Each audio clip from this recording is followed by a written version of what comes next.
Gamers. Is that some gamers I see? Talking head view. All right, chat's still working. That's nice. I had to fix some settings, so I was wondering if chat would still show up on screen. What's up? They call him Mr. Saturday. That's damn true. Oh, oops. That didn't pop up your message. Oh, it did. It did, huh? Okay, Tofu. Medio MRI.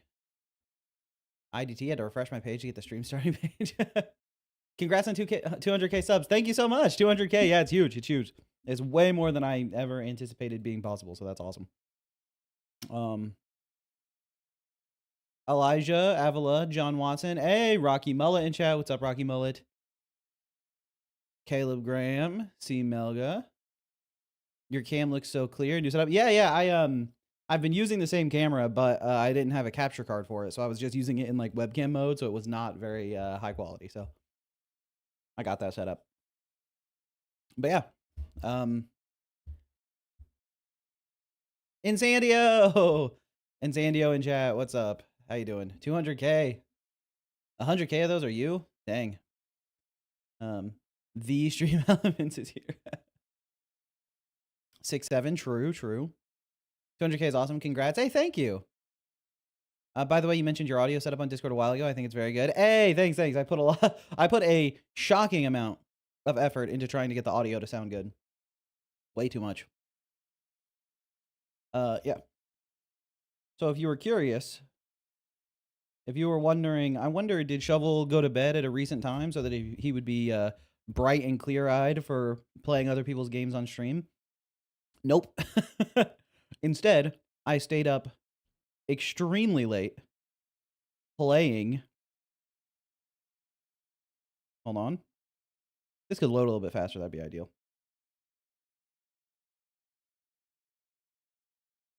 Playing this stupid game. Tomodachi Life. Oh, dude. Green screen controllers. That's sick. Honestly, green screen on most of the foliage, too. Don't mind me. I just have to do my morning market before they close. Why do they close so early? Who knows? Akemi Homura from Madoka Magica is selling Tokboki. This is a very normal game. All right. I got my morning market. We're all good. For a second, I thought you had clear Joy-Cons. Tomodachi Live Gaming, morning mentioned.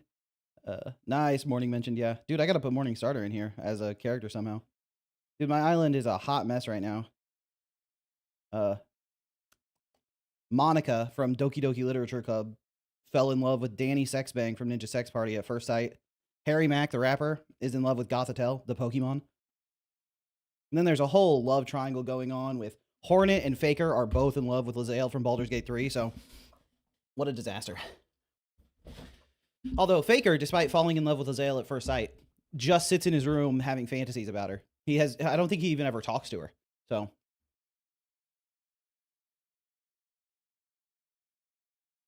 if it was open in the afternoon, it would just be a market. That's true. Shovel, share your shovel me. You need to add Dr. Sigmund Freud. How do you share your me? Also, I feel like my me of myself is not that good. Insandio's me of me is much better. Although I cleared making Insandio's me. My Insandio is much better than Insandio's Insandio. You can't, you just gotta show it. Oh, I see. Quentin says hi. Well, hello, Quentin. Excuse me, have you got a moment? My name is Dr. Sigmund Freud. Insandio, show me your shovel me now. Insandio got some sick designs. Insandio added the Bleeding Bonnie, which is one of the enemies in Isadora's Edge. Added that enemy to her island. And I love that design. She also added Tinkaton from Pokemon, which is what inspired me to add Gothitelle, so. The race condition in Godot's load threaded request will be fixed soon. Nice, that's awesome. Am I ever going to start a sister studio called Outbound Shovel? If the first studio goes well enough. Bonnie is the best. I didn't know which hair color to pick for my Insandio. Yeah, I didn't do my Insandio based on her VTuber avatar, though. I did it based on her actual face. So I probably should also make a separate Insandio that's based on her VTuber. And they can both, they can live in the same house. No one will need to know. It's like a secret identity. Have you ever seen them in the same room? That sort of thing. What are your thoughts on the new Steam controller? Oh yeah, right. I need to click these to pop them up. What are your thoughts on the new Steam controller? I think it seems really cool. I haven't used one myself, so I've only like seen people talking about it. But being able to use the touchpads as input wherever you want them seems really cool. I think your Shovel Me is pretty good. Probably just the outfit doesn't match. Oh, did you post it in Discord? I'm gonna check it out.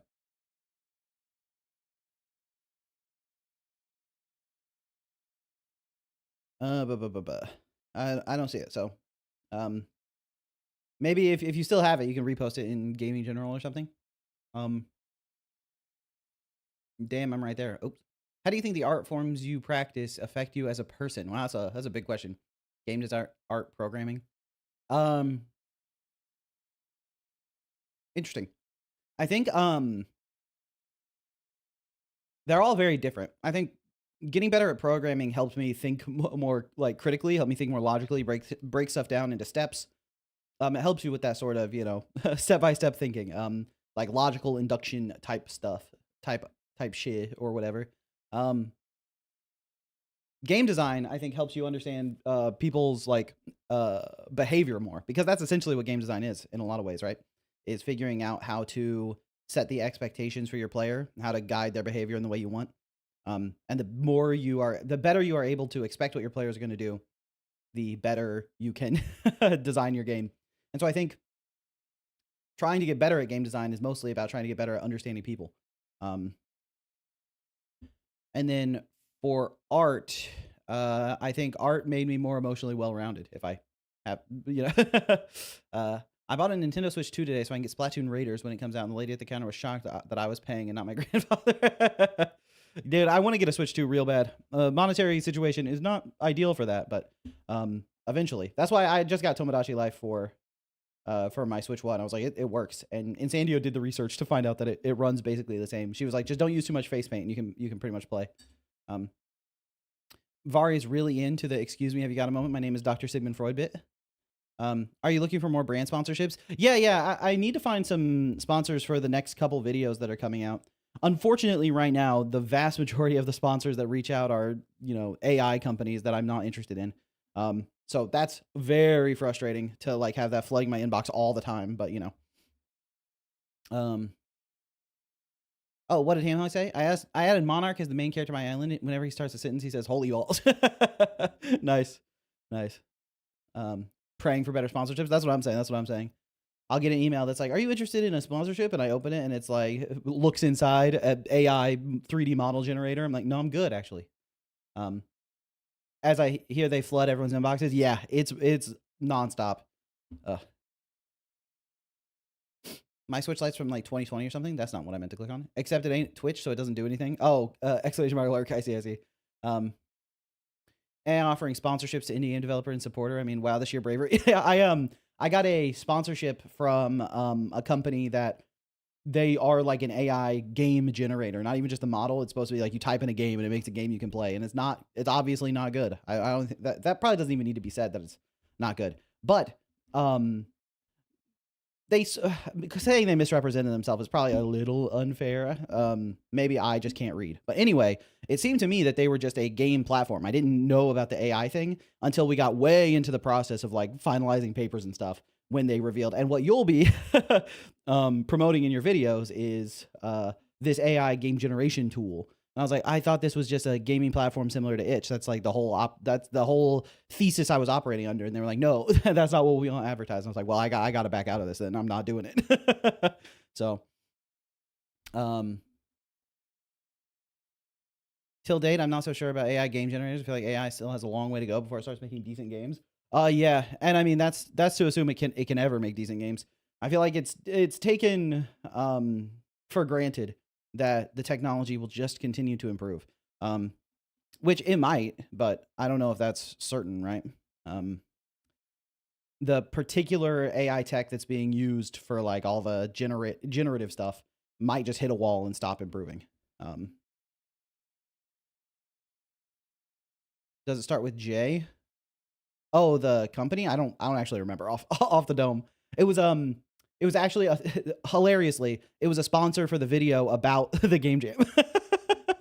So Can you imagine if the video announcing the game jam it was like, all right, and this is how you guys can do all the rules and stuff. And this is how you can submit your games. And also, you can just AI generate a whole game. I was like, this is so antithetical to the video it's in, man. Not worth remembering. Yeah, I have limited space in my brain for that sort of stuff, you know. Mr. Shovel, do you think you have time for my game today? Maybe, but probably not. We've only been getting through like 3 or 4 games on most streams, and I don't think you're in the top 3 to 4. But is this free talk time? Yeah. At the beginning of every Showcase Saturday, I do a just chatting segment, basically, to try to answer questions from the community. How do you select the games you play? So I have a channel in Discord called Showcase Saturday where you can submit your games. And then I try to curate a list from that forum of games that are going to be different enough to get like unique feedback from, so that if you sit through and watch a whole Showcase Saturday, you can take away a lot of lessons as opposed to just like the one, you know, as opposed to watching like 3 2D platformers, stuff like that, you know. The chatting segment is my favorite part of the stream. It's nice to sit back and talk to other devs for a while. Nice. That's awesome. It also works out well for you that comes first then, because I know it's like super late where you are, right? Question, what'd you have for breakfast? I had yogurt with raisin bran.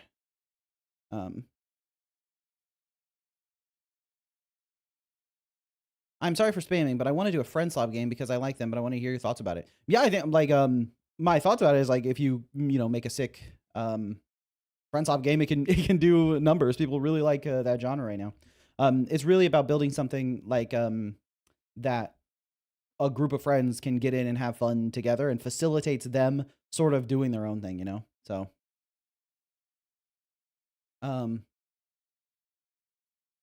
raisins benching peak. Lyra, what's up, Lyra? Welcome in. Oh, Claire, what's up? It translated your hi to hi, which is sure.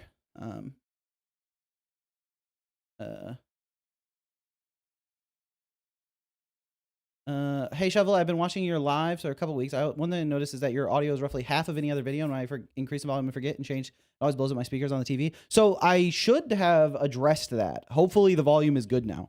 On my previous streams, I was using a much more scuffed audio setup, which was very quiet, and there wasn't a good way for me to get it louder without completely ruining the quality of the audio. But now I should be much louder, I think. And I can always go in and try to boost this a little bit more if it's still not that loud, but I think it's not too bad. Shovel, we still got to make Scienceology speedrun. I mean, I think that makes sense to me. Tofu, you get together a crew. Hand pick a group of people you think can make the game, and we'll do a challenge video or something. Scienceology speedrun friend slot, please. That's what I'm saying. We need the squad. We can do a pass the game challenge thing, or just a regular challenge thing. I saw INSANDIO was telling me about doing the format of like you assign people a role, where it's like one person is the artist and one person is a designer and one person's a programmer, and you could have like multiple programmers and stuff. INSANDIO was going through and watching a ton of videos from all kinds of other indie game devs on YouTube to try to figure out if she had any good ideas for stuff we should make for the channel, stuff she thought would be fun, and figuring out what kind of formats could work. So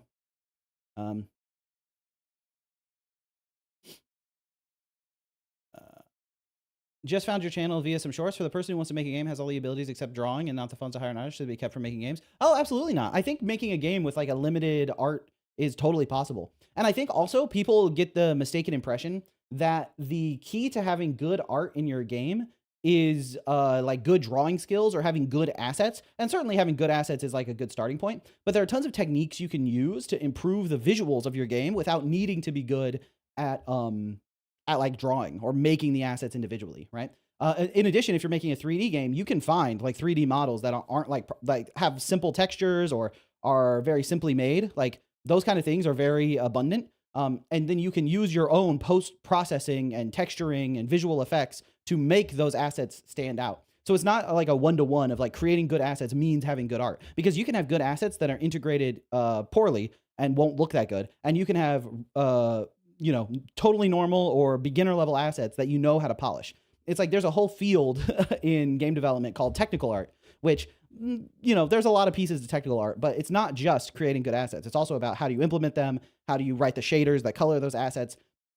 And all those skills about how to incorporate the art into the game are skills that you can develop even without knowing how to draw or create assets in the first place. And then in the time that you're spending learning how to integrate the assets, you can also spend time developing the artistic skills to get assets to the point you want to be. But yeah, it's definitely not a thing where it's like, I don't know how to draw and I don't know how to 3D model, so I can't make the art for my game. There are totally ways you can get around that. Buying assets from the store, or there's tons of good free assets, and then figuring out how to do the post-processing and polishing stuff. What do you think about AAA devs using AI art? I don't like it.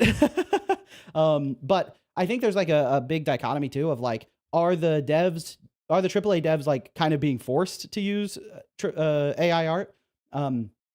Because, you know, I know tons of talented AAA developers that I've worked with in the past who maybe they are like a tech designer or something and they aren't touching the art at all. And if they get handed off AI art, well, they might start looking for a new studio, but the job market's not that good either. So do I think there is a principled stance of like, do I leave my job because I don't want to deal with AI art? I mean, yeah, you could do that, but also I don't fault people for not wanting to not have a livelihood. You know what I mean?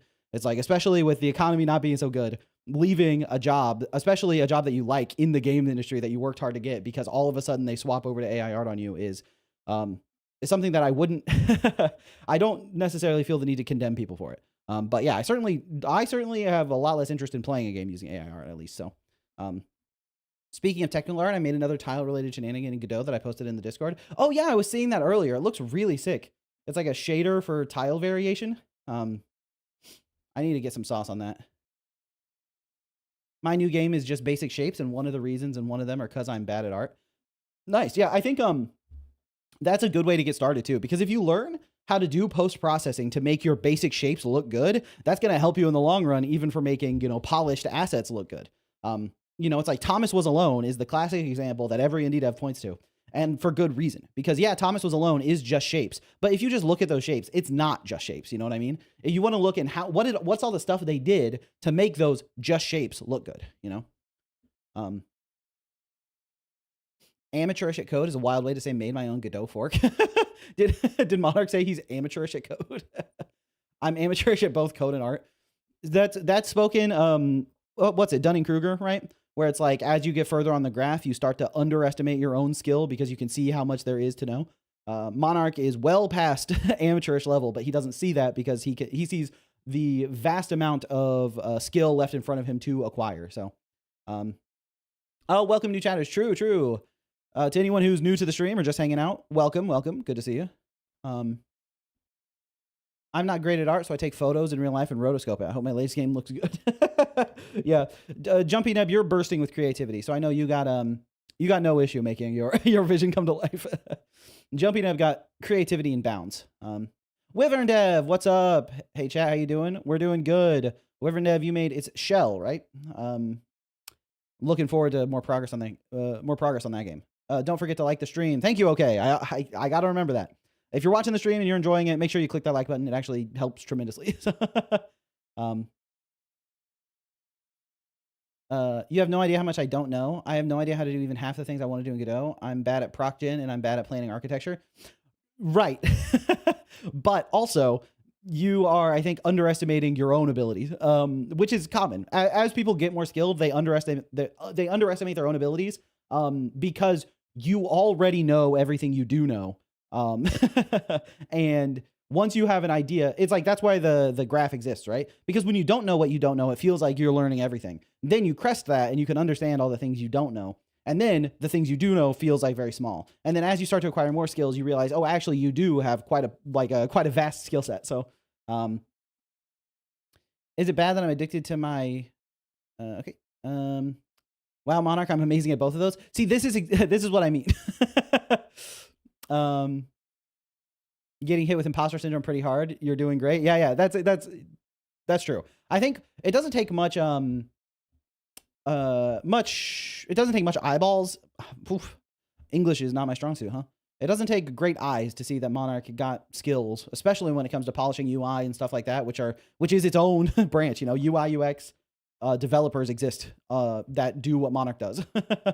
But Can I do professional with Godot? I consider myself a good programmer. I just need a job to prove myself. I have zero experience. Yeah, I have had a job in a professional game studio using Godot. So it's definitely possible to go professional with it. So, are you going to play downloadables today? Yeah, I have my virtual machine working, so I can totally play downloadables.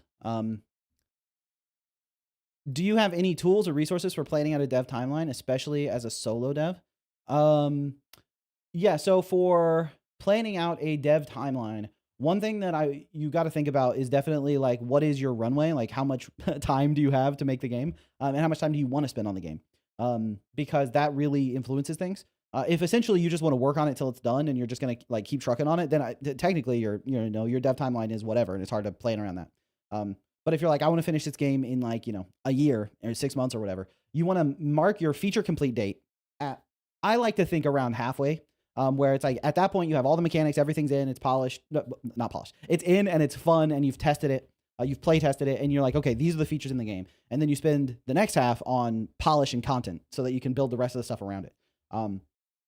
And I think that's a good way to think about it, is try to spend the first half of the time getting the game playable in people's hands, to play test it and see how it goes.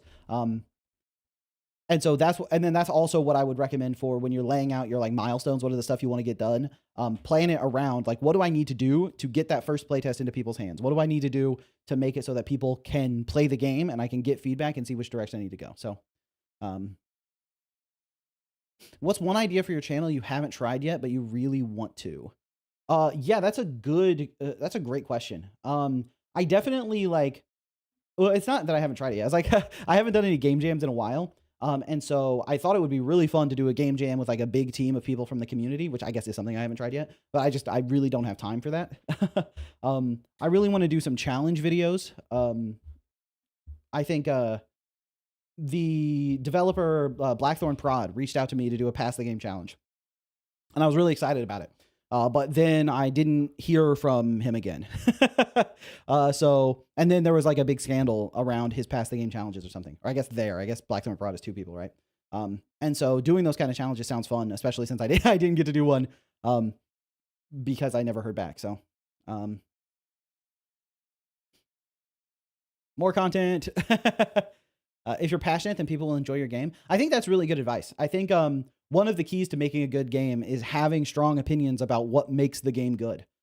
Because if you think that this thing makes the game good and you put it in there and you put a bunch of polish and you think it's good, surely there will be people who agree with you. I don't know what the audience size for that is, but there are probably people who will like the game the same way you do. Now, how do you get those people to see the game? Well, that's another question. But as a new solo dev, what should I focus on learning first, in your opinion? I would say the first thing to learn is navigating the engine you're using. Like, how do you actually use the tool? So if you choose Godot, for example, the first thing I would recommend is just making a project, just getting into Godot and making something, so that like, how do you add a script to a node, and how do you create a scene, and how do you add an instance of a scene to a different scene, how do you mess with inspector variables, and how do you like, knowing where all that stuff is, how do you navigate your files? How do you create a new folder and put stuff in it? Like, those are things that are taken for granted once you've been making games for a long time. But when you're new to it and you're just staring at the engine screen, it's like, what do I do? So, that's what I would suggest, is first learning to like get comfortable with the engine you're using. And it's like, yeah, programming will take some time to learn, and art will take time to learn, and everything is going to take time to learn, but you're going to be doing all that stuff for the most part in the context of using this game engine. So that would be my first suggestion, is get into the game engine, make something simple, use some tutorials so that you understand intuitively how to use the engine. And then once you've done that, once you have that basic understanding, you can get into the engine and make something without any tutorials. Like, if you can make a game where you can run back and forth, like even just as a rectangle, right? Left and right lets you move back and forth, and you can press spacebar to jump. Getting that working from just nothing, like open up a fresh project, don't reference anything, and just get that working. That's a really good sign that you know what you're doing. And by don't reference anything, I mean no like tutorials. You can open documentation. I think learning how to use documentation is also very valuable, but that takes a little bit more time. So unironically make something you think is very simple, Pong breakout kind of thing. You'll learn the engine tools very well. Yeah, exactly. Any really simple. Like Pong is even like Pong and a character that just moves back and forth. And when I say moves back and forth, I'm not saying like with animations. I'm saying literally a circle that goes back and forth. And then if you want to figure out how to get it to roll or how to add a sprite to it that has like a walk cycle and stuff, that can be fun too. Whatever you find motivating to make something really, really simple. Shovel, there's a new Davis Morgan video. Well, I know what I'm doing after the stream. And it's playing Tomodachi Life. But maybe I'll also watch the Davis Morgan video. Someone who just recently entered your Discord, are the voice channels usable to hang out while developing? Or are they used in specific ways? Yeah, you can hang in those while you're developing. I've seen other people do that. I never use them. But I thought if people were working on something together, they might want a place to like hang out. And also if people are just like working on their game and they, want to make some friends or just want to hang out and ask questions to other people who are working on their game, just like a communal working space. When I was working, not at 343, was it 343? No, it was at Tempo. At Tempo, we did that for a while where me and the other members of the audio team would sit in a Discord call and talk to each other about what we were doing and stuff. And it was funny doing that with the audio team because sometimes I would hear the audio director, there would just be like nonsense sounds coming from his room because he worked from a music studio in his own like garage, I think. And he had all kinds of like insane audio equipment and he would constantly show us, he's like, I got this new box that makes this crazy noise. I think it'll be good for this card. And I was like, all right, cool. And so that sort of like communal working space I thought was pretty fun at times, if you're in it all the time, if I was expected to be in a Discord channel 8 hours a day, I think I would lose my mind. But for a little bit of like co-working space, I think it can be fun. But yeah, I'm making a hexagon move right now. Nice. I think making a hexagon move is nice too, because with a circle, if you want to like try like basic rotations and stuff to test that out, it's hard to know if a circle is rotating. But a hexagon is very clear, and then you can play with like abilities that like tile the hexagon out. You can add all kinds of fun stuff to your hexagon. That in theory can help you learn more stuff. So I stand by the jumping. Yeah, I'm pretty sure you can use the voice channel to hang out with other members of the community. Yes, Lyra is 100%. I'm making League of Legends 2 right now. I think Riot might have a slight problem with that, but my bad idea jam didn't get top 100, but all people praise the game, so you can play my baby note today to know from what made it fail. It's pretty short though. I'm not trying to make you play it, just asking. Yeah, no worries. Yeah, I think one thing to keep in mind for sure is not to worry too much about the placement of your game in the jam, because it's not about getting a good score. It's about learning and experimenting with ideas. I think Vari does it very intelligently, where she makes a bunch of jam games to see which ones people resonate with the most, and then is expanding the one she's most interested in, or the one that does the best, into a full game. And I think that was a really smart approach and is a good way to think about it. Because all of the games you make in a jam are theoretically things you're interested in. And if you make a game for a jam and you didn't like the process of making it and you don't like it and you don't like the result, even if everyone else likes the result, you don't have to keep working on it, right? It's not like, oh man, my most popular one is the one that I don't like working on, so I guess I'm stuck working on that. No, you can still continue experimenting. But I think that that's a good way to think about it. I think Jonas Tyroller had a video where he was talking about how game design is about casting a lot of fishing lines, It's not about like going as deep as you possibly can in the very first spot you park your boat. It's about moving your boat around and fishing in a lot of spots. And I think that's pretty accurate. Playing around with a bunch of different concepts, a bunch of different ideas, and figuring out what's the most fun idea that you've created and what's the thing that you are going to have the most, both in the most enjoyment making and what's going to be the most fun for your players. Like what is something people really like and resonate with. And so if your game didn't perform as well as you hoped, you can look at it a couple different ways, right? It's different like frames of analyzing why it didn't do as well. One could be that the idea itself didn't resonate that well. One could be execution based. Like, did people like the idea, but there were things holding it back? Because if that's the case, then you're like, okay, well, the idea still has some merit. I just need to polish up the execution and then I can test against that. But I think putting too much weight on the scoring of your game can lead you down a dark, dangerous path of constantly, chasing the dragon, trying to get another high ranking game rather than, buckling in on the things you want to like actually make progress on. So, I talked about this last stream. I really wanted to make a game whose game design is decided solely by personal. Hell yeah, that sounds fun. Let's add it in instead of actual informed game design. I think, I think hell yeah, that sounds fun. Let's add it is informed game design. Because I think if something sounds fun, what you want to do is put it in and test if it's fun. I think like there are helpful frames for analyzing game design, but like I think there aren't like super strict rules other than like I was gonna say even other than try to make something fun for your players, but that's not actually a rule. You can make things that's not fun if that's the goal, right? Bile water was not intended to be fun. But I think that the only hard and fast rule of game design is you should make design decisions that complement the goal you're trying to achieve. And I mean, that is just like a kind of a summary of design as a whole. It's like, if you want your player to feel sad about something, make design decisions that will lead them to the path of feeling sad about something. Like if you want one of your characters to die, your goal is for your players to be emotionally impacted by that. You need to make design decisions that lead them to being emotionally impacted by the character death. If the character shows up right before they die and they don't know who it is and all they've heard about is backstory, it's like, yep, that's a really cool guy. And then they get shot. It's like, okay, well, that means nothing to me. Or what I call the Fire Emblem parents problem, where the game starts and they're like, this is my mom and she's great and she's really good and everyone loves her. Oh no, she died. It's like, why? How is that? How am I supposed to feel anything about that? But yeah, this is, you can't fully know if something is fun unless you actually play it. Good or bad game design is determined solely by what you want the player to feel. Yes, game design is determined solely by what you want the player to feel is a very, very good way of phrasing that.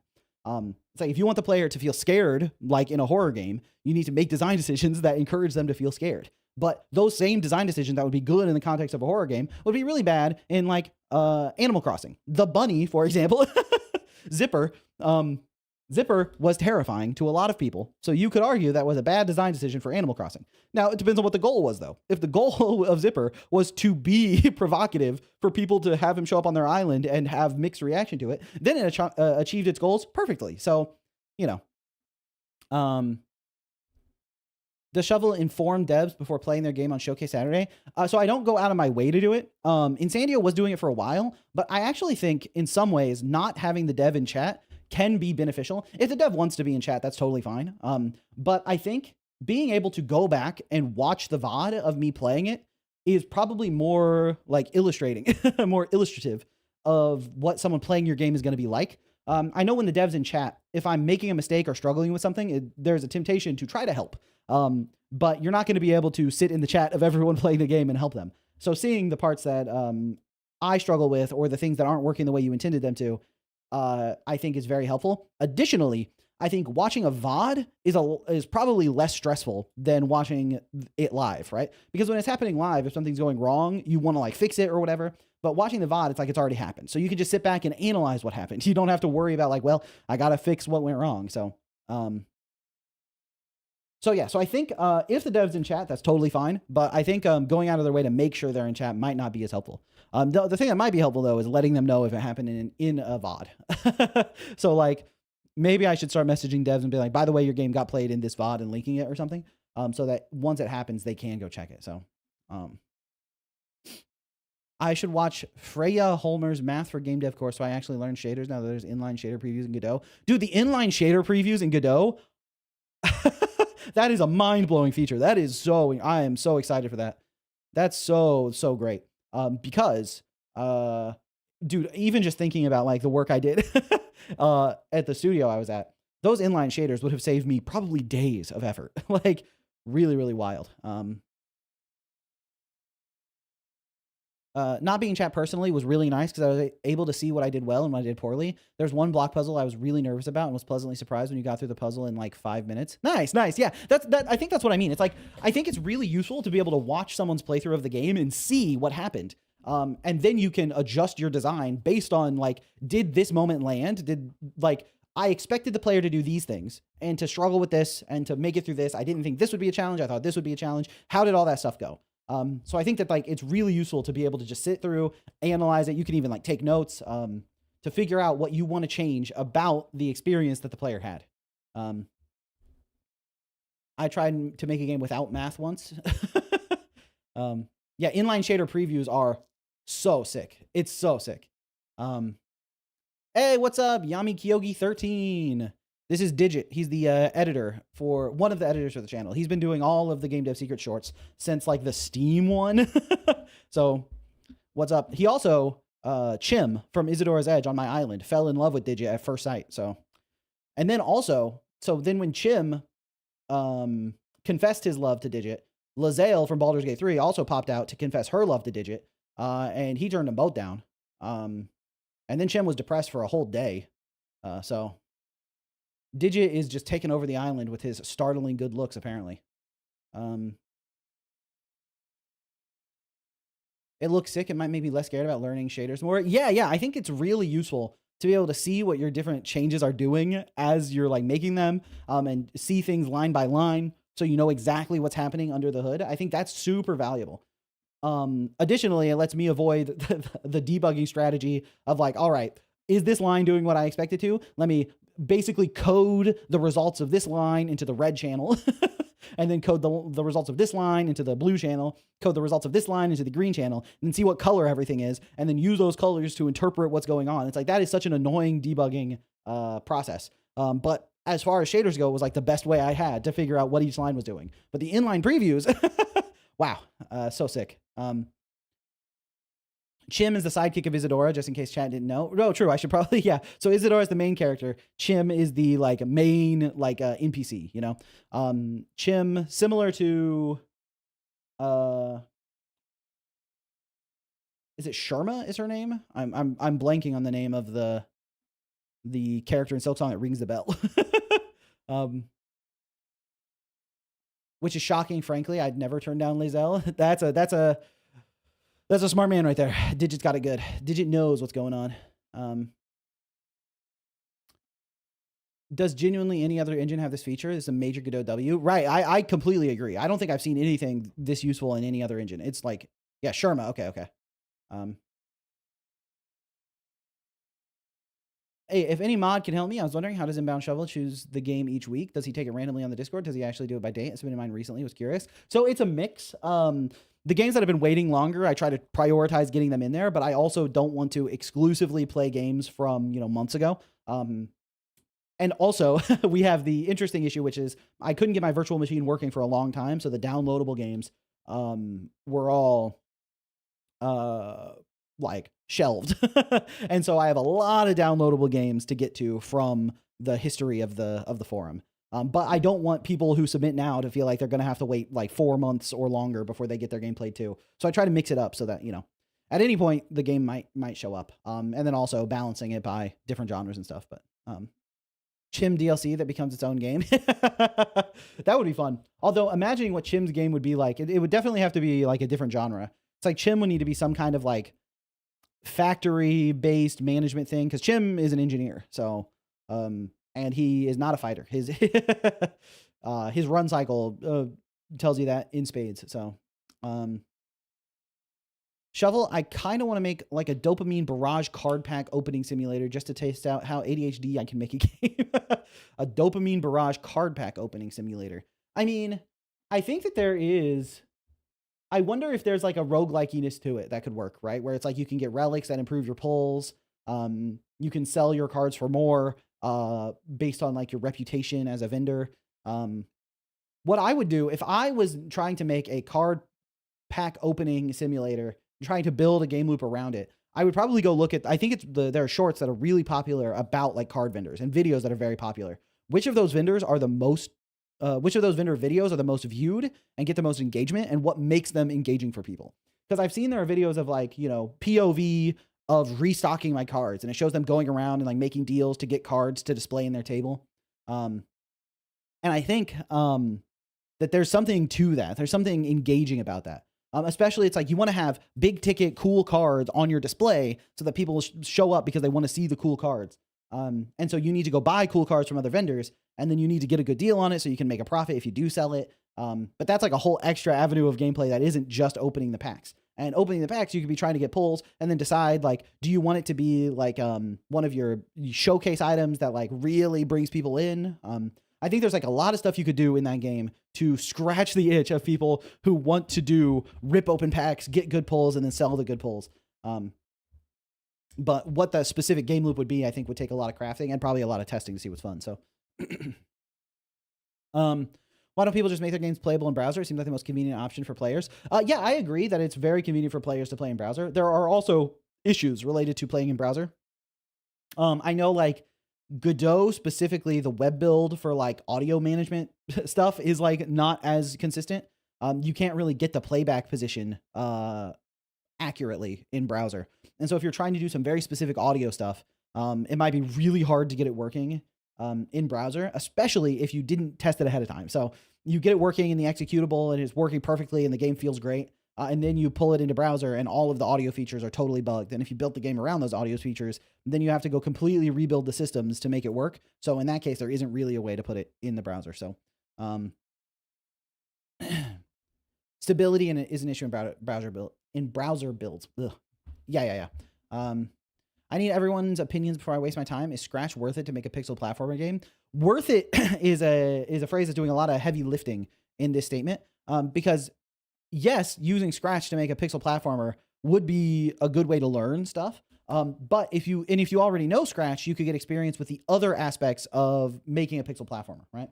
So if you're already very familiar with Scratch, you could spend this as time to work on your pixel art and work on your game design, work on your level design. And you would get to do those without needing to be bogged down by learning another programming language. But if you haven't started with anything yet, right? If you're going into this fresh and you don't even you're not familiar with Scratch, then I would say your time is probably better invested in getting into an engine. I obviously recommend Godot, but whatever engine interests you, Game Maker, Unity, whatever you want to do. I think that would be a, quote unquote, better use of your time because you'd be learning a lot more stuff. But I think it all comes down to like, what are your goals? What do you want to get out of this learning process and stuff? So, I decided I can't recommend Scratch anymore. Once I learned you can't return values from a function in Scratch. You can't return values from a function. Can you cheat it and like set a global variable and then mutate that global variable in the function as like a pseudo return? Like, does that work? Because if not, then like that's really teaching you some bad lessons about programming. I stayed on Scratch and my games got out of control and got 5 FPS. So I think Scratch is good for learning the basics of programming, but once you want to start making a more complicated project, I think getting into a proper game engine that has a lot of features for you is good. It'll make your life easier, right? It'll make the process of making the game easier. That way you don't have to spend as much time on things that aren't the fun part of making a game. Now, if you want the challenge of working in Scratch, or you really like Scratch for a particular reason, or you're really comfortable with Scratch, I'm not going to like tell you not to do the thing you want to do, but I do think learning Godot or Unity or Game Maker is very valuable. So, I personally recommend Game Maker to beginners because, in my opinion, it's the easiest engine to learn with the highest skill ceiling. See, that's exactly my opinion about Godot. I think it's the easiest engine to learn. I think different people have different brains, and I think Game Maker has some pretty strong benefits as well. So I think whichever one you're most interested in is definitely like the one you should hop in. It's like, if you really like the built-in sprite editor in Game Maker, if you think having that as a part of the engine is really going to be good for your workflow specifically, then yeah, you should definitely try Game Maker. And if you like the lightweight nature of Godot and the open source nature of Godot, and if you like GDScript or C#, then I would definitely recommend Godot. And if you just really want all of the resources that Unity has accumulated over time, then you can go with Unity. Although at this point, I would have a hard time recommending Unity over Godot. But there is at least an argument for it. So I vouch for Game Maker 2, first engine I started using, tried some others, but came back. I don't use a sprite editor in there though. Yeah. I think the other thing that's true is like whichever engine you end up using, it will like help you get the job done. So whichever one you're most comfortable with is gonna be the one that like is the best one to use. So like if you try out a bunch of them and you're like, well, I definitely work the fastest and work the easiest in Game Maker, then I think that's the way to go. I think Game Maker, the way they set up all the different windows so you can have all your stuff open and look around them, is extremely convenient. I think that's one thing that they do really well. In addition to having the built-in sprite editor, I think both of those things make it very convenient for developing stuff. So I saw this one YouTuber who got so locked in on the proceduralness of Scratch that he looked at how Godot does class names and went, this is too complicated for basic game dev, and went engineless. He said class names are too complicated for basic game dev. That's interesting. Unity fans updating 1 pixel on a sprite and have to wait 1 full minute to be able to touch the editor again. Yeah, Unity is heavy. Unity is heavy. It takes a long time to start up. Yeah. It's really brutal. I think in my engine video where I talk about the strengths and stuff of different engines and which ones I recommend, I did like the comparison with how long it takes to get started in Unity versus how long it takes to get started in Godot. And that's one thing I really like about it. So,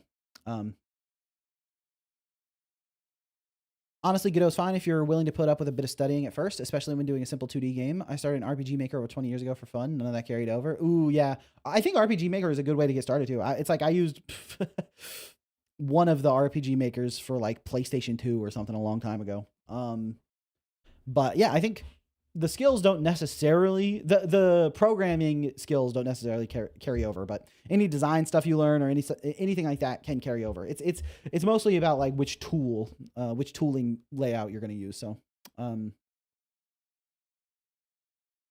I can launch my year-old Godot project in like seconds, even when I'm using my dumb will never happen in the game, but let's load every room in the range editor scene. Nice. I may use Unity, but I'm the farthest thing from a fan. At this point, even the developers in Unity are like, yeah, I know. I'm sorry. Silksong took 7 years. As long as you're working on it, you're fine. I feel like I'm taking too long to finish my game. It's been 2 years since I started. Yeah, you might not be talking to the right person for tips on that one in particular, because, you know, Isadora's Edge I've been working on since way too long now. And I just changed the genres. So, yeah, I think as long as you're enjoying the process and you like what you're making, just continuing to work on it is totally fine. You do have to deal with like runway and like logistics and, you know, how long can you support, like how long can you afford to buy food? If you're working a full-time job and doing game dev on the side, then I think, you know, you can just do it as a hobby and it's fine. If you're trying to turn it into a full-time thing, then you just have to worry about like financials and stuff. But, for the most part, I think following your passion and your creative vision is like fun. I've been working on my game for like 7 years. Yeah, exactly. And it looks great. So, hold on, I gotta ping. Oh, Tofu sent the inbound shovel me. Oh, nice. I like that. It's way cuter than I made myself. I feel like the me I made for myself in Tomodachi Life is a little hideous. It's a little aggressive. I'm not alone in this. I used to think that taking more than 1 year's working on a single game is unacceptable. No, yeah, I think games take a long time to make, especially when you are really trying to make something cool. Because if you spend more time in it, you can do more cool stuff. So I think most games take longer than a year to make. Yeah.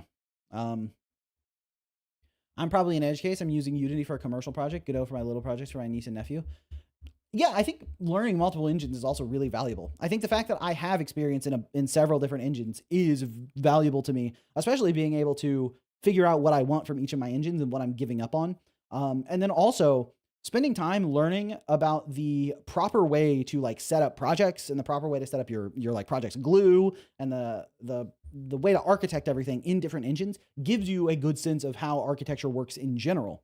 You know, it's like learning Godot will teach you about compositional architecture in a very, very powerful way. And I think that, like, you know, if you want to stick with Godot, you will have that strong compositional architecture sense. But by expanding it a little bit more, you get to learn more about other ways to set up your project. And so I think that, like, that's something that's really valuable by learning a lot of different engines, which you can replicate by just like going to school for it or like studying on your own. But, you know, just having the experience, the more you learn, the better, for at least, you know, being able to execute your vision in the engine you're working in.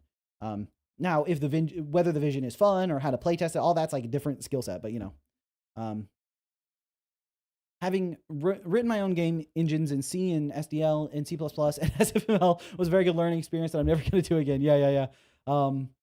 Yeah, I remember I wrote in college, I made a game in JavaScript. And that was an ordeal. I did it for a computer graphics contest that we ended up winning, actually. But yeah, it was, you played as a little ball, and it was speed based, where like very Sonic-y, where you roll forward as a ball, you try to avoid obstacles. If you were a certain speed, you could crash through obstacles of a specific size. So the faster you were going, the less you had to be afraid of, but also the less controllable you were. So if you see a lot of obstacles and you don't think you can navigate through it at your current speed, you can slow down. But then that makes the terrain even more treacherous. That was the whole like angle I went for. Shovel, you should take a look at my fork smile emoji. Last time I mentioned it today. Oh, where do I see it? Art takes time. The bigger your scope becomes, the longer you're going to need to take time to make said game become a reality. Yeah, that's totally true. It's like the more you scope, the more work you have to do. And as Insandio put it so effortlessly once when I was talking to her, overscoping is fun. Overscoping your game is, I think, one of the things that devs love to do the most. And it tracks, you know, we love to sit there and think, oh, I could add this and I could add this and maybe this will be the story. And oh, we could add this feature and that feature. And maybe we'll have these characters. And what if we had these different game modes? It's like, that's very fun to do. And so we do it. And then we have this huge project on our hands. You know, I have this huge world for Isadora's Edge with all these bosses and all these enemies and all these different regions. And that was not the original idea.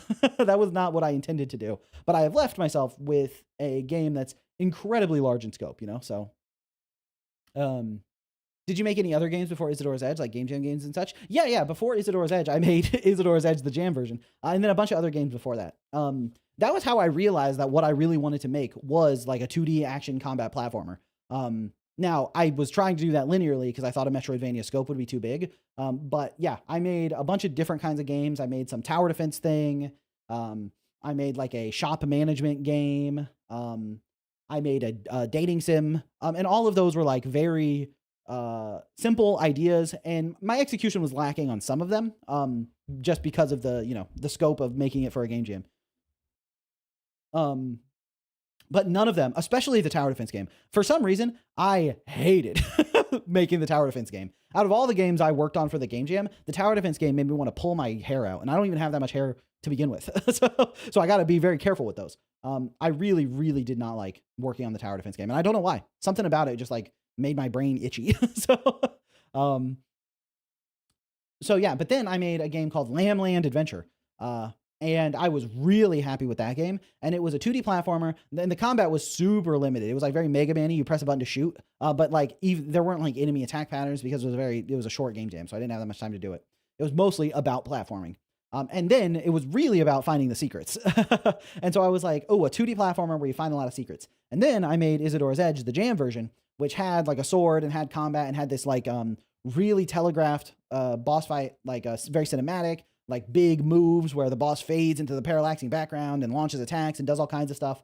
And I really liked making that. I found working on that to be very fun. So I really liked doing the platforming and secrets in Lamb Land. And then I really liked the intense boss fight combat of Isadora's Edge, the Jam version. And I liked those two projects more than any of the other projects I worked on. And so that's how I decided I wanted to do a 2D platformer, because I liked making those two. And then also the Isadora's Edge Jam version, it did pretty well. It got, I think, 12th or 13th place in the Vim Jam, which had like 400 entries. So I consider that a really high placement.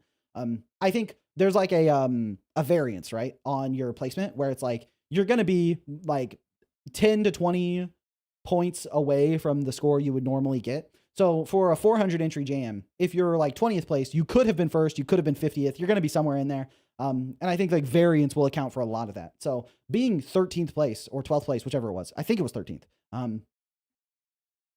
Maybe it was just to show you how much I think the placement doesn't really matter. I don't even really remember. I think it was 13th though. But anyway, I'm getting too caught up on what the placement was.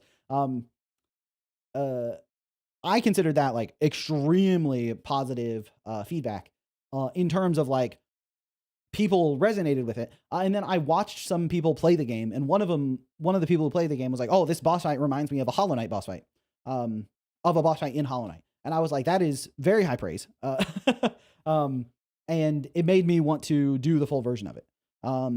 And so, yeah, I think that's to touch back on what I was saying earlier. That is a good reason to do those sort of game jams, is figure out what you want to make. What do you enjoy making and what do people like? So I'm easily distracted when I realize I can do anything. I sent it to you in Discord. Got it. Let me open that up. It's pronounced Rainleaf. All right, let's check out Regan Life. Monarch's Godot fork, Regan Life. GD script improvements for me and my friends. Nice. And then what did you want me to what did you want me to look at here? I don't remember. I'm just wondering, what would you do if someone wants you to play their multiplayer game? That's a good question. If I had multiple like multiplayer submissions, maybe I would need to like recruit Insandio or Extrangi or maybe even Digit onto the stream to do multiplayer stuff. You added braces. Nice. I do love braces. Yeah, dude, the game felt like a vertical slice of a much larger game at the time from memory. Yeah, that was sort of my goal, is to make it feel like just a chunk of like a full game. And it was a long jam too. I think Vim Jam was 10 days. And so I was like, I'm going to spend today doing this stuff and the next day doing this stuff. And by the end of it, I had a bunch of time left to dedicate to making the boss fight really polished. And that was the fun part for me. I really liked making the boss fight. So,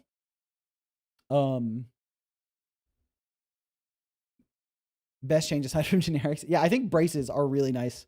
Needing to do white space. I also added generics and unlocked nested types, so you can do array, dictionary, string, array, string name. Nice, nice. Nested types is really, really valuable. I hate needing to make a class that is a dictionary so that I can have a subtype for it, you know. The readme is gold. This is not for everyone. Generics, nested types, and completely optional braces. Nice, nice. I think braces are good. I really, I'm not the biggest fan of white space, so I think braces are really nice. Nice. It's cool to have your own fork. That way you can add the features you want. My scripts are 1,000 lines because I write amazing, dense, hardworking code. Your scripts are 1,000 lines because you have 900 braces. That's how you know a jam's gone well, when you have time at the end. Yeah. I think that's a good way to think about it too, when you're like planning out your game.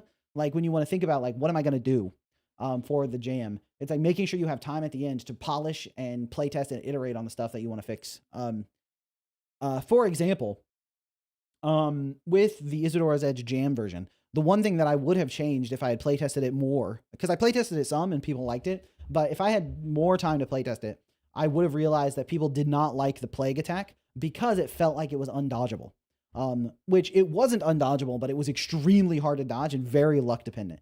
And also you needed to realize that the arena has camera boundaries, right? So if the attack is coming from the right, if you go all the way to the left camera boundary and hug that wall, you have more time to see the plague balls coming at you and dodge them, right? If you're staying in the middle of the arena, you have half of the screen available to dodge. So either having like a wind gust push you up against the wall that you need to stay along to dodge things better, just to force the player to do it, or making it clearer that that's what's happening, or just making the attack easier to dodge because people didn't realize there was like a way to give yourself more reaction time.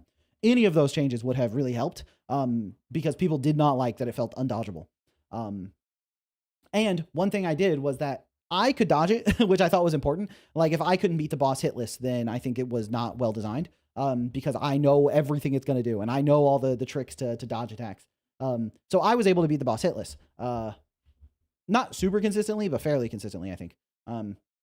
So I knew you could dodge it. But I think realizing it was difficult to dodge, I went and made each of the projectiles do less damage.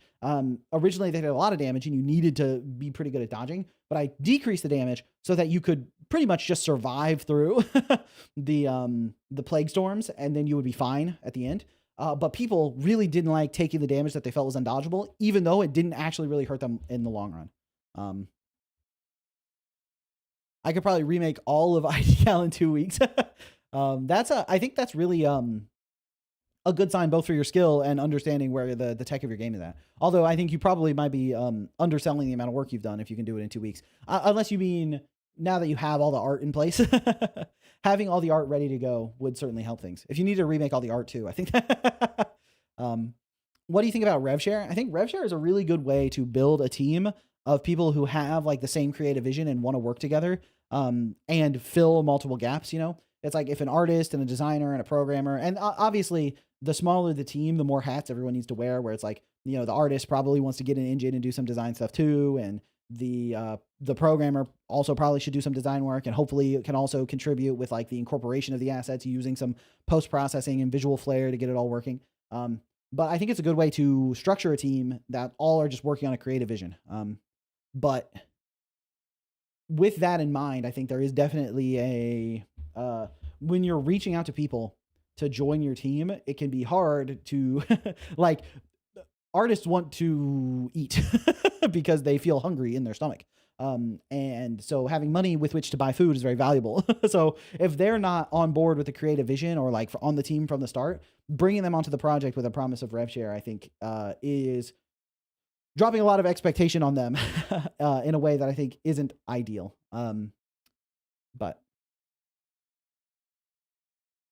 rev share is awesome because I never could have asked for as much money as I could possibly get using rev share. I think that's a good way to look at it too. It's like, if you get a rev share of it and the game does really well, then everyone gets to benefit, right? Whereas if one person is paying people, and then the game makes a lot of money, then you just got paid for your art, which I think is okay. But, yeah, but it's the kind of thing where it's like, you don't want people to feel bitter that the game they made does well. And also rev share can, people can be more incentivized to make the game like really good, because they want the game to do well. But I think there's like a bunch of different things you have to consider, So, yeah, rev share is also good for a group of people who already know each other. And additionally, if there isn't funding for the project, but people want to bring it to life, I think that's a good way to get them involved. So yeah. Rev share doesn't separate the workers from the fruits of their labor. Yeah, exactly. Rev share models are really good for letting people get fairly compensated. It's so funny that like when I started Isadora's Edge, my channel had like a couple hundred subscribers. The game had like no wish lists. So when I brought the artists on, I was like, trying to do like a rev share model or something would be unfair to them, because I do not think the game is going to sell well enough for them to get fairly compensated for the work by doing a rev share model. So I just paid them. But now that I have wish lists and people are excited about the game, yeah, it feels a little bit unfair to structure it the other way. But we've been working like this for a long time, and I'll probably need to like renegotiate stuff if it comes to that. So, me and Bits are doing rev share, and if we start making the moolah, if and when we've been friends for like 13 years, so it was a no-brainer. Yeah, I think that makes sense. I think rev share is a great model for people who know each other and friends, and for projects that are starting with like a group of people who want to bring it to life. But yeah, it's a tough balance, because it's like weighs like how likely is the project to succeed, and like, are people going to get fairly compensated? But yeah, it's tough. Someone should pay me for doing nothing but commenting and what's wrong vaguely. I think I'd be awesome at that. Yeah, dude, someone paying me for doing nothing but commenting what's wrong vaguely. I can even comment what's wrong a little bit more concretely and give suggestions on how to improve things. So I would like to join you in that boat. I love fruits. True. Specifically, I do like a good banana. Also, had some good strawberries recently. Yesterday for brunch in Sandio, made a whole brunch platter, including a little parfait with yogurt, some freshly cut strawberries. Oh, it was great. How would you split the money? Like, does the artist deserve 50%, 20%, 90%? How do you measure the work put in? That's a great question that I don't really have a good answer to, because I haven't, structured a rev share myself personally. So, it's something I would need to look into and figure out. But it depends on how much work they do, If you and the artist are both doing 50% of the work, then it seems like a 50% split makes sense. So, anyway, back to first monitoring. But Shovel, if you give them concrete suggestions, they'll actually fix their game. You'll lose a client. You want them coming back. That's the key. I actually want them to make the changes, fix their game, get lots of sales, and go live a happy life. That's my goal. I hope everyone who submits a game to Showcase Saturday can make changes to their game to make it a huge hit and make a ton of money and go live a great life. That's that's my goal. So, is it possible? No, but I can dream, right? Can you explain what rev share is and how it works? I've heard about this before. So rev share is short for revenue share, and it just means rather than paying them up front to work on stuff where it's like, I'll pay you, $20 an hour, 30, 40, 50, 70, however much per hour to work on the game. Instead, they just work on the game, and then once it's finished, they get a percentage of the revenue that the game makes. So if you release the game and it makes, $1,000 and it's a 50% rev share, then they would get 50% of that, right? So it's just a different way of structuring payment for the work done on the game, basically. How do you imagine Isadora would sound like? What's funny is in the Jam version of Isadora's Edge, she was voice acted by the one and only lovely Insandio. So Isadora right now, canonically, only sounds like Insandio. So I would employ Lusk full time if I was drowning in money, but my hit roguelike that will destroy the Steam meta isn't out yet. Yeah. I think once your hit roguelike that destroys the Steam meta makes you those gajillions of dollars, then you should definitely employ Lusk full time. I can easily I can easily, +2 that for sure. I can't wait for the Isadora's Edge demo, not gonna lie. Yeah, I'm really, really excited to get it out there in people's hands. Oh, and speaking of which, I'm going to be running the first Isadora's Edge playtest, hopefully this month.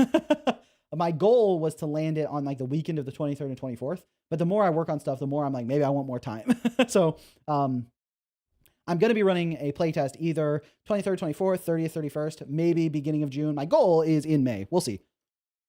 But yeah, I'm planning on doing the movement playtest, where I'm stripping out all of the art, all the enemies. There's no sound, no music. It's just like an obstacle course with Isadora's full movement kit for the demo. And so I polished the shit out of her movement kit. It's very clean. I really like a lot of it. And then my artist and INSANDIO have tested it quite a bit and given their suggestions. So I've incorporated some of their suggestions to make the movement feel better as well. And so I'm going to be running that playtest. So if you're interested, there is the playtesting tier on my Patreon that you can subscribe at to get into that early playtest. Oh, and by the way, if your monetary situation isn't ideal for getting into Patreon, don't worry. The demo will be open on Steam to the public. Like once the demo's out, everyone can play it. So these are like the early access playtesting stuff. But I'm finally going to test the movement. And yeah, my goal is to make sure the movement is really clean. That's where I want to get. And so I'm going to watch everyone's playtest that does it. That's another reason to keep it limited to the Patreon, is that way I'm watching feedback I'm watching the playthrough of, a handful of people, like a dozen or 15 people play through the game rather than getting like, a whole lot of people playing through the game. Because I don't know if I could deal with that many, that many playthroughs. I might get lost in the noise. So, but yeah, that's sort of my plan, is to get that playtest ready. Hopefully this month, maybe early June. We'll see. I'm really hoping for this month. I'm trying to lock in. But unfortunately, Tomodachi Life did distract me. I worked on Isadora until maybe like 9 p.m. yesterday. And then I was like, ooh, I could work on my next feature, or I could go cause some drama. I can go just drag Danny Sexbang around. Maybe have Chandler Bing start talking to Shui and see if they can become friends. But yeah, we'll see how it goes. My game demo will come out in 2027 probably. Shovel explained it better. The more the game makes, the more everyone gets. Nice. That's so real. I'm addicted to Tomodachi Life, right, dude? I cannot stop playing it. Rest is important. True. That's one thing that like I'm trying to get a better grasp on, because I really feel like I can just I can just grind out my own brain for a long time. And I can just really just keep going and never ever sleep at all. So with that in mind, it's really important for me to just like take a break every once in a while to rest my brain. I think when I was working on some room layouts for the obstacle course, for the movement playtest, on I think Tuesday, and it just felt like my brain was made of bricks. You know what I mean? I was just dead. I was mentally exhausted. And I was still just going. I was still just working on it, just pushing through it, and just adding my next thing in, next step. And I was just cooked, right? And I was like, you know what? Rather than pushing myself through this, because if I am this mentally cooked, I don't think I'm going to be making the best stuff. So what I should do really is take a break, play some Tomodachi Life. As Northern Lion put it, let the warm goo of Tomodachi Life just seep into the nooks and crannies of my brain and just coat it.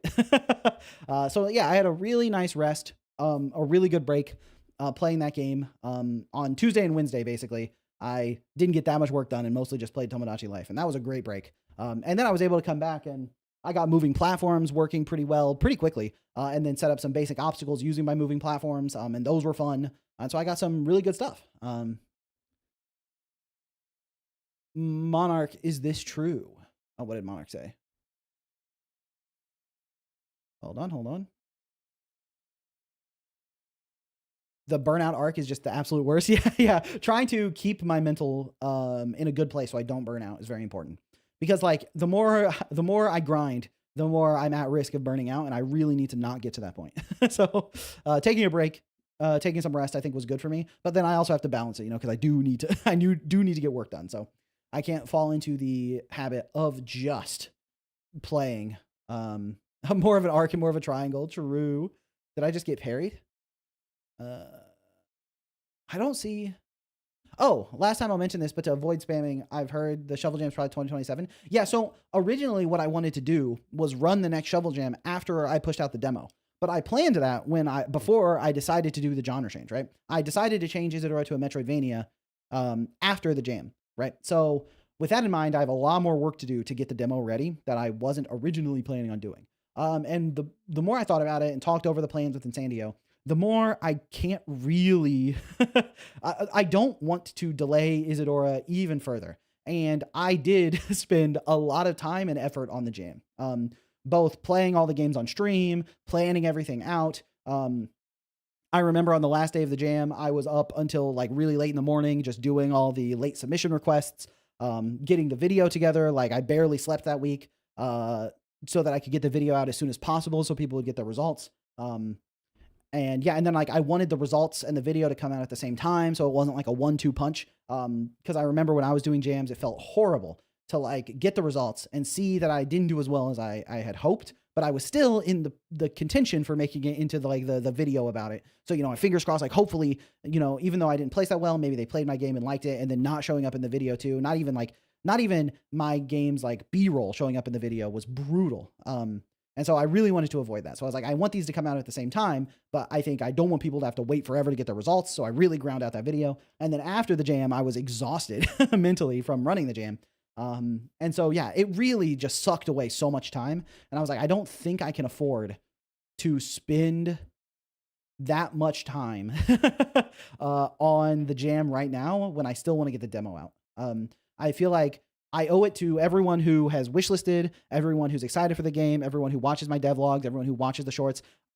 I owe them Isadora's Edge. I need to get the game in their hands so they can play it, you know? It's wild you can get that video out in 3 days. Yeah. Grinding that video out in 3 days was quite the turnaround. And I mean, shout out to Digit too, because Digit was on the phone with me over and over again, going over little details, putting edits together, and getting it out in such a short turnaround, especially because like after the jam ended and I saw like what was the community ratings, I first had to go play through all the games. And then I didn't want to rush through the games either, right? Because I wanted every game to get its fair shot. So it's like I took the time to play those games. And that took a lot of time because I actually like did it. So like I had super long days of barely sleeping, playing through the games. And then a bunch of long days barely sleeping to get the video out in time. And then I was just totally drained. So yeah, rather than doing that to myself again and then recovering from it and then getting back to the demo, I thought that would put like too much of like, it would pump the brakes on my progress a little bit too hard. So I'd rather stay focused on Isadora, get the demo out, and then we can do another jam. Yeah, so that's what I'm planning. Yeah, it was intense. Yeah, Digit. I was constantly sending little notes to Digit and figuring stuff out. And I had my big list with all my notes that I was scratching. And yeah, it was it's insane how spoiled we were by the Shovel Jam. For instance, the Bad Ideas Jam still doesn't have the results out yet. That's wild. Because that was like 3.5 weeks ago or something, right? Didn't you stream 7 days straight and then played 100 games offline? Yeah. So first I streamed for the whole week of the results. So I streamed every day. And then I also did some unlisted videos so that more people could see their game get played, where I just recorded myself playing. I didn't have the energy to stream or talk to chat or like interact with people. Because I was already pretty fried. So I just played the games off stream so that people could see me play them. And I still tried to give feedback and stuff while I played so that, you know, they got the full experience, but I just didn't have the energy to stream. And so I did a bunch of streaming and a bunch of unlisted streams. And then I also, after the jam ended, after the results ended, I went through and for the next couple days played all the 100 games in my room, drinking a bunch of coffee, got through all those games, and then got the video turnaround. Yeah, it was a brutal timeline.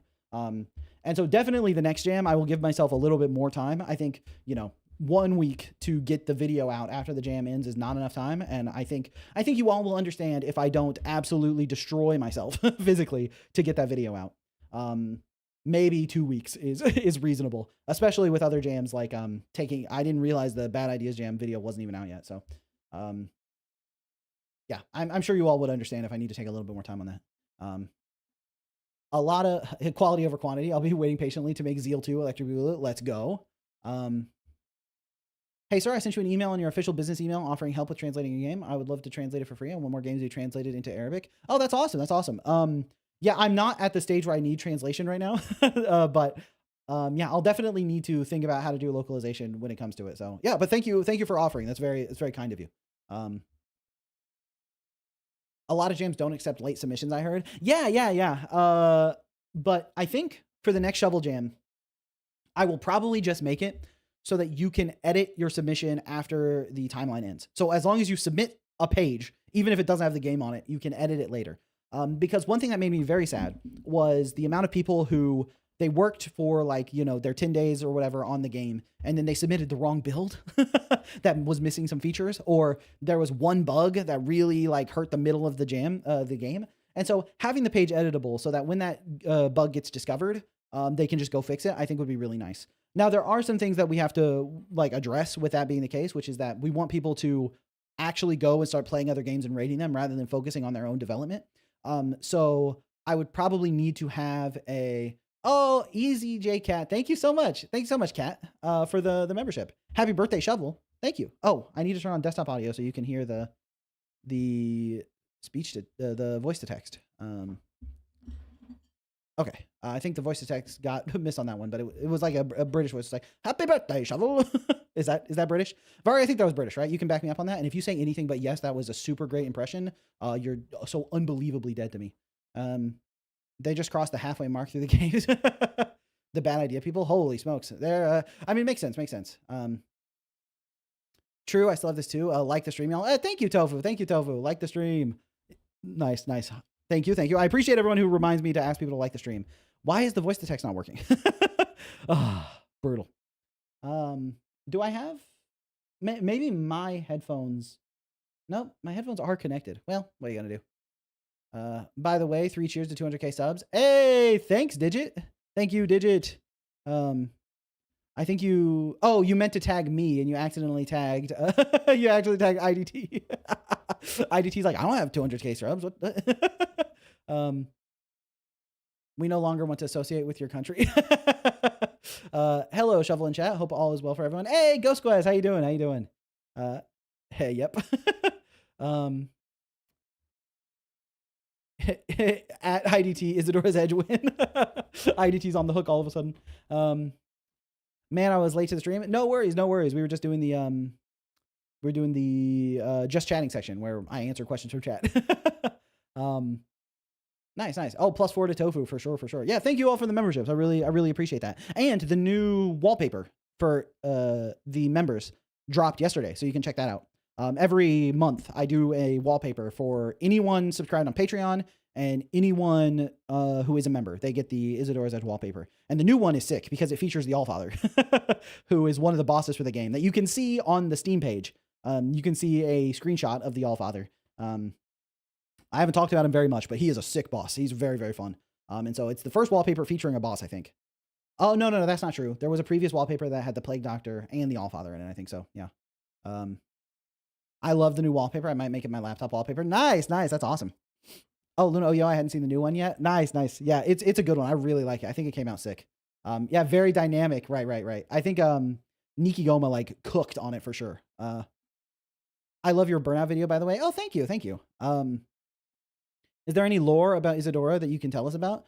I can tell you that Isadora is a high achieving, socially anxious person. There's some lore for you if you need some help setting up your me in Tomodachi life. I've been bad about resting and such. The short about motivation was a great refresher. Hey, I'm glad to hear that.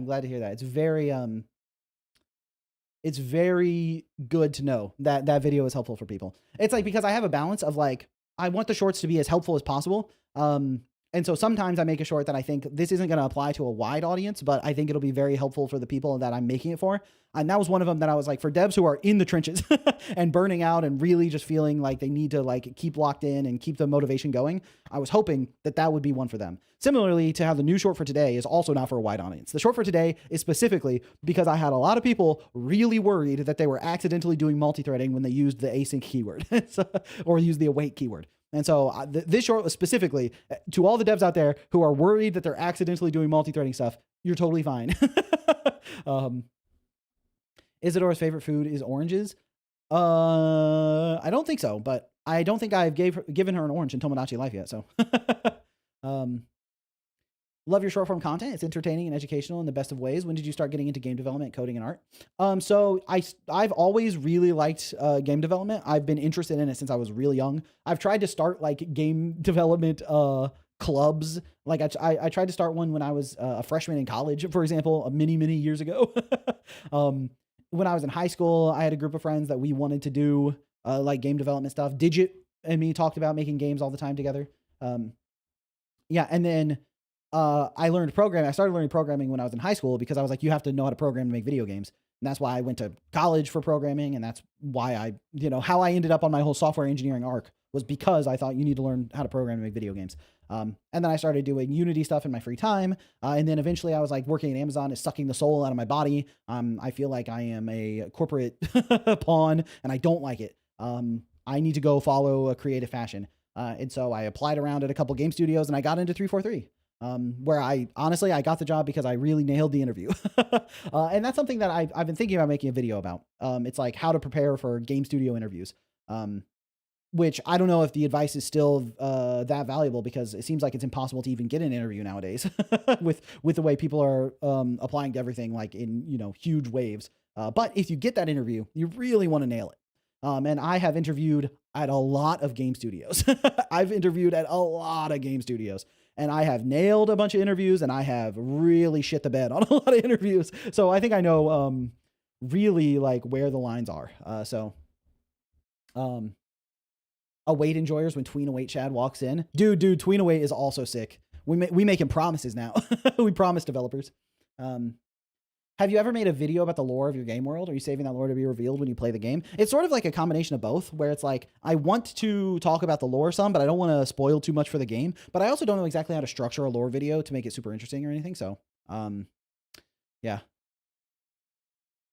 How do you find the work-life balance in the game industry compares to normal tech? So at Amazon, when I wasn't on call, the work-life balance was pretty good. But when I was on call, it was brutal. Where it's like when you're working at Amazon, you can go on call. Where for a week you have a pager, and if you get paged, you have to get online and solve whatever the issue is that you're getting paged for. And so being on call during like Black Friday and like Cyber Monday, those big sales and stuff can be pretty brutal. Yeah, so the whole on call system is rough. It was terrible because when I was working at Amazon was when I started dating Insandio. And there'd be times where we'd be like watching a movie together and I had to get up and leave to go work because in the middle of the movie I got paged. And so that was brutal. I really did not like being on call. And then I went to work at 343 where it was like being on call at all times. So yeah, the work-life balance at 343 was very brutal. I did a lot of hours. It was to the point where so I worked at 343 both before COVID and during COVID. So I had like the in studio and then also the remote work. And the remote work was much nicer. I still worked long hours, but at least I woke up and went downstairs and started working my long hours instead of needing to drive to the studio. But when we were still in studio, there was a point where they were giving us coupons for breakfast so that we could take the coupons and go to the cafeteria and get a free breakfast. And they were catering dinners. Because they expected, because the idea is that you're going to be in the office from breakfast to past dinner. So there needs to be food there. And it was nice getting catered food and having breakfast provided for you and stuff, but it was long hours. There were days where I would get to work at 9:30 a.m. and then I would leave work at 1 a.m. So there were some brutal days. Now I stayed longer than some other people stayed. Not everyone was in the office until 1 a.m. But I remember there were a couple of game designers that were there with me that they were like, Kenneth, you should go home. It's fine. And I was like, yeah, but we got to get this in before the playtest tomorrow and we need these features or whatever. So yeah, there were days where I worked really, really long hours, but I learned a lot in the process. So in bunch of lore videos, let's make it happen. Yeah, I should figure out how to do a lore video that doesn't spoil the game, but still can give some cool details. Maybe talk about some of the fun stuff we've written along the way, how some of the enemies exist in the ecosystem and stuff. Oh my God, I wish I had enough interest in my game for people to make theories about it. That's my biggest dream about the lore. Dude, it's actually so sad. that MatPat retired, because now I like, even if Isadora's Edge, like when Isadora's Edge releases, even if it was big enough and people like the lore enough for a game theory video to exist, MatPat wouldn't be the one making the game theory video. It's so sad. I don't get to see MatPat, call Isadora Ness or whatever. Oh, Ghost Quest. Thank you so much. Welcome to Gamer. Thank you, Ghost Quest, for the membership. That's so awesome. Forgot I got a new card recently. Thank you, Ghost Quest. I really appreciate that. I fell off game theory after I turned like 12. I fell off game theory when MatPat stopped hosting, man. I watched game theory right when the channel started, and I've been watching the whole time. MatPat, one of my goats. Who's becoming the next MatPat? I think it's Tofu, right? I think Tofu is the next MatPat, if I'm not mistaken. So, I have world building I want to add in my game, but it's boring, so I'm going to add it in the forms of books you can optionally read, like in Skyrim. Yeah, I think that's a great way to do it. I also really liked, in Black Myth Wukong, the way they did like the lore, like the myths and the tales and the bestiary. I really like that. So I'm thinking about doing some stuff like that for Isadora too. So, if Sans is Ness and Ness is Isadora, then Isadora is Sans. That's true. That is just spitting right there. Maybe Cat can be can be the next MatPat. Cat Pat.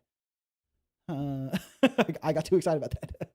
My name is actually Tofu Futric. Nice. So you'd be top foot. I'm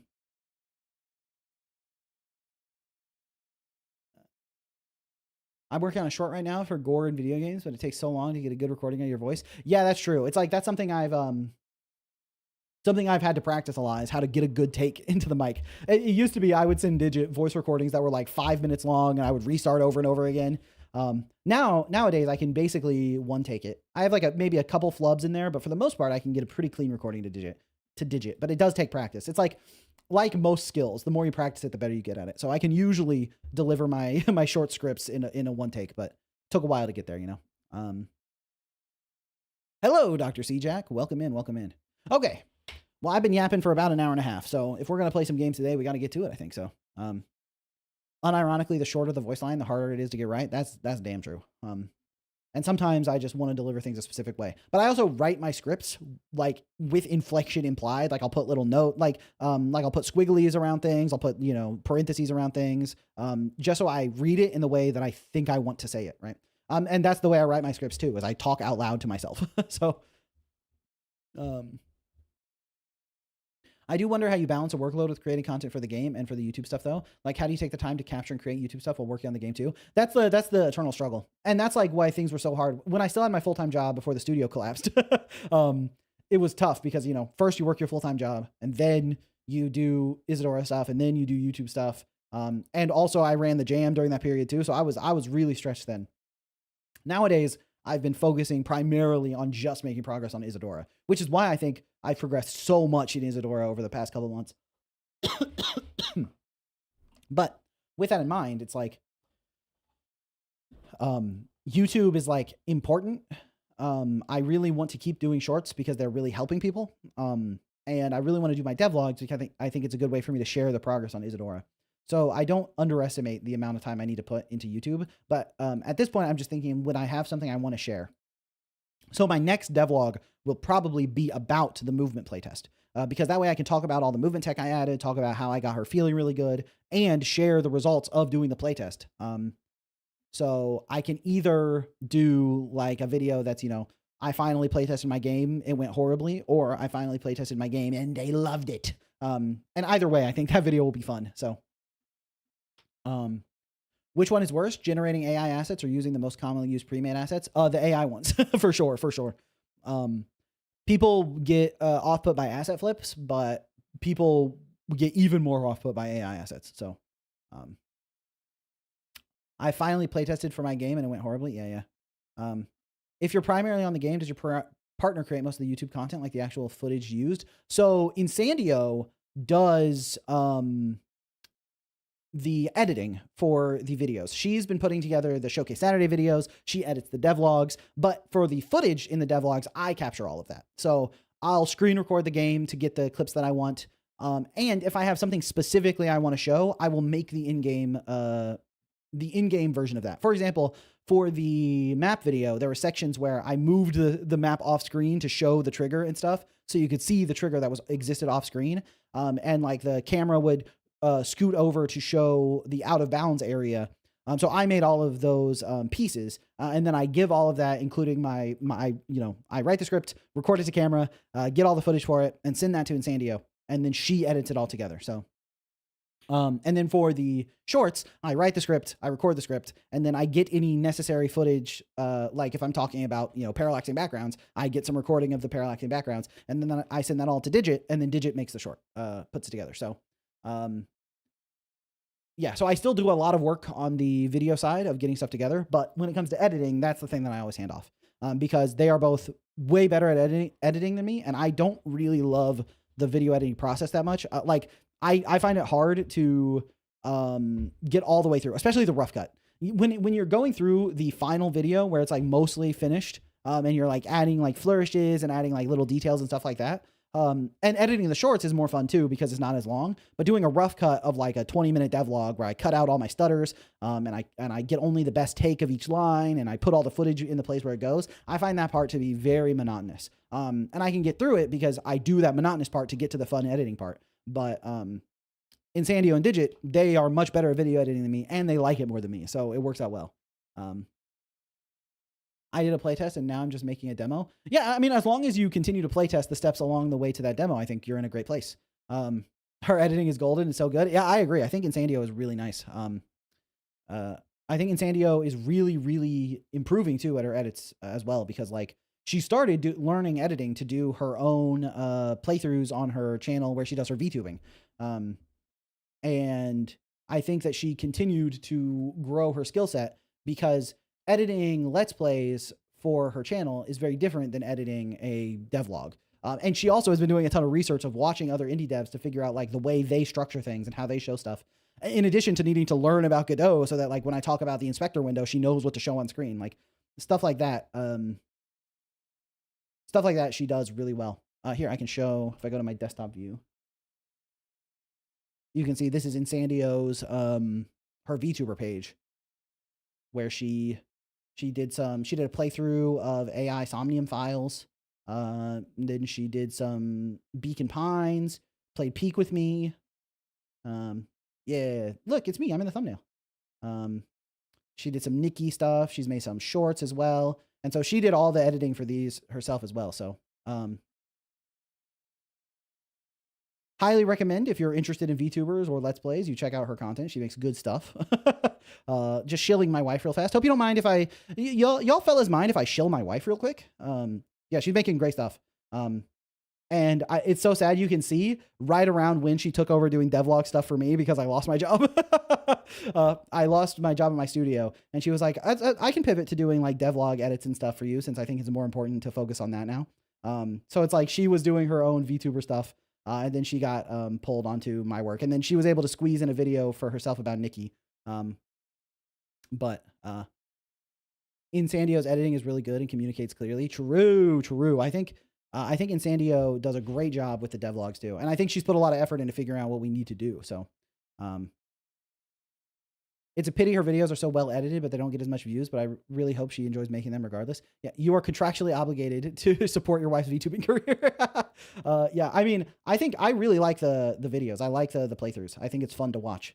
Oh yeah, she played Hungry Horror, which is just like an indie game that she just found it on itch. I think she just found this on itch and decided to give it a try. So yeah, I think her video is really good. I think she's going to release a music video soon. So if you guys are excited for an Insandio music video, I'll have to share that with y'all as well. But yeah, y'all should subscribe to Insandio's channel. I'm sure she wants to release more videos once she's not entirely bogged down with editing for my channel. So, Insandio, Isadora's Edge Let's Play. True. Dude, watching Insandio do a Let's Play of Isadora's Edge would be so fun because she is so bad at 2D platformers. She cannot jump and dash and wall climb. She cannot do it. Watching her playtest is really, really useful because it's a glimpse at how people at a lower skill level will play the game. And so that's really valuable. Nice. It'll be a growth series. True. It'll be really fun to see, like if she does a Let's Play of Isadora's Edge, her skill at the beginning versus her skill at the end. Hopefully she can, get there. It's like I watched her. She tried to play Super Mario 64 and she could not walk in a straight line. So, we need to be in that Discord call when she plays the Let's Play. And she might kill us. All right, she might rip our heads off. Imagine Insandio playing Cuphead. True. I honestly, I feel like Insandio might struggle to even get through the tutorial in Cuphead. So we'll see. We'll see.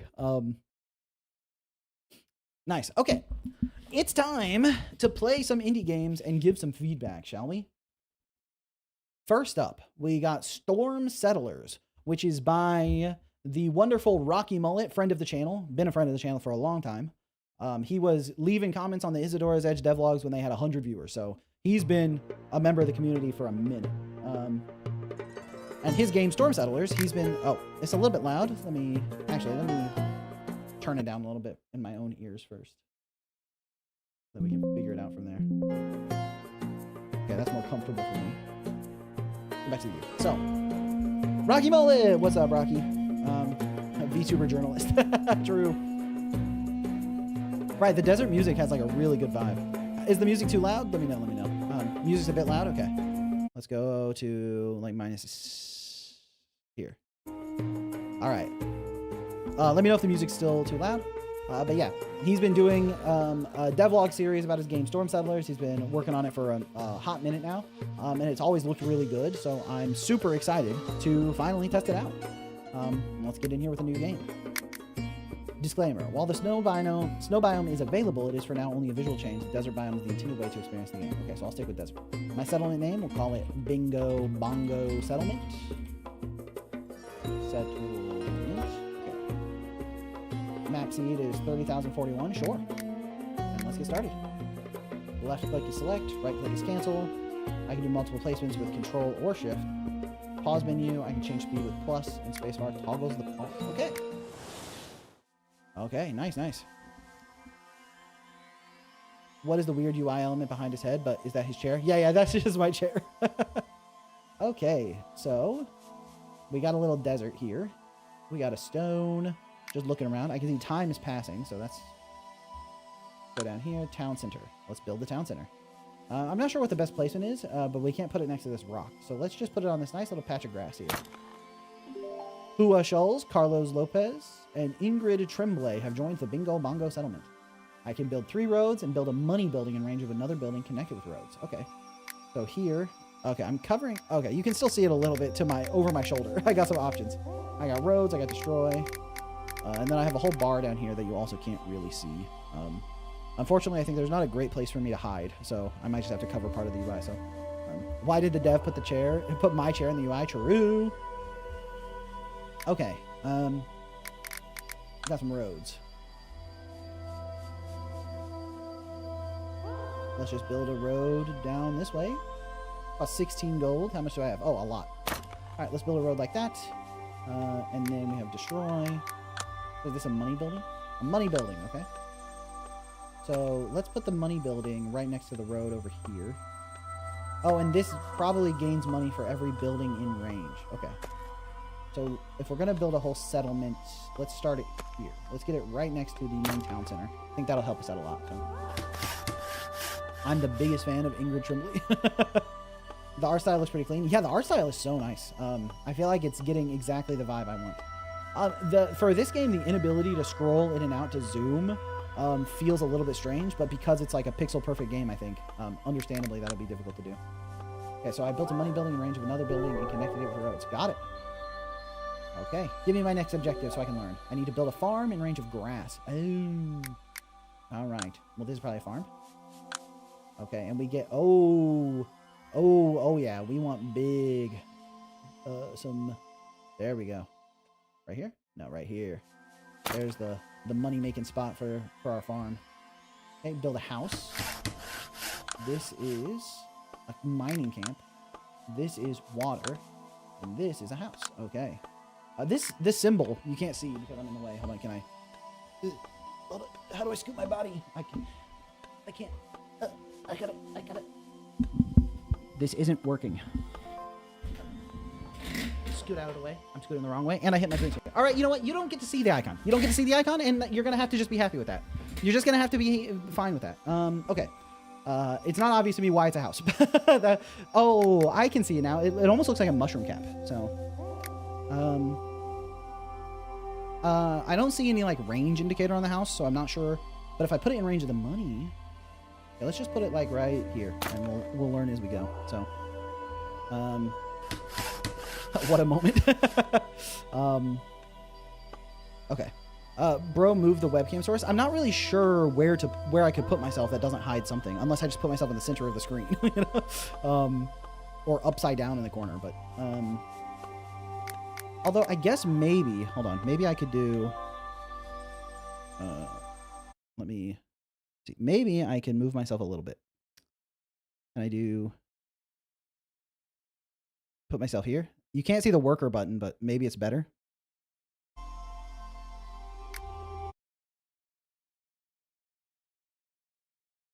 How's that? Okay. Okay. Now you can see. Oh, but now this is hiding the. This is hiding the actual houses and stuff too. Maybe I just need to scoot myself. Hold on. We're figuring. Oh, we're figuring this out. Give me a second. Cam link. I really don't want to be blocking everything like this. Bottom middle.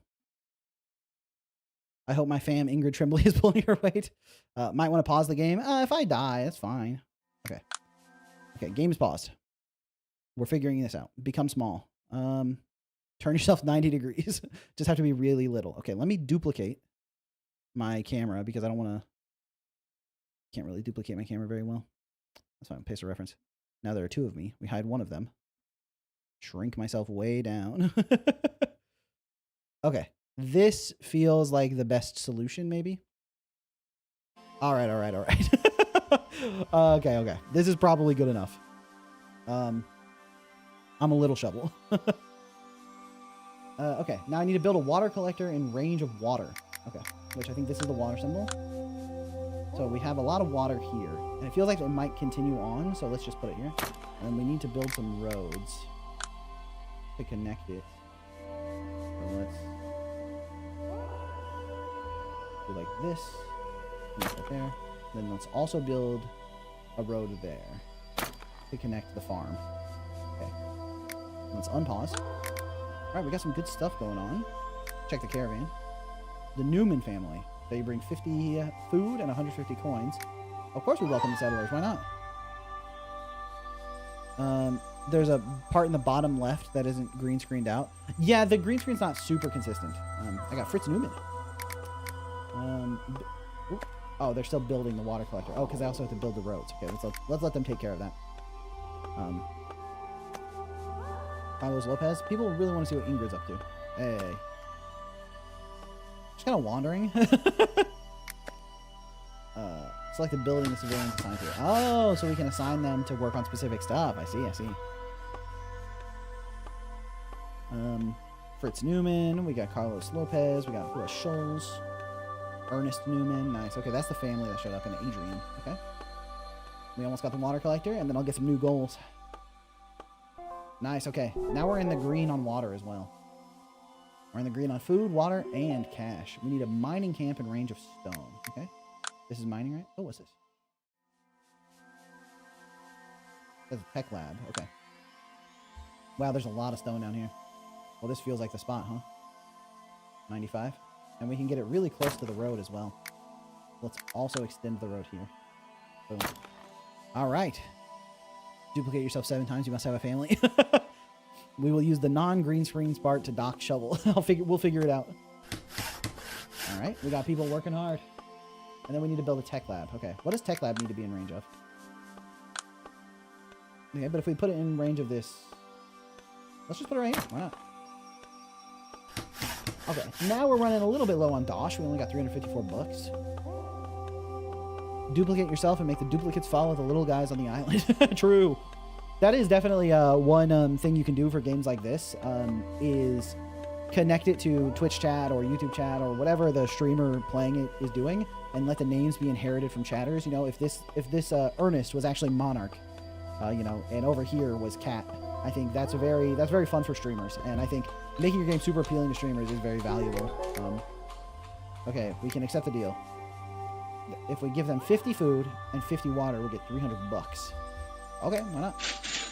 Boom. Make the little guys be controlled by chatters too. True. Can research walls in the tech lab. Okay, let's go to the tech lab.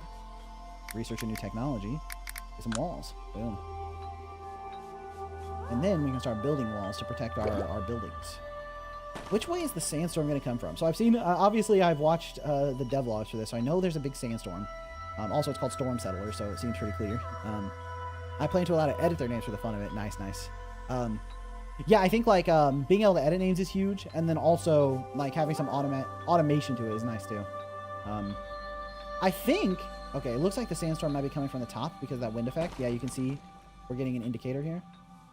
So I need to research. Okay, we're getting close to having walls, and then I need to protect everything from the top, I think. Uh-oh. Okay, the wind blew the sand down a little bit, but then it cleared, so... Okay, it's still coming from the top, I think. Okay, so let's pause. Now that we have walls, we can make fortified walls, we can make a digger. Farmers can create grass at the cost of 50 water, I see. We can make an explorer's hut. They can send settlers on expeditions. Make a water tower. Increase the max amount of water you can store in a bank. Max amount of money you can store. A pantry. Max amount of food you can store. And the social hall. Increases the mood of settlers for $20. Okay. I think being able to store more stuff is pretty good. But we don't have explorers yet, so let's explore. Oh. We don't have enough. Is that rocks? Oh, we need gems. We have to mine more gems before we can research more stuff. Okay, that's fine. Oh, here's the walls down here. So if I build some walls, I can create a top fortification on these important buildings. I think that's probably valuable, right? Wall here. There's some existing walls, but yeah. Maybe I just need to build a full... How much does each layer of the wall cost? Oh, it's very expensive, but I do got dosh, you know. I am not a broke boy. I do not need to say so. So if we just build a nice little wall right across here, does that keep us safe? Let's find out. How to protect from the storm. Good wall placement is crucial to protect the settlement from the sandstorm. Sandstorm will move the sand in the direction of the storm by one tile. If the wall is positioned on the sand tile or the tile that will be turned to sand, the wall blocks the spread and loses one health point. Which tile will be protected? Uh-oh. I already spent the money. Well, I think this wall is not going to help me the way I wanted it to. But we'll find out. We'll find out. Might have been a huge waste of cash to build the wall here, but we'll find out. We'll find out. Because, if anything, if this only protects the one tile underneath it, it means we just need to make a whole bunch of houses here. And the workers are getting to it.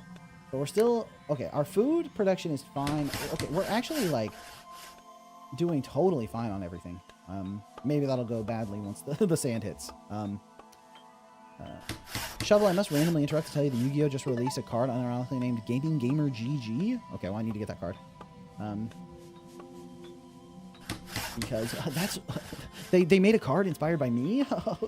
that's kind of epic. Okay, tech lab. Do I have enough gems now? Okay, I have 25. Pantry. I would like to store more food, so I'm going to learn how to make a pantry. Because I think more food will be huge for me. Okay. Still looks like the storm is coming from the top, so... What game is this one? This is called Storm Settlers, which you can wishlist on Steam now. How to assign settlers to buildings.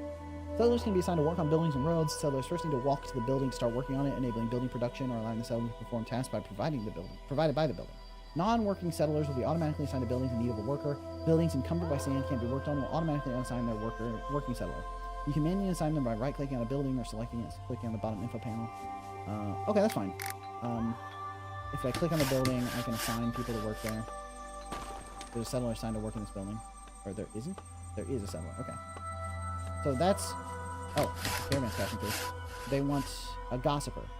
If I give them 250 gold and 60 water, they share information about the location of undiscovered gems. Or the Anderson family, they want 150, but they'll give... this 25 water will get kind of wasted because I'm already full on water. But I want more workers, so I'll accept them. They need houses, though, so I need to build some houses. Sure. I'll buy the gossiper. I did that in the wrong order, didn't I? Well, if I had done this first, I could have spent the water and then got it back. That's fine. I don't know what I'm doing. We're new to games, so... I need to add a GIF to the assigning settlers page, because that's a bit too much of wall of text. Yeah, one thing that's always useful in a game like this is when buildings tell me if they're unmanned, which they might, because it seems like my buildings are all, you know, being occupied right now. So I think, with that in mind... Okay, I'm at -5, so I need more food. Which means I need to make another farm. And it looks like there's a really, really juicy farm source down here. Next to the mines. 21, 23, 29. On top of the grass. Sure. That's pretty good. And then we can build some roads to make it easier to traverse here. Boom. Okay, we'll get those roads constructed. We got this nice wall here that I don't think is going to help me, but we'll find out the hard way. Okay. Okay, so this, what's the wall for? So there's a sandstorm coming, and the sandstorm will damage everything that it passes over, and the walls protect from the sandstorm. Okay, caravan. I can give 75 food for 200 gold. That's not a good trade for me right now. The explorer. I can send an explorer. They cost 480, but they explore 35 tiles around a selected waypoint. I think I need to skip these for now, because I'm falling a little bit behind. I need more houses, I think. Right? Because I got a lot of people. Yeah, they don't have a house. So the lack of house is going to cause some issues. And we want the house in range of this money building. Okay, nice. We got the farm unlocked over here. And it looks like it's manned. And it's like wiggling, so I think that means it's manned too. Don't mind me, I'll just zone out of the gameplay for a bit to dev in the background. Nice, nice. I commissioned an artist for the capsule and main menu art, but I did the rest. Nice. Yeah, I think it looks really nice. And the music is really relaxing in a way that like fits this kind of game super well. So I think that's working really well for you. Okay, it looks like you can build walls that like if they go on a road, it just becomes like a little path. Uh-oh. Just build it there. Put that there. Create a path here. Obstructed by another building. So I can't protect my home base. Okay, unfortunate. Alright, I got grass going at 100% efficiency. And it looks like my tech lab is almost finished with the pantry. And I have 40, so I can increase my food storage. Nice. Okay, so now I can build a pantry. Which is this one? Alright. And then let's put the pantry in range of... in range of the money building and this farm. I think that's smart. I think. The sand moving with the wind too. Yeah, I love the way the wind blows the sand down a tile. I think that's so cute. It's such a nice visual. Oh, look at that smear on him hitting the rock. Oh. This game is very relaxing. A caravan's passing by. What you got for me? For 150 and 75 food, I can share information about water, or I can just get some settlers. Okay, let's get some settlers. Extra daily consumption of food, water, and housing. So I need more. I'm going to need another house, I think. But I think having settlers is valuable. Okay, so I need another house for sure. Oh, I don't have enough money for a house. Okay, I'm a little bit broke. If you're broke, boy, just say so. Looting boxes. Boxes are found around the map and are looted by assigning a settler to it. They give a fixed amount of either money, water, or food. The amount can be seen by selecting the box. Okay. Special boxes will get power cores? Sure. So this is a box. So I can assign someone to it. Okay. So there's a settler assigned to work at this building. Select the settler. Oh, okay, there we go. Perfect. And then once you're finished with that box, I can... Some settlers don't have... Right. I need the money first. Okay, nice. The money gives you enough to build another house. So let's put it like right here. Why not? Imagine not calling it a loot box. Alright, and let's assign someone to come open this box as well. Oh, yeah, there's a box down here. Once this one's open, I'll assign someone over there as well. Okay. We're doing okay. Oh, the research lab is currently not researching anything. We want a water tower. Because we want the maximum water as well. Okay. Now we're researching water, which I think is very, very good, because we want to be able to fill up these storages. We don't want any food or water going to waste because we're already full. I think that's probably going to be a good way for us to stay ahead of the game. Okay, we got the loot box there, and let's open this box. And then I think that's all the loot boxes I can see. Nice. Very good, very good. And then I think these are being protected by these walls. So maybe I need... What's this? Is that just my cash?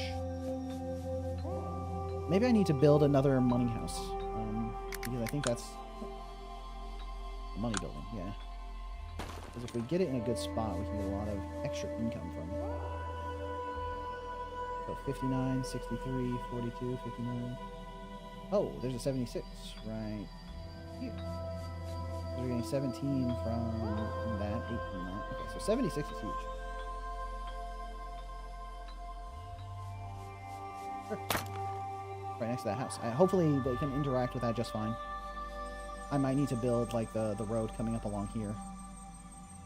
But nice. Having another money building I think will be good. The menu screen of this made it look like something intense. Right. This game is not intense at all. This game is extremely relaxing. You know, it's giving, what is it, settlement survival? Just a chill pixel art desert town building game. I need to research the Explorer Hut. Oh, I've been missing out on the next thing I need to do. I'm just not paying attention at all. But okay, once I get my storage, I can grab the Explorer's Hut. But okay, we've got all the housing. That's fine. We've got 4 settlers not doing anything. So we have 4 concerning news. 1 passed through a town nearby. They were in deep trouble and in deep sand. They've been hit by a sandstorm. They were not prepared at all. They didn't have any diggers, not even a single wall to stop the storm from spreading sand into their streets, and they paid the price. Okay, the first, I'm bringing some news. Oh, okay. So, time to lock in and build some more walls. Need to protect our buildings.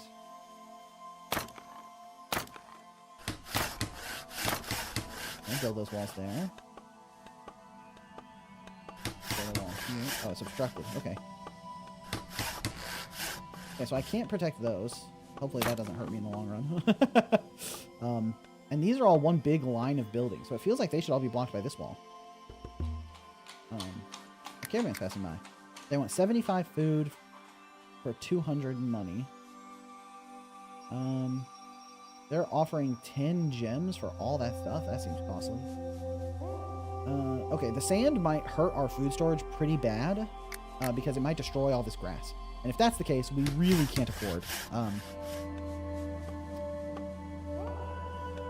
We really can't afford to give it away right now. So we might just need to, for the time being, keep those locked in and safe. Right. The right. Okay. We're not doing those deals.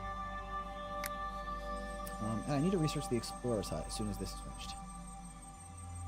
I'd also like to store more water. I don't know if the sand's going to destroy the water either. Okay, water tower research. Alright, water tower. Oh, 750. Yeah, well, I can't do that yet. This is a gate. Okay.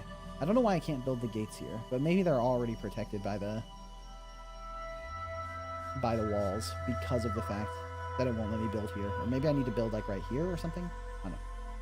I don't really know how the storm is going to work, so we'll figure that out when it happens. Also, they told me to digger. This deals with sand. Dig away sand and turn it into dirt. Okay, well, that's not great. I need the Explorer Hut. That's the next important thing, because that's what it told me to get.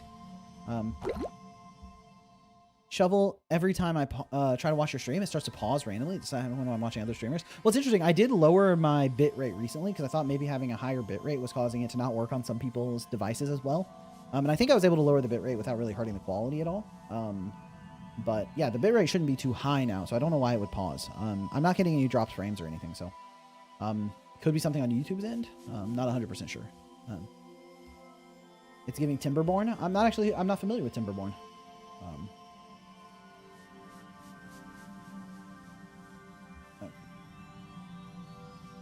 It's interesting. The pixel art style for this kind of game, I feel like it's not done that much, right? Because these kind of games are usually 3D so that they can do some limited rotating and zooming in and out. So having this in a pixel art style is really, really nice.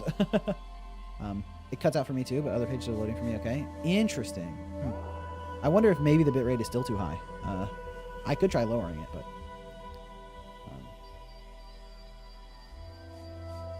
Yeah, I wonder... Does anyone have any advice on how to learn shaders? I've been using them. I feel like I should, since I'm no good at art, try making a few, but I felt way in over my head. So shaders are really overwhelming until you get the basics. The bean family. They'll increase my use of food by 21. But they're called the bean family, which is very funny. Okay. But I already have 4 unassigned settlers. Okay, I'm going to have to skip on the bean family right now. I'm not really making use. Maybe I should build another farm, actually. Okay, you know what? Let's bring the bean family in and build another farm. Build another farm. Oh, yeah. Down here is looking really good. Oh, but this is already giving... That's -6. Okay, so if they're eating the same grass, that hurts the farm. Okay, so I should come over here. Like, way over here. 26. 23. Okay, but we want... Yeah, this is pretty good because I can connect it with a road, I think. Yeah. I think this is okay. I could be wrong. And then let's hit a wall here to protect... I don't really need to build this big wall, but it'll look really nice if it's all connected like that. So. Oh, and I need another house. Can't pass on the bean family, that's for sure. So let's keep you in range. Let's actually keep you just in this line of housing that I have here. Continue to get money out of it. And then we want to make sure we're researching something. So I'm a little bit concerned about the sand. So I'm going to research the digger here. And I do need to build another... Oh, I already started another house. Okay, so we got the house on lock. Once we get another farm in place... Boom. Okay, now we need to build some roads. Just to connect everything together.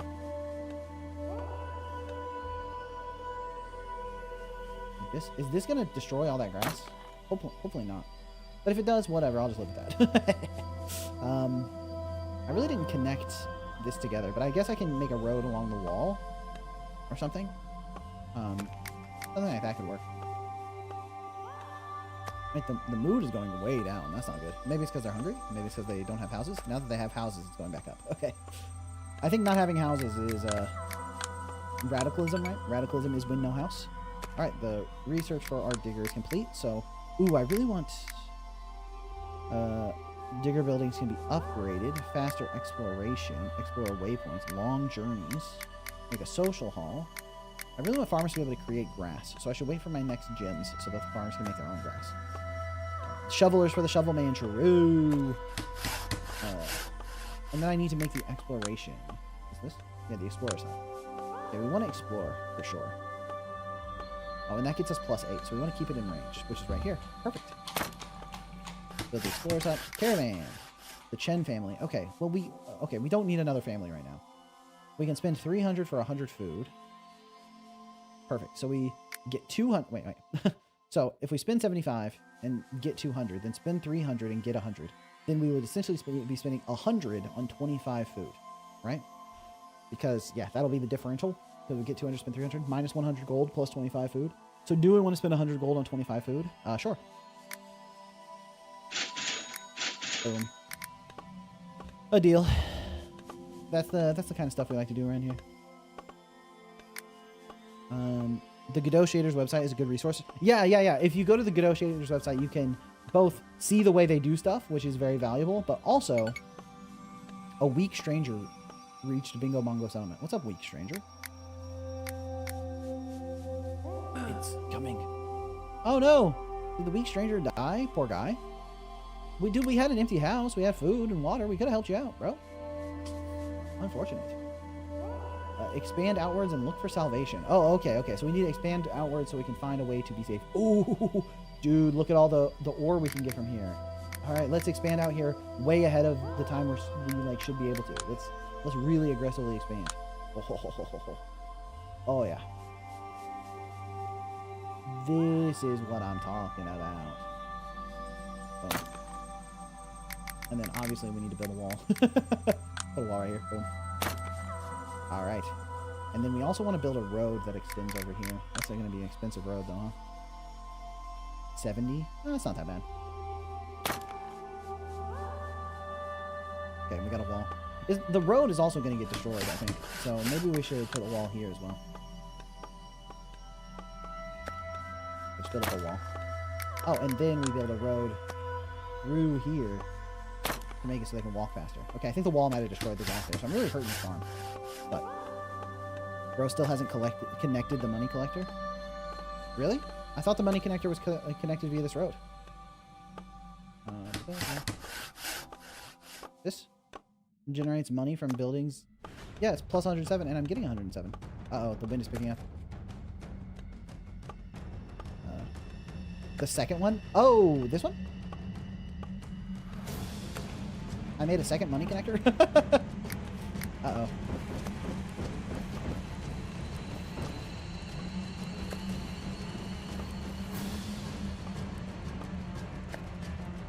Send the settler to explore. Okay, I don't have a settler exploring. Ah, true.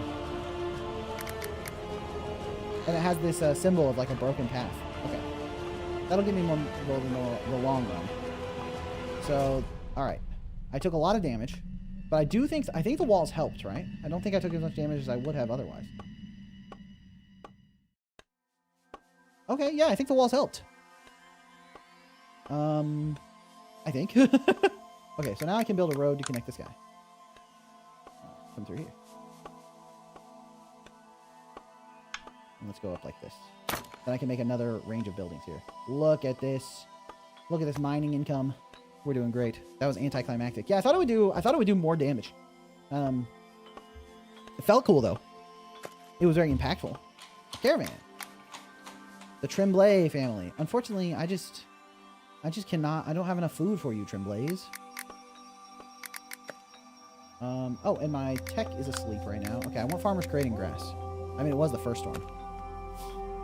Oh, and I can get more water over here. That's probably valuable. I'm going to be running out of water eventually. Researching technology. Oh, okay. I don't have anyone assigned to this. Okay, let's get an explorer going. We can explore, expand. Short journey, long journey. Okay, send the explorer on a short journey. And we don't have long journey. Okay, so we only have short journey. Okay, we got an explorer going. I love the camel sprite so much. Yeah, the camel is super cute. Oh, no. Now it's coming from the left. Oh, I built all my walls to defend from the top. Uh-oh. I see where the difficulty is coming in. But I can just build a wall like this, right? I can build one big, gigantic, stupid wall along this path, and that'll help me a lot.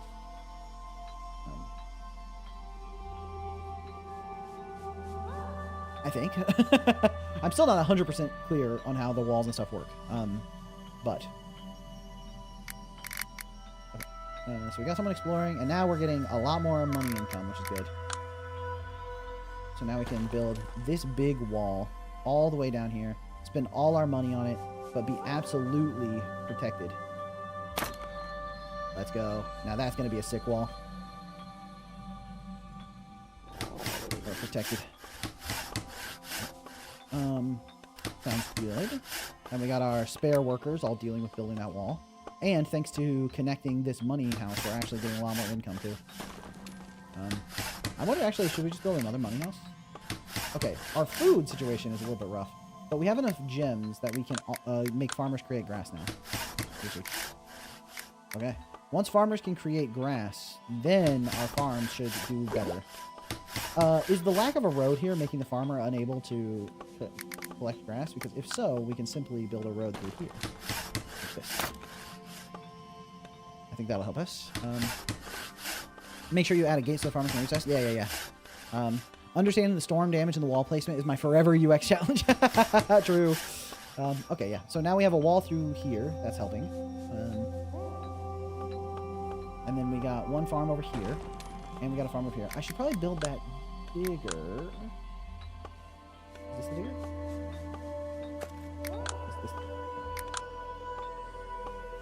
That's the water tower. Alright, that's water. That's the explosion. Is this. Okay, interesting. The digger is in the gold category. That's interesting. The digger building allows its workers to dig away sand and turn it into dirt at the cost of 20 water. Okay, so before I start digging away sand, which will be very valuable, I probably need to get another water source. Which would be over here, obviously. So, let's get one of you. 29, 29, 23, 29. Perfect. We put it here, and then we can have a road connecting to here. The town center is running out of what? Food? I didn't have enough chance to read it. Running out of space? Oh, I never built the water tower because it's so expensive. Nice. Okay, we have this really great long wall here that I think will help us. I think. And then, do we want to build some more walls? It's cool to look away to do some work and look back and see how big your workers areas have expanded. Yeah. It feels nice that my my settlement is getting like larger and larger. The caravan's passing by. What do you guys got? The Anderson family. Well, the Anderson family is so many people, but I do not have enough buildings in place to support that many people. And they also eat 56 food, and I'm already hurting on food. Okay. Maybe I'll take them before the day's over. Because... Oh, my researchers... I finished farmers creating gas. Is there escaping? Reduce the cost of turning dirt into grass to 40, or wheat farming. Allows farmers to produce wheat out of wheat fields. It unlocks the ability to turn dirt into wheat fields in range of the farm. The settlers are working. Okay, so I really need to continue upgrading the farm. Reduce the cost of turning dirt into grass seems pretty valuable. Okay, now we have someone working on this water storage.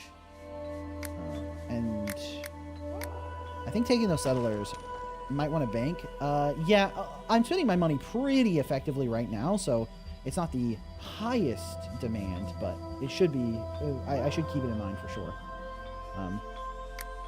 Okay. Hopefully the farmers start creating grass soon, but I know that eats up water. And I do need to build a water tower. It gives 5 or a double 4. We can double 4 by putting it here. Sure. Okay, that way we can store more water, because right now I think we're wasting all the water. You tell them to make grass. Oh, really? Oh, I can create grass. Okay, let's try it.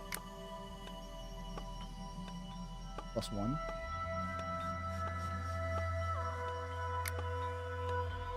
Is minus 100 water. Ah, okay. And then they come and do that. All right. Sounds good. Sounds good. They don't just do it automatically. I see. I like the general game's ambiance. True. Okay, perfect. Yeah, I don't think I can create... Actually, let's check. Can I create grass? Oh, I can't create grass on walls. That makes sense. And let's continue building out this grassy area here. Although this is a really good spot to have buildings, so I probably should actually continue building the grass out here. Although that might get damaged by the sandstorm, so... you know. You win some, you win some. Oh, but maybe these like big ore deposits will block the sand on this grass. So having some grass in here seems fine. Seems like something that I can keep safe for a while. Ooh, and now I finally want to make this guy to get rid of sand. Put it here to get double +7. And then once that's manned, I can start digging out sand. That also costs water, so... Yeah, my food usage is really rough, but at least this farmer is digging up this sand. So this sand should get me into the +1. And as long as I'm not negative on food, I should be fine. How long on average do you spend on each game during showcase streams? I basically just spend... The town center's running out of water, really? But we have so much.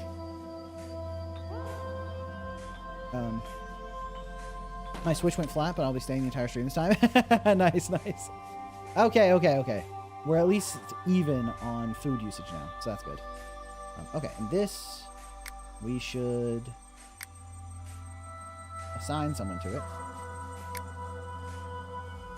Yeah. Okay, someone is assigned to it. So now we can dig. And how much does it cost? 20. So I want to dig out in my main settlement area, especially the one that's protected by this wall. Zare escaping research is complete. So that makes it cheaper to do this. So that's good.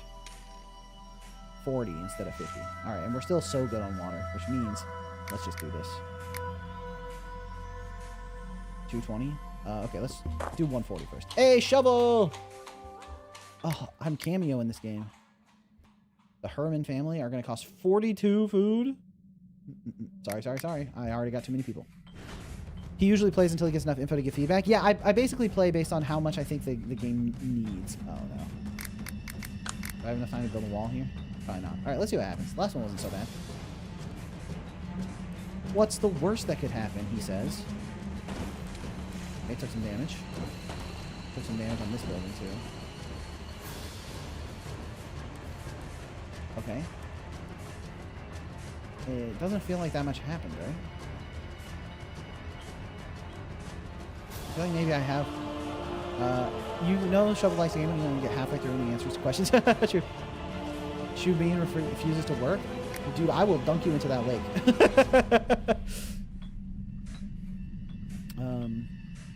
Alright, that wasn't too bad at all. Yeah, okay, you're striking because you're in the middle of a sandstorm? That's fine, that's fine.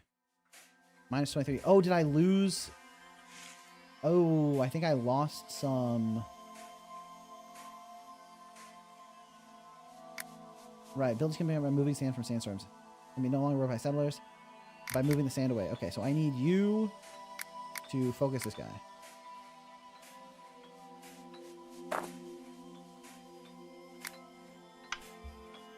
I wish I could tell him to stop over here. Can I cancel these? No? Okay. Alright, well, everyone's going to starve to death because I wasn't properly prepared for the sandstorm, so... It's good to know. It's good to know. I have 2,000... Okay, hold on. Let me pause. I have $2,000.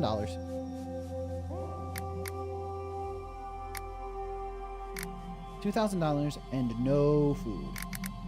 So it seems like my best bet is to do something with food. This costs 250, but I'm out of grass because I did not plan properly. So that's something you gotta keep in mind. Everyone's dead. Yeah, it seems like it. Seems like it. I can spend 1,000 to get more water, and I think more water is actually really valuable right now. If I get another one of these, does it hurt the other one? Yeah, it's minus 7, but plus 28, plus 30, minus 6, minus 7 over here. Well, I don't see another good source of water, so I think getting plus 25 right here is pretty good because of the fact that it's only minus 7 from the other one. So I need the water, so that's good. But I want to be able to store more water too. So let's build another one of these. And get it in range of these guys. Put the water tower, like, right, you know. Just put it right here. Okay, so that spent some of the money. Our food is in a rough spot.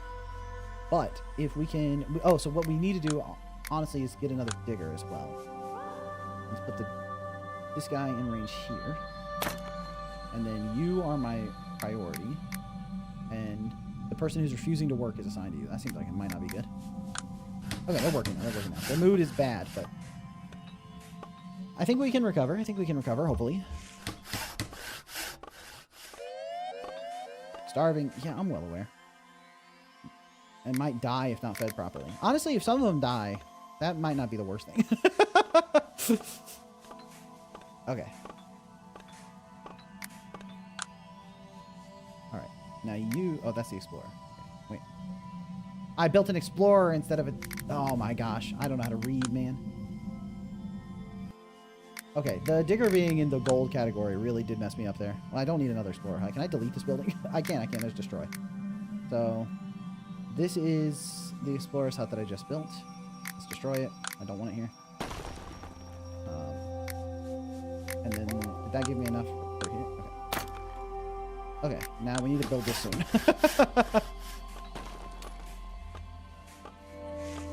This is a sacrifice I'm willing to make. Yeah, some of you may starve to death. But... Oh no! Scholes, Adrian Newman, Paul Anderson, and Adriana all starved to death. Well, that's unfortunate. Okay. Oh, okay. You're telling me they're in a bad mood because they're starving to death? That's... I wish there was some way to cancel these. I like set it to do all this stuff, and then it totally cooked me because I didn't have a digger ready for down here.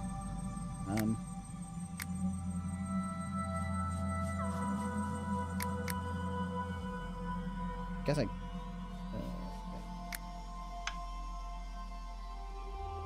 let's see. Can I dig this? Oh, wait. You can cancel it. Well, that wasn't clear to me. Alright. Wah, I'm starving to death. Cry me a river. That's what I'm saying, man. Uh-oh. Carlos Lopez, Fritz Newman, and Margaret Syed all starved to death. That's unfortunate because, now I don't have anyone... Okay, hold on. I need people to man the farms. Okay, you have someone. That's good. I have another farm right up here. Okay, and you have someone working here too. Okay, that's not bad.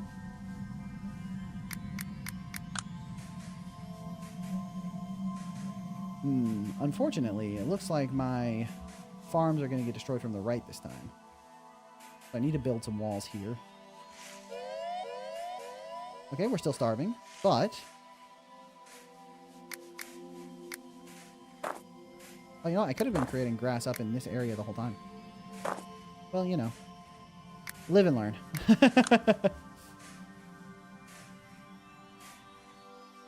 think this farm is not occupied, so we need one. Alright, she being starved to death? Should have worked. I refused to work and then I starved to death. These things seem related. Hey! And we're back in the green. We're totally fine. Okay, so this farm is here. Okay, so I really need a wall to protect over here. This farm needs to stay alive. And we want it to stay alive on, like, the... Okay, so this is probably going to get blocked. Maybe not. Let's build this. And then we also need to build walls here. Let's go... We have 130, so let's put that there. Okay. Ingrid is immortal. Ingrid is my goat, actually. Ingrid got no problems. All right, we're doing just fine. Okay, no one's working the money house, so we're running out of money. Well, that's fine. We also don't have anyone available to build the walls. Okay, so we need the walls built. That's clear. So we need someone on this. Yeah. I took you from your job at the money house. Right, if you have a money house... Okay, you come build the wall over here. And then... No one's working at this. But someone's working at this one. This is plus 26. This is... So I can't see how much it makes... Oh. And this hasn't even been connected via a road, so that's fine. It wasn't being used anyway. Minus 42 mood. Well, it's just because a bunch of their friends starved to death. What's the big deal, you know? Honestly, I think they need to, like, toughen up their resolve a little bit. Okay. We have one person working on this, and can I assign someone to work on this? Okay. Oh, that's because they're assigned to a temporary task. Okay. Yeah. So you need to come here, and then... How many settlers do I have? I have 5 settlers? Okay, so 5 settlers means I have one person working the food here, one person working the food here, one person building this wall. At this point, we no longer need anyone digging, and no one is digging. Where are my settlers at? What are they doing? No one in the mining camp. Someone's collecting water, which we don't need right now. Okay, you stop collecting water. You, I want to unassign you from this, and I want to assign you to this. Okay, now we got 2 people building walls. And so you're building a wall, you're building a wall. You are assigned to this farm. You are this farm. Yeah, you're assigned to this farm. Where's my other worker? 1, 2, 3, 4. Oh, up here. Aisha, you're this farm. Okay. So we got 3 people working the farms and 2 people building walls. Okay. Once they build those walls, they can go back to collecting water, but for the time being, we need the walls built. And honestly, we need even more walls built, but okay, a caravan's passing by. The Chin family, they want $100, but I don't have $100. I wanted to reference Lord Farquaad from Shrek, but the super chat wouldn't let me. Oh, thanks for the super chat. Okay. Can we get some +2s in chat for okay? All right. All right, we need these walls built so I can start collecting other resources.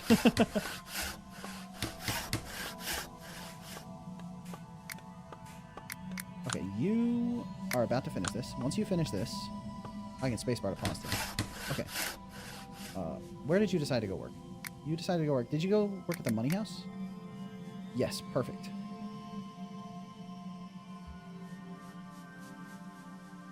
These money amounts, I think, are exactly the same. So that's fine. We just need you working at the money house so that we can build more walls.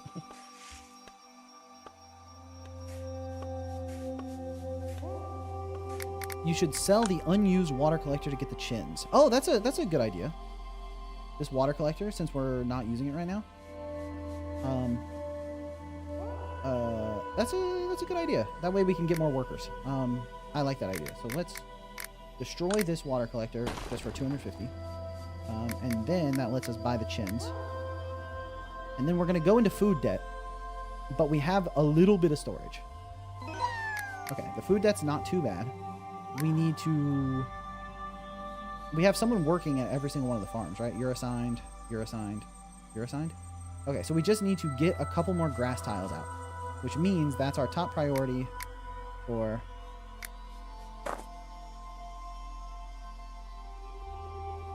you. Additionally... Oh, this is the... We don't have the farm out here. Okay. So... We requested 2 here, but we also don't want them to die of thirst. But, okay, now we have more workers, which is great. So who's assigned to what?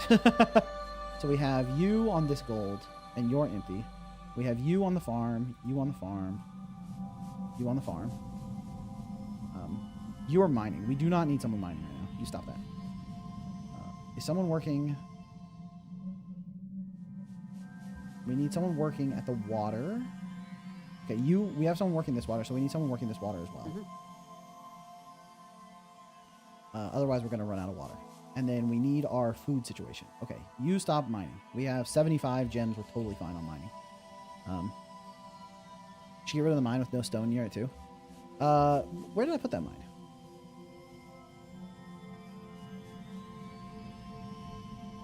I know I built a mine somewhere up here, and then I mined it all out. Or did I put the mine over here, or did I put the mine over here? Oh, this is the mine. Okay, we still got some more. I wish I could tell the buildings apart better. Oh, this mine. All right, this one, we literally got everything, so I guess I can just destroy it. Seems fine. Get some money out of that. I don't know exactly how useful it is, but... Okay. Is everyone assigned to something that's drastically what we need?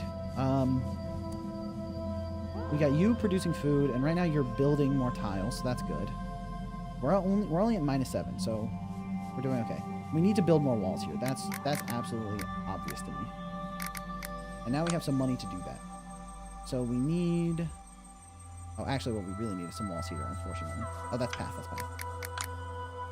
195. Okay. All right, and you are assigned to the money building. You are a settler. Get out of there. We don't need anyone working on the settler right now. So instead, you can come over. We have one person at each of these water towers. Oh, this is another water tower. Oh, no. They're water collectors, not water towers. So you're working here, you're working here. Unfortunately, it seems like we're still a little bit short on the water, but that's fine.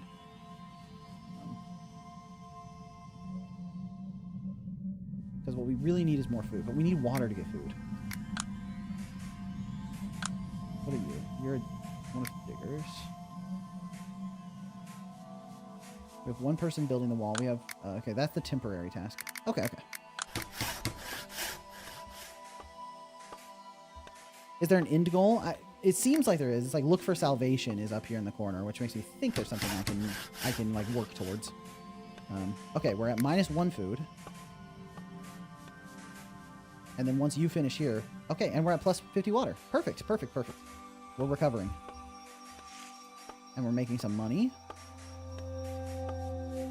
All right, we're even. So now we want to make sure we finish building the walls here to protect our food. And then we also need to protect down here, but okay. Build a wall there just to make sure we're protecting as much of the food here as we can.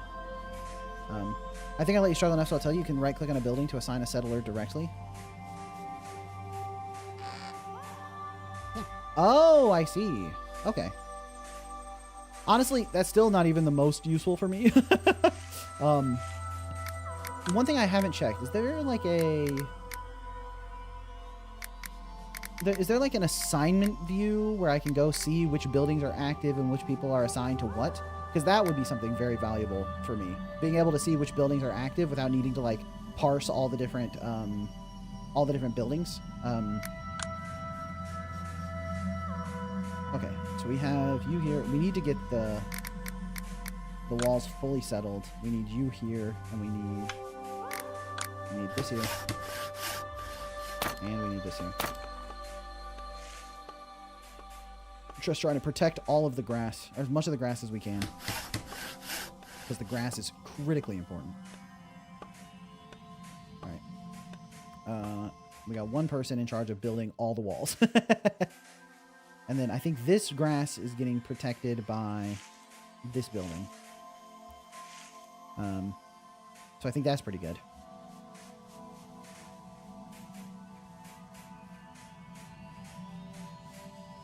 Nice, okay, and you're building the grass here. Is that a... what is this? Okay, that's a gate. So that gate is blocking the grass here, so that's good. Okay, we're making a pretty good recovery, and the digger here is making some... good progress. Uh-oh. I think we might not finish all the walls in time. Alright, we have to hope we don't lose too much grass.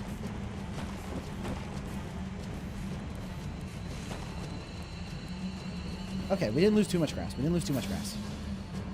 Perfect.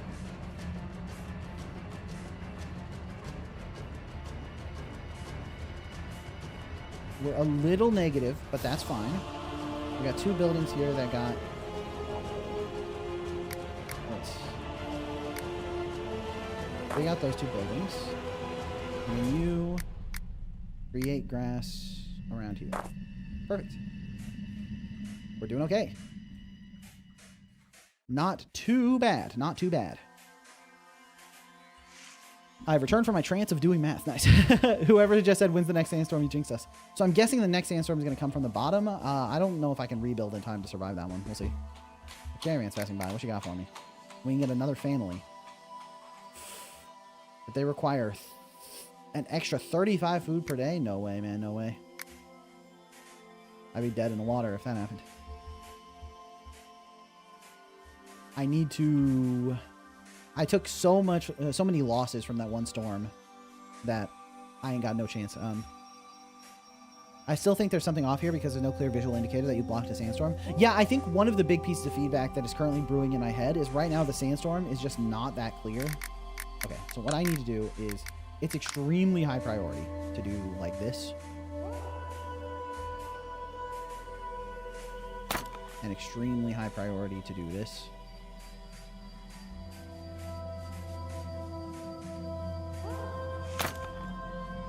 This is already blocked, which is pretty good. Can I build like double gate here?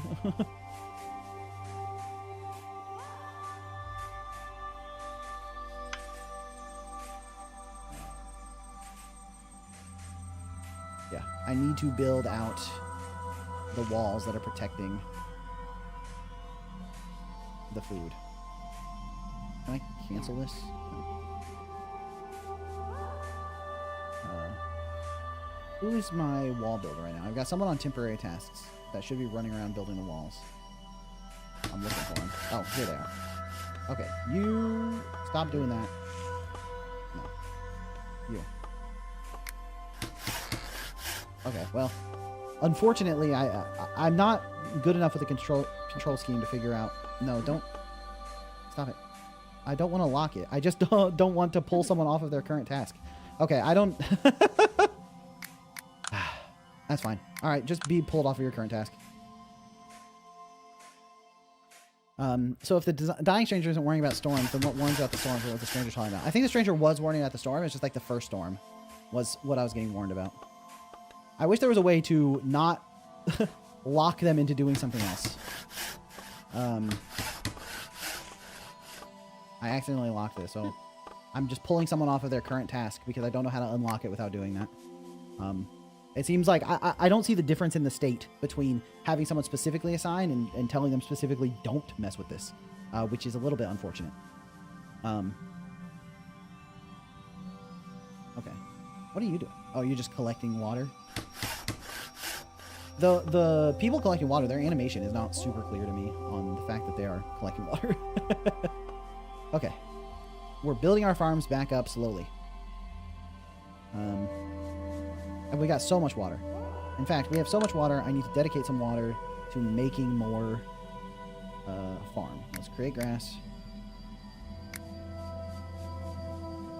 Okay, we have 280 here. That seems good. We definitely want more food. I think food right now is our biggest issue. As evidenced by the amount of people that we let starve to death. Okay. We have someone assigned to every farm, right? You're a farm. This farm is so cooked. It's only giving 9 food. Okay. This one's giving 15 food at least. And we got someone assigned here. Okay, so someone's assigned at every farm. So, and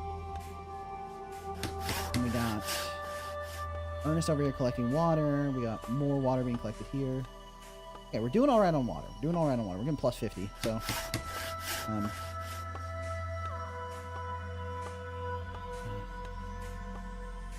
I'm still struggling to make players understand when they're putting useless walls. It's not that so it's not that there's no feedback that it's working. It's not working. I just need to make it clearer. It's like I do like the fact that I have these walls around my whole village. Like I think that's pretty nice. It feels clean to be able to build these walls and feel like my stuff is safe, but I actually have no idea which walls are effective and which ones aren't. So, long story short, the dripping sand shows the tiles that will be turned into the next storm. Oh, so these are going to be hit. These are going to be hit.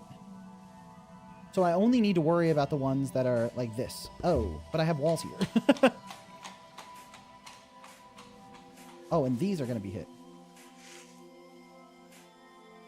So do I need to dig away this sand? And dig away this sand? Is that going to protect? The feedback that is working is sand piling up on the walls. Right, so this is this wall is protecting safely. And these are protecting a little bit. Oh, gosh. I didn't understand in time. So it looks like we're losing a few spots here, but that's okay. This one, not so okay. Oh, at least I got rid of this time. Come on, dig faster, dig faster. Oh, he almost did it. Oh, I think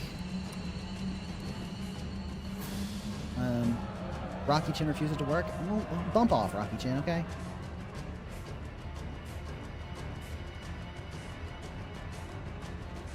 Such a crybaby. Oh no, I got sand in my eyes. Okay, so we really need...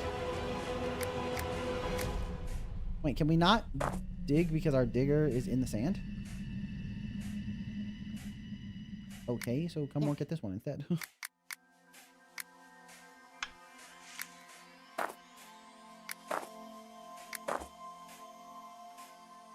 Alright. Is anything else broken? Doesn't seem like it. And we're still +4 food. Is the next sand coming from the top? Oh, you know, I totally ignored this caravan. I can spend 175 for 600 gold. Definitely don't need that. The Tuba family eats 21 food. I would like more workers, but my food situation is not under control.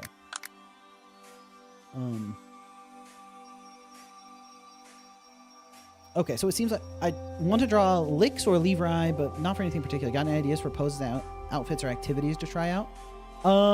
Let's think. You could try them. You could do like a beach day. They could be, you know, out in the sand. I wonder what inspired me to think about sand.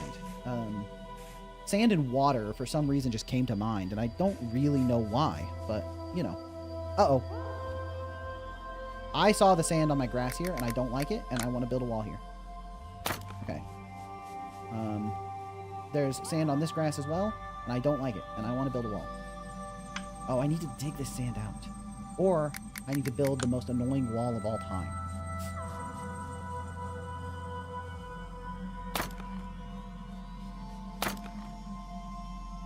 Okay. Other than that, and this is also, okay, build a wall here, and build a wall here, and build a wall here. Okay, I just need to dig that out, actually. Okay.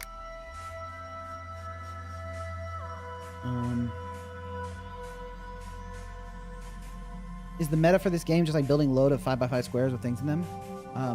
Add like press alt to view all protected tiles.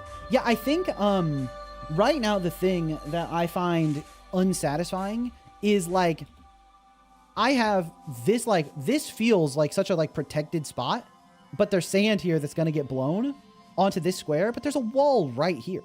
So it's like if the sand is coming from the top, it's going through this wall and this house and this wall to blow this sand to destroy this tile. And I know that that just means digging out the sand is important because then the sand can't be blown inside the walls, right? The idea is you need to keep all the sand out of the inside of your base and then put walls around the outside of it, and then you expand out like that. I get that now. So I guess it's just like at this point I'm trying to recover, but I find the recovering process to also be like dragging on a little bit. You know what I mean? It's like the sandstorms are coming frequently enough now that because of the big setback I had earlier, it almost feels like I should just like restart, you know? Do I have? Are you? Where are you digging? Oh, you're digging out here first. That's not what I want you to do. I think I'm cooked. Because I think...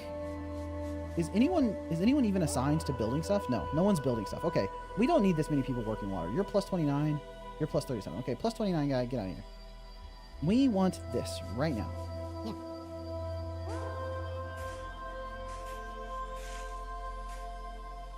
Also, you. And you. Okay. And let's... I wish there was a way to prioritize that.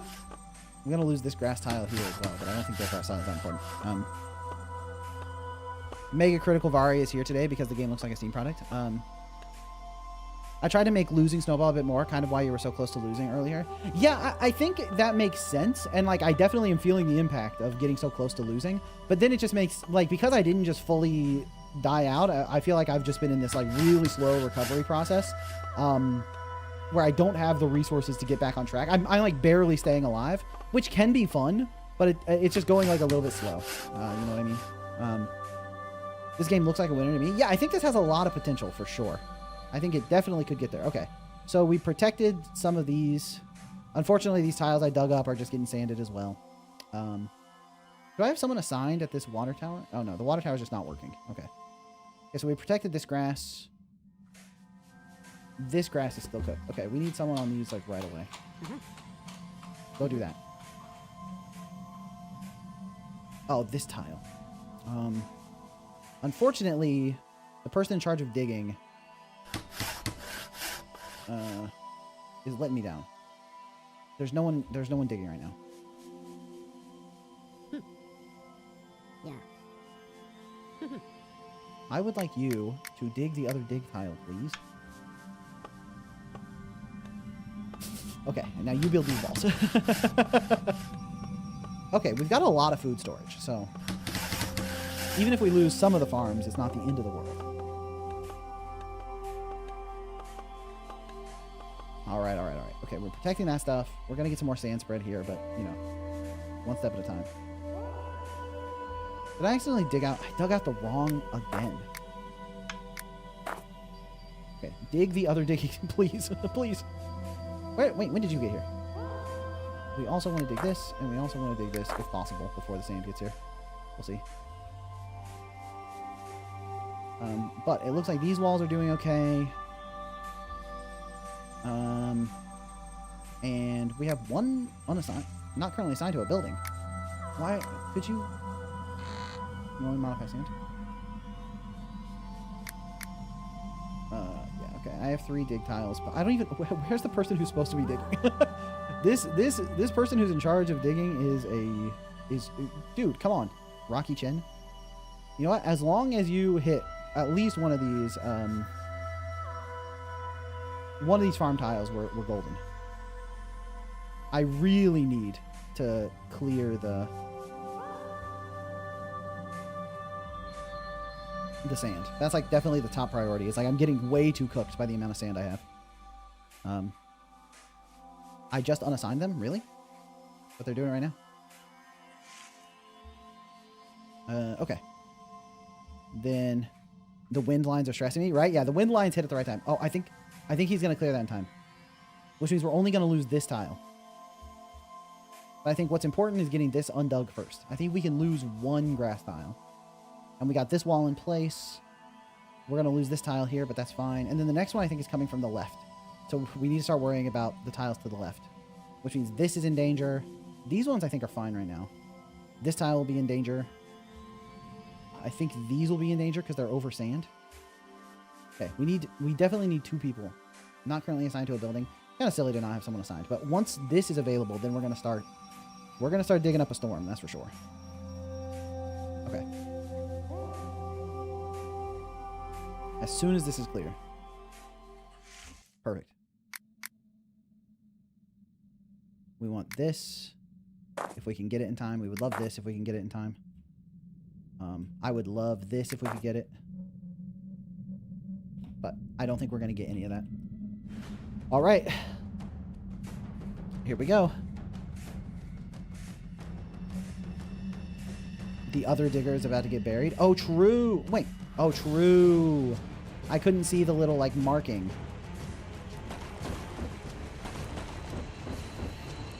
Well, that's unfortunate. Okay, but let's unassign these dig spots because it didn't work anyway. Dig. Undig that. Thank you. All right, I think the next one is coming from the left. I think the music should quiet down progressively as the sandstorm approaches to make it more stressful. Yeah, I think that could hit. I think that could hit for sure. And we lost this tower.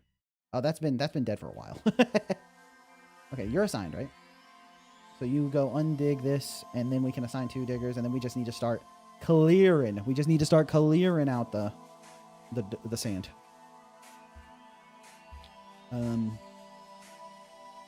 Okay. And then, if it is coming from the left, we got some serious problems over here. But that's okay. We got huge problems here. In fact...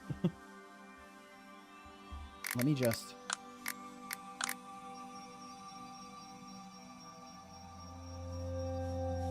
This is super important.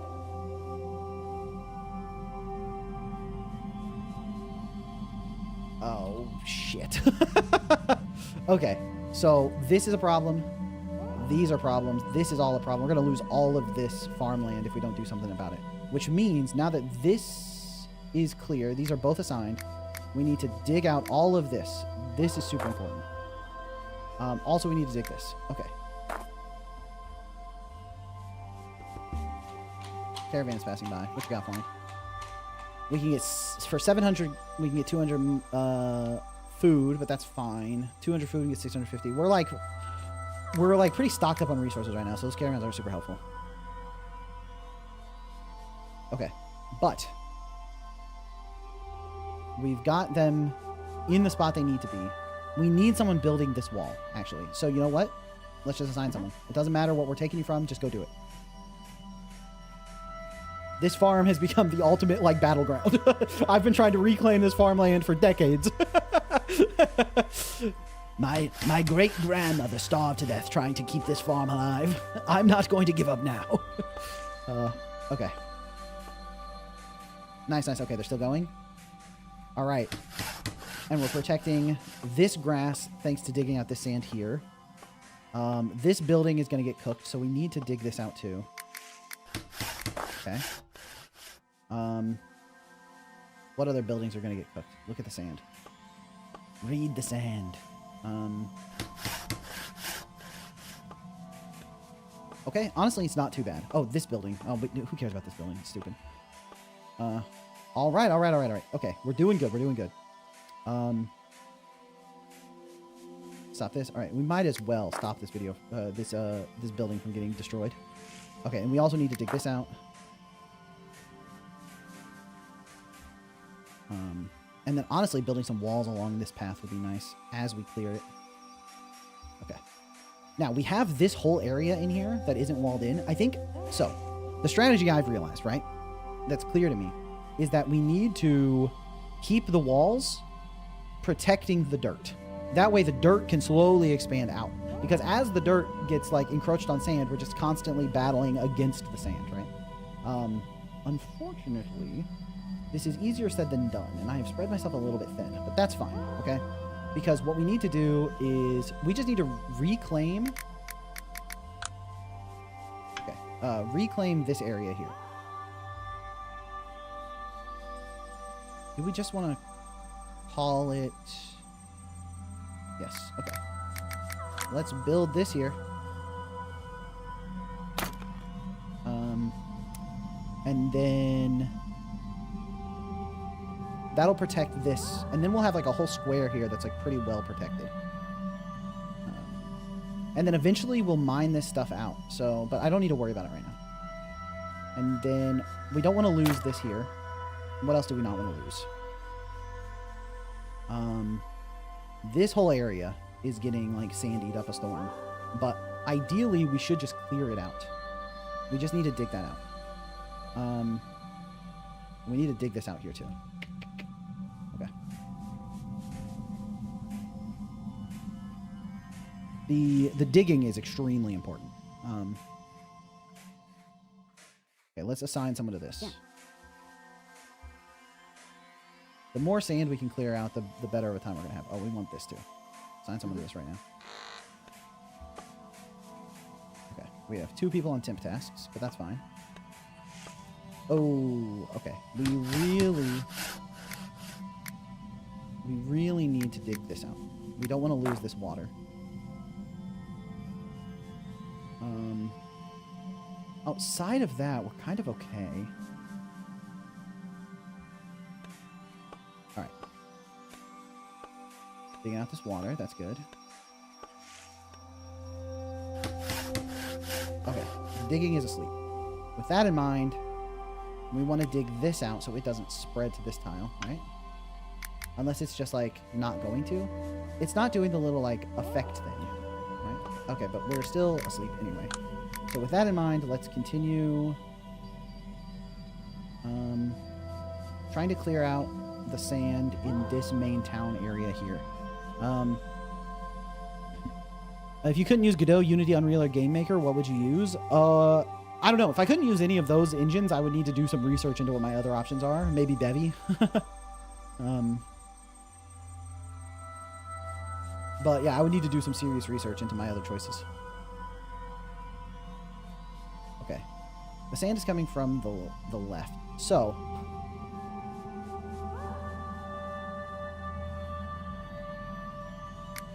let's focus this one first. And then, honestly, let's clear out as much of this as we can.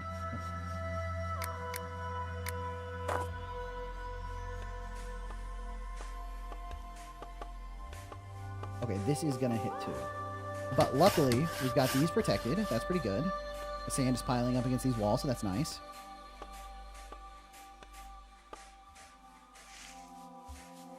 Alright, let's think ahead. The next one is gonna come from the bottom, right? So where are we in danger from the bottom? Caravan's passing by. We can take, ooh, 1 settler, just con. Demands 100 food, 200 gold, and 75 water. Okay, they're very demanding, but getting another worker sounds nice. Especially they only cost 7 and 2, so we can afford them. Nice. Okay, we got another worker. Love that for me. Okay, so we have you are doing stuff, you are doing stuff. And obviously you're doing stuff. The 1 unassigned worker.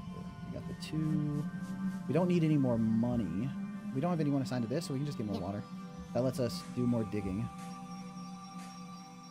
Okay, perfect. Okay, so if the next one is coming from the bottom, taking a lot of damage up in this area, but that's okay, I think. It's not the worst. Someone is sleeping. Who's sleeping? Someone is working at the research lab. Is there any upgrades that could help me here? The digger upgrade. Okay, let's research the digger upgrade. Mr. Shovel, please answer. This question is important. What'd you ask? If you lived in pre-industrial society and were the son of a peasant, which engine would you use? Oh, I'm thinking wheat engine would be pretty good. You know, you can't really rely on sheeps too much.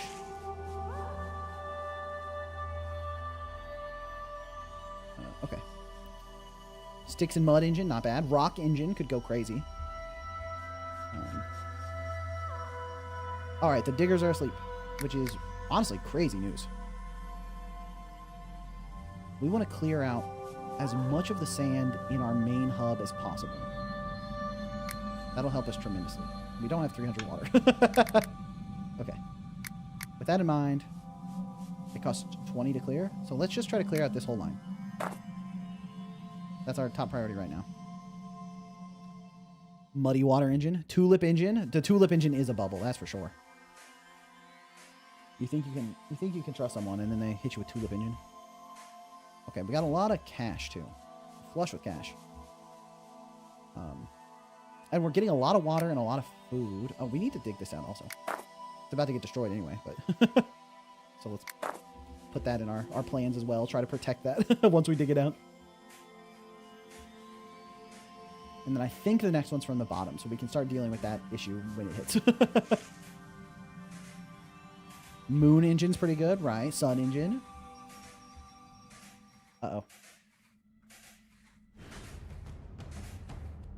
I'm about to dig this out just in time for it to get covered again.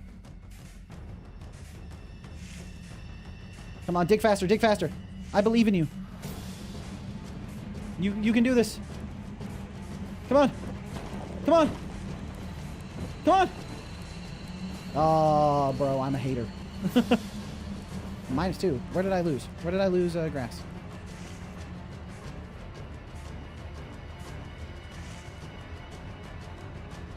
Don't know where I lost grass at, but look how well protected we are in here. All right, you, I want you to create grass in this whole domain. Nice. Okay, now next is coming up from the bottom, right? So we need to count for that. Luckily, my little farm right here is doing great. Yeah, we don't use sandstorm engine. We do not believe in sandstorm engine around here. Oh, it destroyed my wall. What the heck?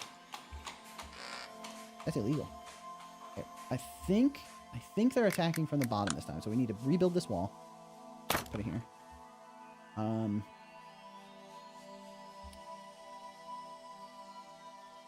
This looks fine. Do we double gate here? It's actually probably better just to clear the sand out here. And then we need to rebuild this whole wall. Yeah. That's looking pretty good. And then assign you to, we want to dig out this sand. We already dug out that. And then if it's coming from the bottom, we want to honestly just start clearing out this whole area down here. Let's do this. Oh, we want to make sure the digger doesn't go down, so that's good too. Oh, this got sanded again, obviously, so clear that out. Sky engine. Sandstorm Engine destroyed my farm. Good alternatives for 1503. I tried making my indie game in Sandstorm Engine. The results will shock you. Alright. I was correct. It's coming up from the bottom. Any grass being hit. Okay, we have a wall dedicated here, but no one is building it. So, someone go build that. I don't care who. Someone go build it. Nice, okay. And we're getting more food getting made down here, so that's good. We lost a wall over here, or we never had it. One of the two. Alright. Okay. This guy's asleep for some reason. Wake up, bro. Lock in, maybe? If you would be so kind as to lock in. We want to clear this because we're trying to get rid of... Once we deal with the sand infestation here, then we can start dealing with the sand infestation up here. Then we can start clearing out over here. Then we can think about expanding a little bit. There's a yellow bar in the direction that the sandstorm comes from. Oh, true, on the edge. It's also, like, mostly I'm just looking at these little, like, particles. But, yeah, the yellow bar does help, too. How to upgrade. You can upgrade buildings? Some technologies unlock the ability to upgrade buildings at the cost of money. I can upgrade? Whoa! We're absolutely gaming? I don't know what that does, but it's awesome. Maybe if I read? Okay, so the tech lab is asleep again. What does this upgrade do? Their digger... The diggers dig faster. That's nice. That's nice. Okay. Wheat farm. Oops. Well, I already spent the gems. I keep clicking on it to try to read what it does, which just assigns the next upgrade. Okay, faster digging is really nice, actually. It's actually very nice for me. Okay. Where are we getting it? Okay. We also want to make sure we're not taking damage on any of our buildings. So we want to clear this out. And we want to clear this out. And... that's all of the major buildings that are in danger right now. But then also we want to stop the spread.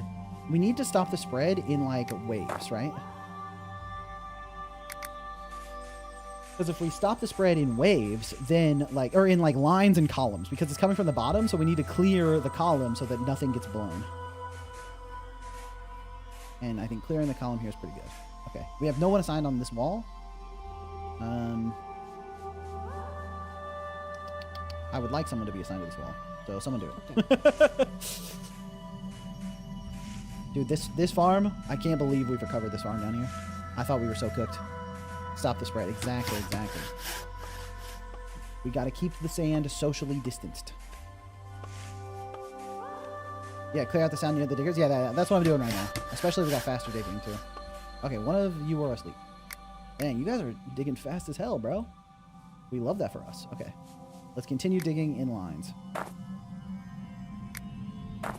Perfect, perfect, perfect.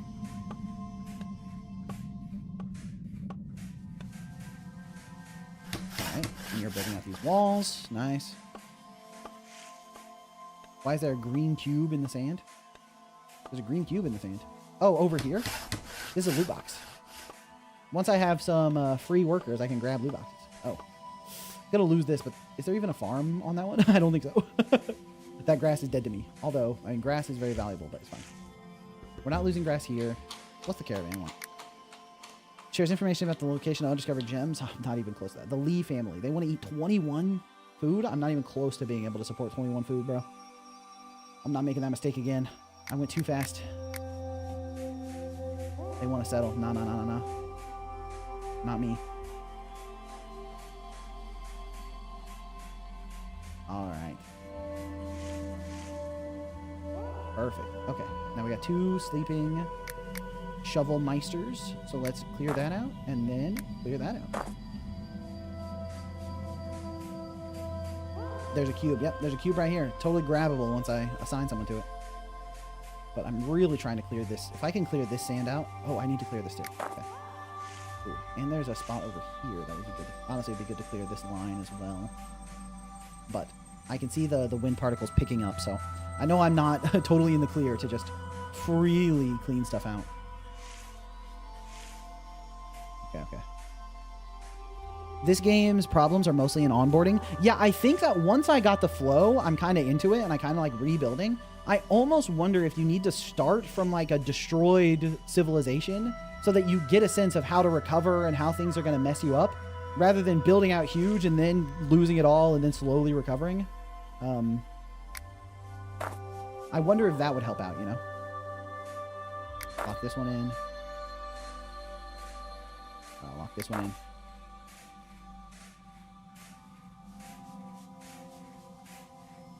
Nice. Okay, okay. We're doing, honestly, really well. I make sure I playtest so often. Yeah. Okay. Making great progress on clearing out the sand in the base.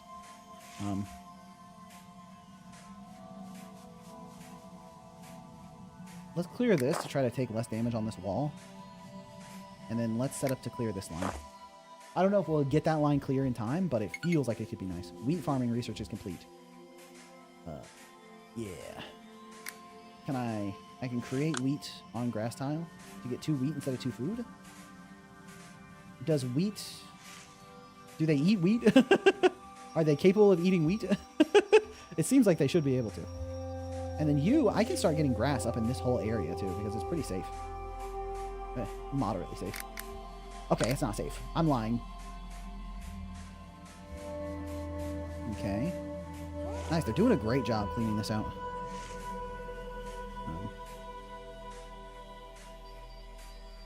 Alright, and then clear that out. See if we can get that line out of here. The storm used to have no feedback on the direction. It's hard to imagine playing this with no feedback on where the storm's going to be. It took me a little bit of backseating to even understand what's going on here. Oh, are they going to finish it in time? They might be able to. Okay, I don't think I missed anything. I'm going to lose this grass, but that's a sacrifice I'm willing to make. Oh, nice, they did it.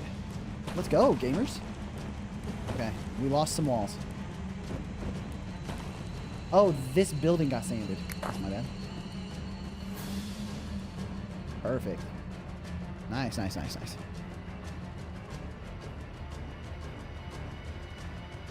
So now we're going to get attacked from the right. This game's music has me swapping into one of the Megabonk tracks in my head. I need to play Megabonk at some point.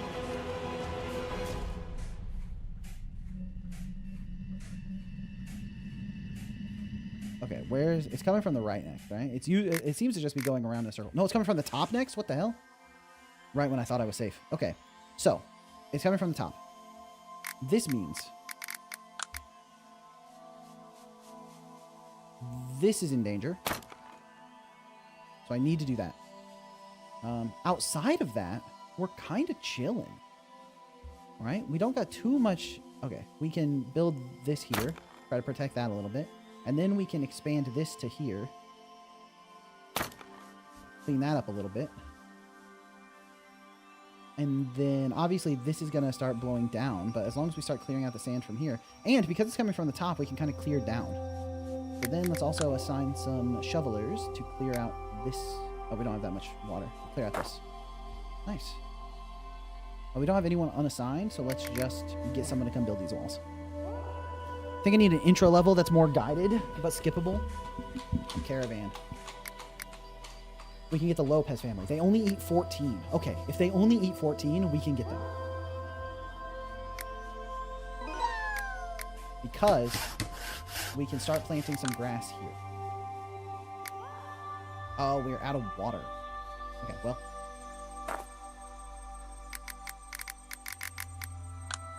We have wheat. We lose 2 food. Oh, but I can just plant wheat. I don't have to give up the grass for it. But what does it cost to plant wheat? Is there a tutorial info on how wheat works? All right, let's just plant a wheat like here. Oh, it costs 70. Okay, it must be really good then. All right, we're at -7, but we can get that back.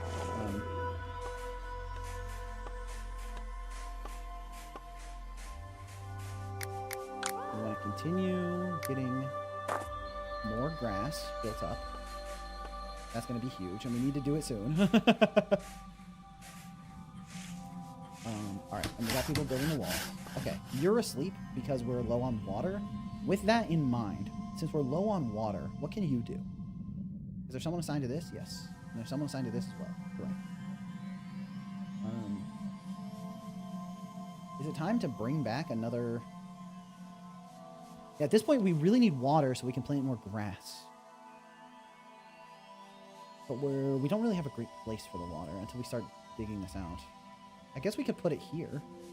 Hold on. Let me do some exploration with my water resources. We can get 23 here at the cost of -7. 28 here, but it's extremely nice. 31 here, but it's really... 37. Oof. I do have the ability... Okay, this is actually not technically in danger. Because the grass... the sand isn't going to get to it. But I think I put this here and build a road to it.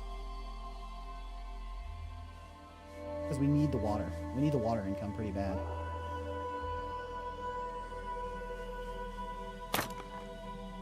And then we also need the road to get through.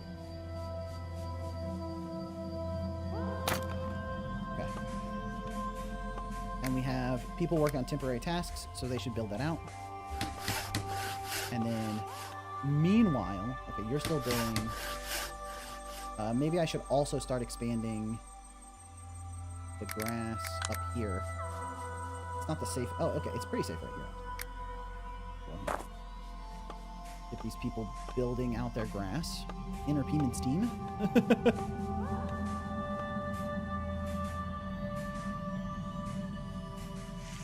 Okay. We've got some good walls up here, but we can't... Okay, you are also asleep. So let's unassign you. And can we...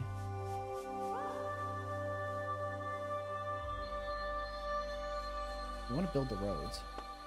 Why are the unassigned people not going over there to build? That's what I don't understand.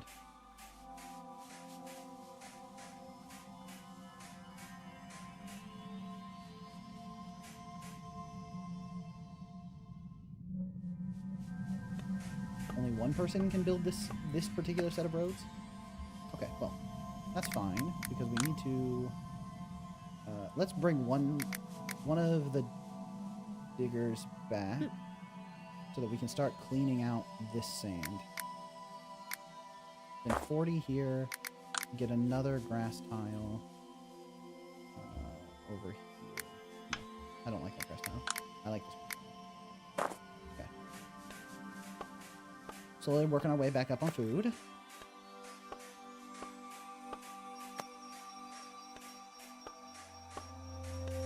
Once we can get one of these unassigned people on this water tank, I think we'll be in a good spot. Honestly, you've recovered pretty well. Yeah, it's pretty remarkable. Because most of my villagers died.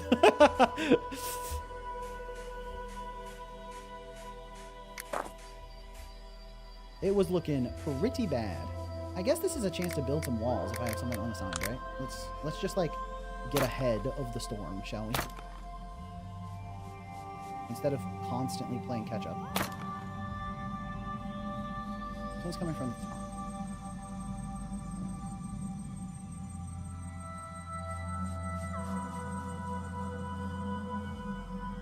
Let's build out like this.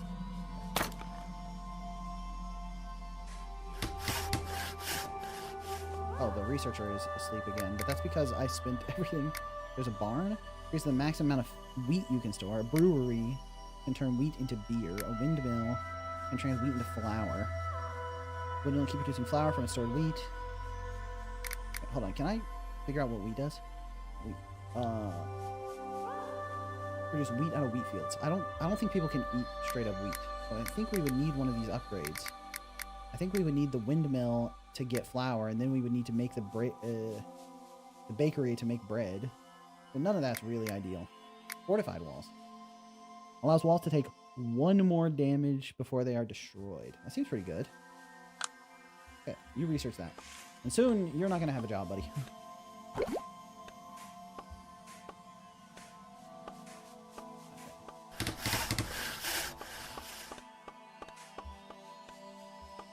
Okay, you're asleep. So let's get you digging this out. Nice. 2 people on temporary tasks. They're just building out the walls. That's nice. And we have you collecting water. So we got insane water income, which is exactly what we wanted. All right, and we're doing great on the grassy tiles down here. Perfect, perfect.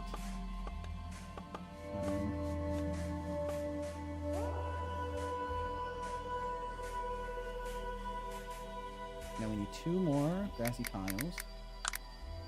Also, let's put 1 here. Let's put 1 here. Oh, each grassy tile is actually +2 food, not +1 food. I didn't even realize that. Nice. Okay, okay. We are doing great.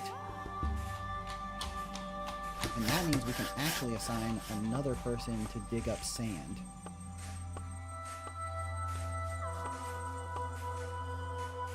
I see. I see. The core that you have to realize is you have to keep the sand out of your dirt. The more you keep the sand on the outskirts of the walls means the more you just have to rebuild the walls to keep things going. Oh, there's a caravan. What you got? 14 food to get 2 more settlers. But I'm kind of having an issue with people anyway. I have a lot of unassigned workers because I'm just like a little bit behind. So. Nice. Okay. And now we're back to a sleep with the shovel man. Which means it's time to clear this out. Boom. And honestly, I would love to start clearing out down here too, so I can like expand this out. But that's going to require clearing this whole area. Ooh, and I'd actually like to expand up here if I can. But in due time, in due time. All right, we have 2 temporary workers. That's fine. Okay, they're still very slow because of the sand here, so clearing this out will be good for their production, for their productivity, right? All right, got a great meal. Okay.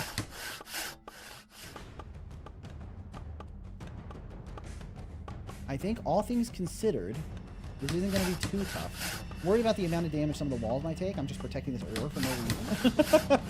Don't really know why I'm building these walls. Okay.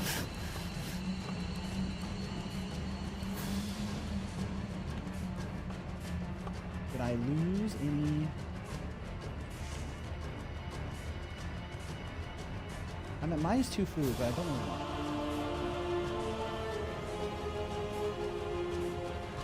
I don't think I lost any class. Oh, maybe one of the farmers is like not working right now because they're upset about the sandstorm or something, as if it's somehow my fault. Okay. You have someone working. You have someone working. You have someone working. Okay, now we need to... Okay, the next sandstorm is coming from the bottom, which means you are all protected. Okay, you are not protected. So we need to clear out to protect from here. Do we just build a long wall? Or we can't build a long wall here because it's all in sand.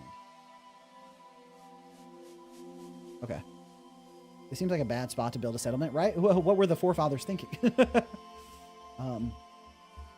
Okay, if it's coming from the bottom, I mean, I could just straight up put a gate here to protect that one. Protect that one grass tile, which I'm gonna do. I'm gonna do that, actually. And then we do need to repair the walls. This will take some time to do, but it's worth it in the long run. Okay. I have 2 temporary workers. And I want to keep digging up sand. Where are my shovelers assigned to? Oh, they're asleep. They're not assigned to anything. Okay, I think we start digging out over here. Boom, 160. Oh, wow, wow, wow. We actually have a lot of water now. That's fantastic.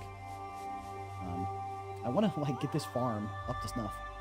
Anyway, this farm can collect from all up in here. So I can start planting over here. This is perfect. This is perfect. Although having grass here means I can't put another water collector here, but that's fine. 2 temporary workers repairing some walls.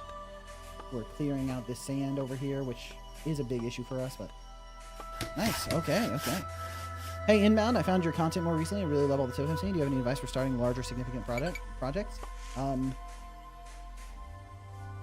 Yeah, I'd say when it comes to starting bigger projects, what you want to keep in mind is that you should do like early prototyping stuff first, so that you're not just going blindly into the. You know what? I need to do this.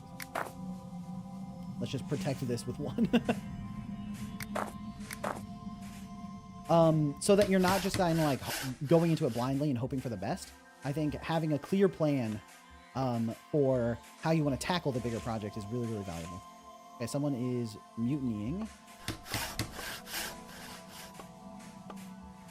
But, you know, what are you going to do? Some people don't know how to contribute. The freeloader problem. Clearly, Rocky has made a great game, given the fact that we're over 3 hours in. Half of it was chatting, the other half is this. Also retrieved the cube. But I like leaving it here. You know, eventually I'll make my way down here, and it'll be like a nice reward. And also, if it gives me 200 gold right now, I'm going to crash out. So, okay. So let's... Honestly, let's just get these farms at full capacity. We got the water for it. Let's get them going. The more food we have, the better. Okay, you stop researching stuff. We don't got any gyms anyway. We're gym poor. And so we can have another person using water to dig up sand, which I think would be very valuable for us.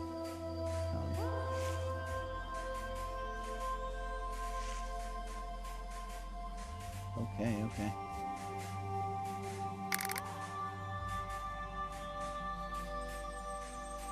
Yeah, I think now that I have the understanding of like how you're supposed to play, how you're supposed to stay alive, and how you're supposed to recover, I think now that I have a better grasp of how all that is supposed to work, it's like way more satisfying. It was just getting to that point that was the tough part.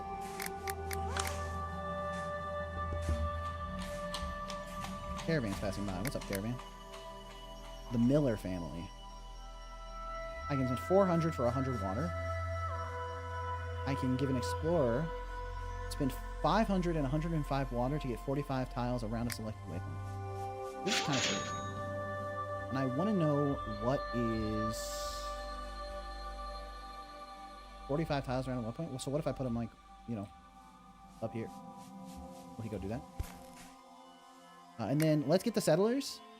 And then we're gonna be a little bit broke on food for a short period, but we got the farms are in a stable condition, and we've got more being planted. And once this is all planted, we'll be stabilized, I think.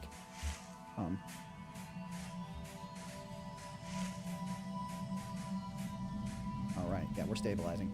And oh, I should protect this area and clear it out so I can have another big farm storage over there. That's the next idea.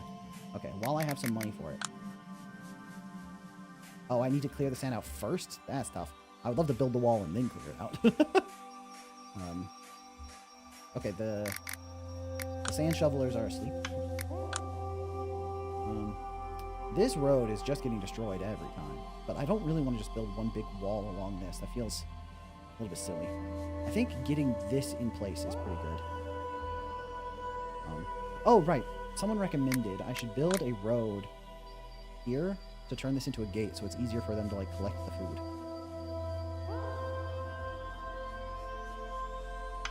Or, how do I... Is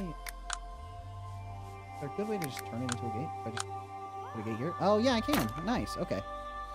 Okay, so I should really build some gates so it's easier for people to move around. This is fine because they have it under control.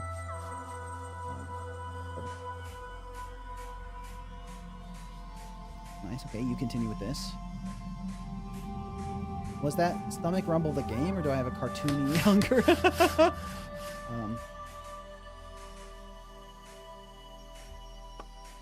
Okay, I already did those two, and I don't want to spend 400 on 100 water. Oh, yeah, I do, actually. That way I can instantly plot out a bunch of grass. Yeah, I can just straight up put 160 here, put some here. So I think that was a good deal. Get this all fledged out for my farmer. I think that'll be huge for me. Okay, and we're getting to a position we're almost recovered. I have 4 people not assigned to a building. Okay, well that's criminal. We have no one in the tech lab, but that's fine. We have no one in the money building. Let's put someone in there. We have no one in the explorer's hut, but that's fine. We have no one in this mining camp, so let's assign someone here. We can get more mine. Nice. But we don't have anyone doing building tasks, which makes sense. Also, the shovelers are asleep. Shovelers, wake up. It's coming from the bottom, so we just clear bottom out, right?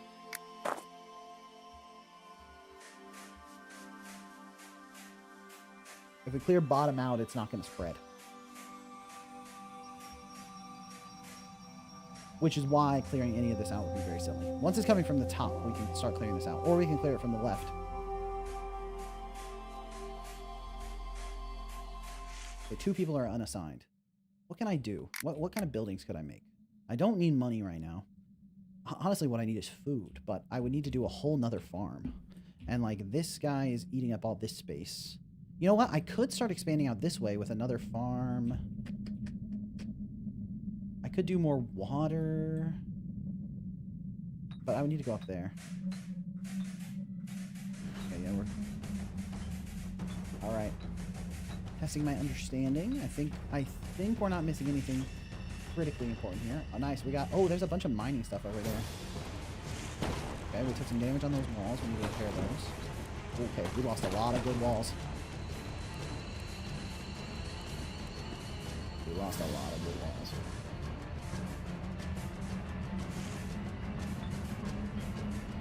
Alright.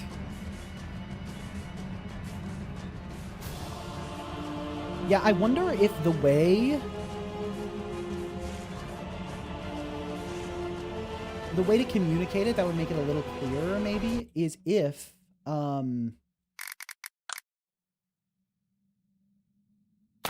know, I need to spend the money repairing walls. Okay, but if the next storm is not coming from the bottom, I don't want to waste too much energy on. Where's the next storm coming from? Give me the information. Okay, the next one's coming from the top. Which means we can actually start clearing this out. Alright, so, shovelers. Begin operation, reclaim this area. Perfect. Not the sand. Yeah, I wonder if the way to make it clearer during the sandstorm is if the sand was like animated or something. Because right now it's like a yellow filter over everything, which is okay. But maybe you could reduce the yellow filter over dirt and make it so like it looks like the sand is whipping up more so that it's clear that the only danger is coming from the sand. Because with the current way that the effect is implemented, it's really hard for me to tell that it's only the dirt that was in danger. It took me quite a while to figure that out. But I think it could be clearer. Okay. The Syed family feels dangerous. 21 food. I don't think I'm in the range where 21 food is something I can do. Oh, I need to protect this as well. I kind of want to turn that into ground. Because this, I kind of want to build the wall to go like right along this and then clear that all out. But I can't just start expanding like that, can I? Right, no, I need to clear it out first before I can. So maybe I just... Okay, right, we ignore this for now. And start expanding down here. Because maybe we can just create our own farm down here, you know? A couple people have mentioned doing something about the yellow fog, making it different based on what's in danger or not. Yeah, I think that would make it much clearer to me. I have 2 people unassigned. So I really do need to get another farm going. Maybe it's time to put a farm down here, actually. Clear this out. Get something hooked up. I don't mind it. Also, I'm getting enough water now that maybe actually the move is another shoveler. Where do you extend to? Okay, so it's totally safe to put shovel minions up here. But you're in here. And then we want to build shovel minions so we can assign someone to it so we can dig even faster. Since right now we're sort of like hitting a limit on the effectiveness of our shovelers because of all the water we're getting. I quit stream, came back multiple hours later, shovel still playing the same game. Yeah, I mean, I'm locked in. We almost died. If I had died there, I probably would have stopped and given feedback, but it wouldn't have been the best feedback because I didn't understand the game at all. Okay. We still have one person unassigned, but this got built, right? So. Okay, now we have one person unassigned, but. What do we want to do? You know what? Just to protect these two tiles, let's dig this out. It's not the most important protection to do, but... And we're not missing anything here yet. Those are fine. Right, now we got 3 people shoveling, which is perfect. The cube is calling. Alright, and then let's assign another row here for you. Got 1 shovel man's coming up here to handle this. And it looks like... If I look at this, I can't tell. Is it losing food from the grass being with a road? No, it's not. Okay, so I can build roads on grass. That's really nice to know. Okay, yeah, we're building another farm down here. That's definitely the play.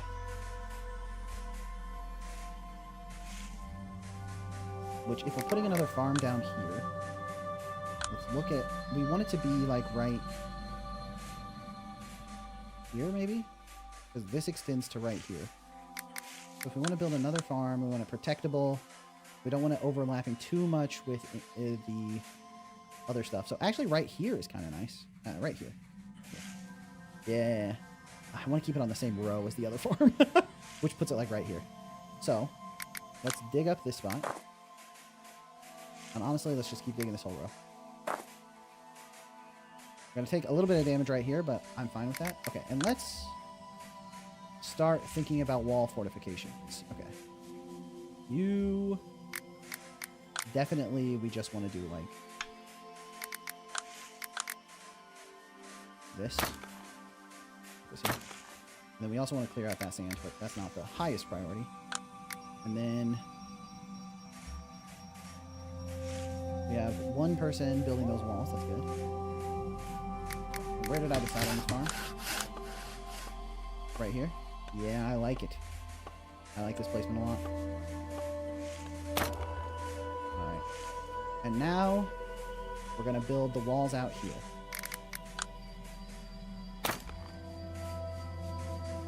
And then we want to get down into this whole area.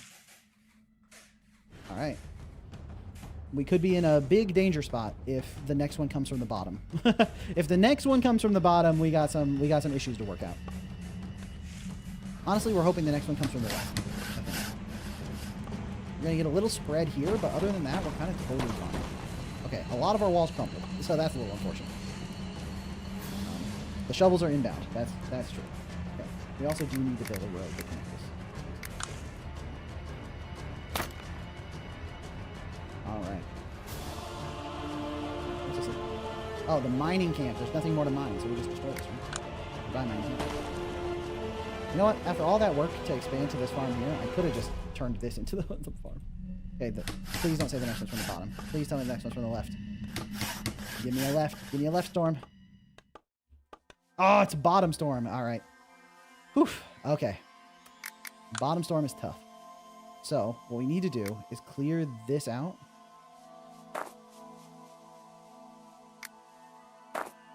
One row at a time.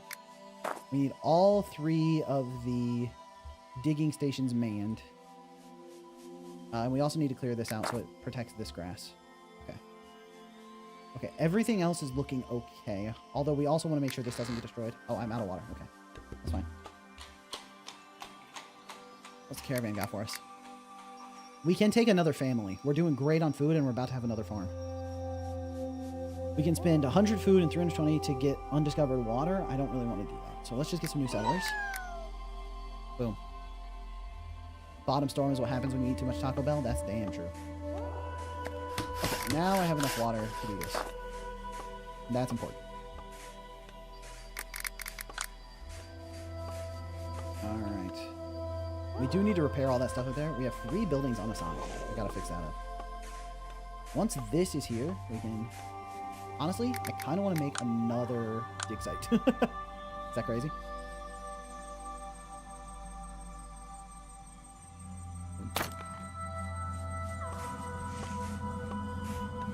we definitely want someone in here. They are. And then we want to start building grass. Let's build grass up here where it's nice and safe. Alright, you guys keep digging. You'll build this and then we'll assign it to you. Alright, and then we want to start getting up here for more mine for the tech tree, if it's possible. The cube may have a man-eating tarantula in it, that's true. Which is exactly what I'm hoping for, actually. I'm sort of a man-eating tarantula realist.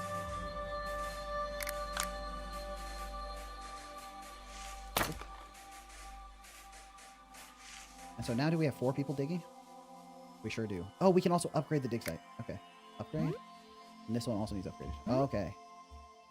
So now we have 4 super diggers. The shovelmen are inbound and they are powerful.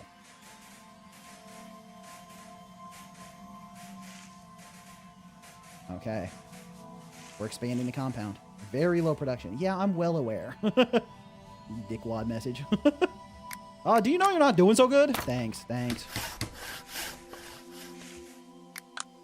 Okay, keep.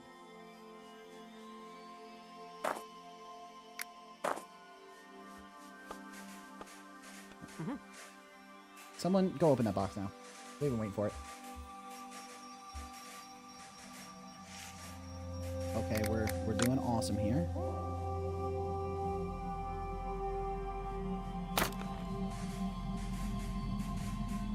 Nice, okay. Farm is safe. We've got a lot of area in here that's pretty safe. Oh. Okay, finally he made it over here. Perfect. What we were hoping for. I wasn't even paying attention to what I got. Can someone tell me what I got? I wasn't looking. Chat. Chat, I'm blind. And also dumb. Okay. Let's see. 80. Perfect. And we want to keep building this wall here.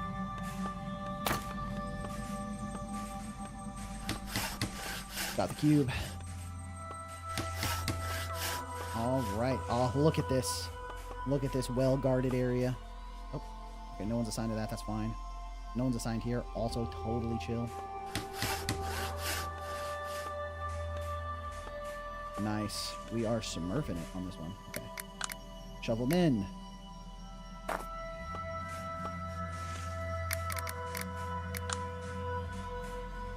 Building. Honestly, let's do it up the way we want to. Let's do it big. Okay, this farmer, I should really be assigning more grass as well.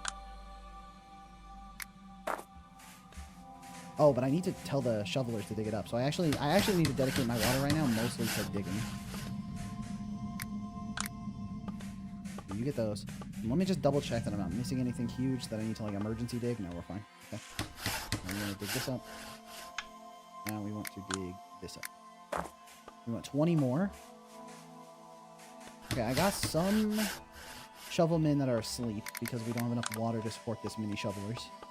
But that's fine. Would have expected. Caravans passing by. We can get another family. We can 400 on 100 water. That's perfect. That's exactly what I need right now. Perfect. Alright, they're building up the walls we need. Invisible man-eating tarantulas. That's the way I live my life.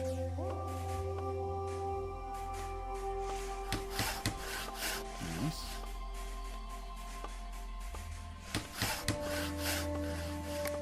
Okay. We almost cleared out this whole area before the storm. We're doing really well. Now all of these walls might just explode. Totally possible. But look how safe this area feels. Perfect. Look at that. Now that's clean. Now we can start dedicating water to actually building this area for plenty of food. Nice. Okay, okay. With that in mind, let's spend some cash fixing... Honestly, I want to clear you out. And with that in mind, I can just build the wall along here. Okay. Like, that's kind of what I want to do. So with that in mind, let's start building...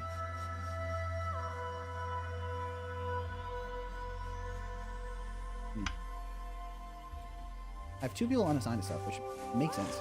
Wish I could assign like multiple farmers to one farm so I could plant more. Okay, we need to start expanding this way so I can get more research stuff.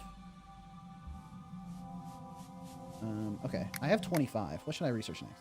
Oh, I could start doing some wheat farming too. That could be good. Oh, I already have pantry. I should build another pantry actually.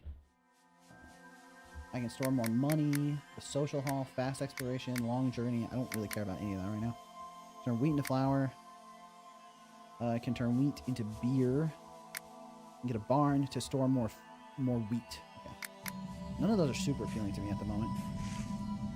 But right, I did want to make more storage. So I have barn. Put a barn here. And okay, yeah, that's all I can afford. More storage is ideal. Okay, my shovelmen are coming. So let's start doing some shoveling over here. Clear this out. One step at a time. All right, I got a lot of people on shovel duty, which was good. Cleared this out really quick. But now I have a bunch of these shovel buildings that I don't really need. Gonna go to prom. Oh, have fun. Have fun at prom. That's exciting. Okay.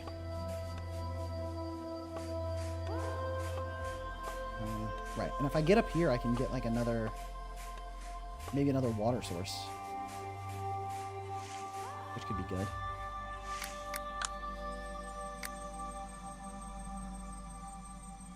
Doesn't cost that much to dig up those spots. Okay, and then let's just continue getting our food. Okay, we don't have enough. We can get one grass down. Boom.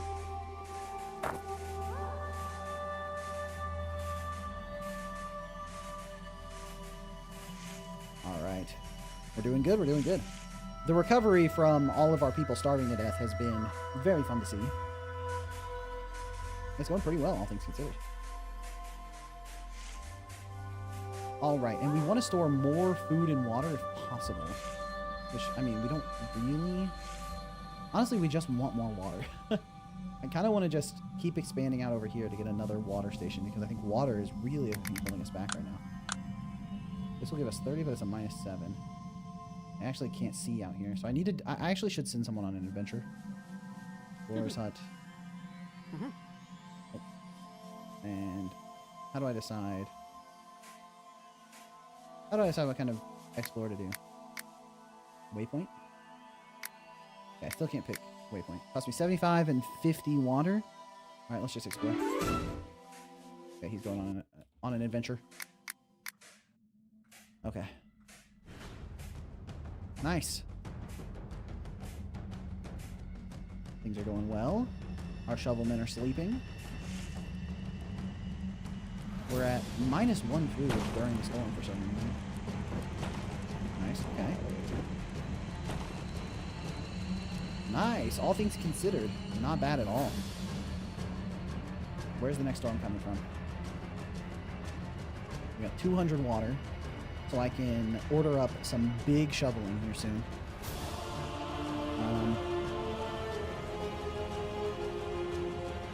Alright, just let me know. Where's the next storm coming from? Because I need to order up some walls, and I need to start ordering up some shoveling. Where's the next storm? Feels like they've mostly just been coming from top and bottom now. Yeah, it's like all top and bottom. Now it's coming from the top. Top again.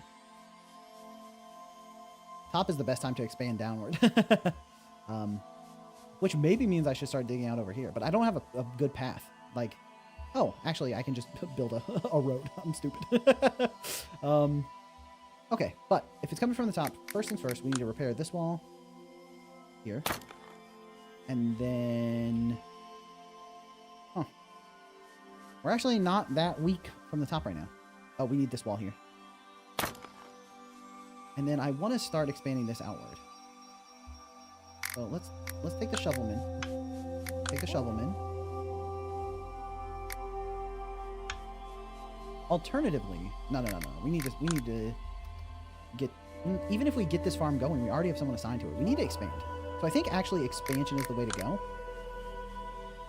So we can get a road going here.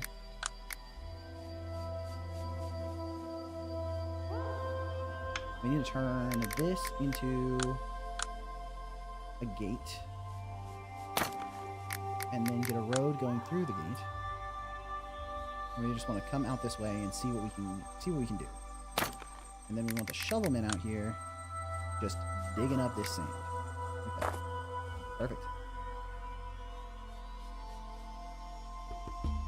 And then let's also, you know what? We haven't got any wheat yet, really. Let's start doing some wheat on like this side.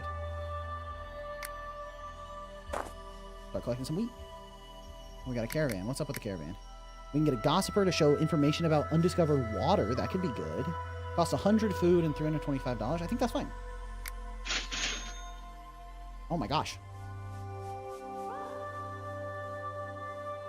Did I break the game?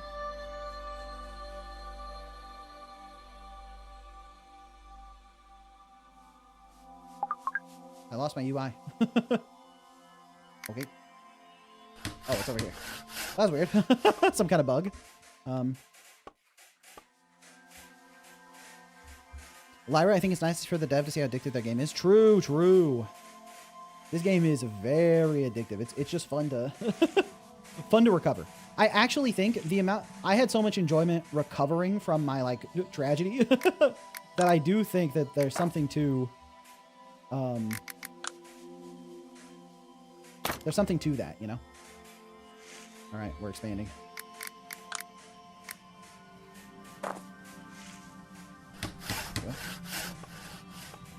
We also, I think, need to dig that out as well.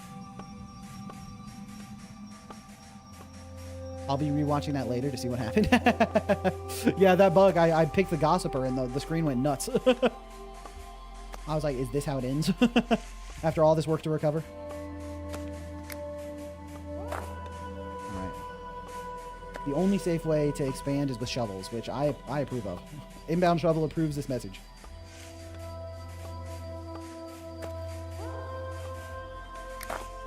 Alright. They're digging nice and fast, too. The only way to actually see what's over here to, like, send an explorer... Oh, if you build a road there. Okay. With that in mind...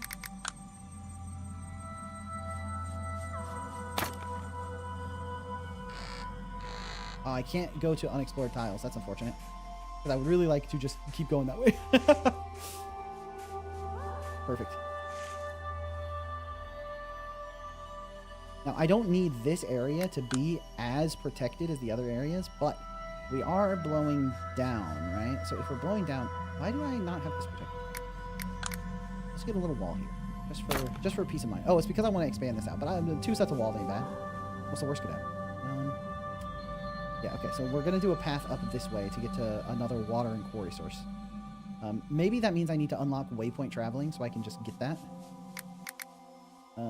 Explore waypoint. So now we're doing explore waypoint. Oh, I don't have anyone working here. Now we do explore waypoint. There we go. Okay, once we get waypoint exploring, I can send the explorer over here because I want to be able to see what's over here so I can plan accordingly. Yeah, this is going to take a beating, man. Maybe I should have been, like, clearing this out. Okay, what I want to do, actually, is build the wall across here. So what I should do is, like, clear it out, like, a column at a time. I think the column strat is the best strat. Nice. This farmer getting wheat and food. I've never seen a man more addicted. You should see more men. Oh, Lyra. I don't have anyone assigned to this? Oh, the builder is building these walls. Okay, that's fine. He's getting to it. I can unassign some of these shovelmen. They're all just sleeping.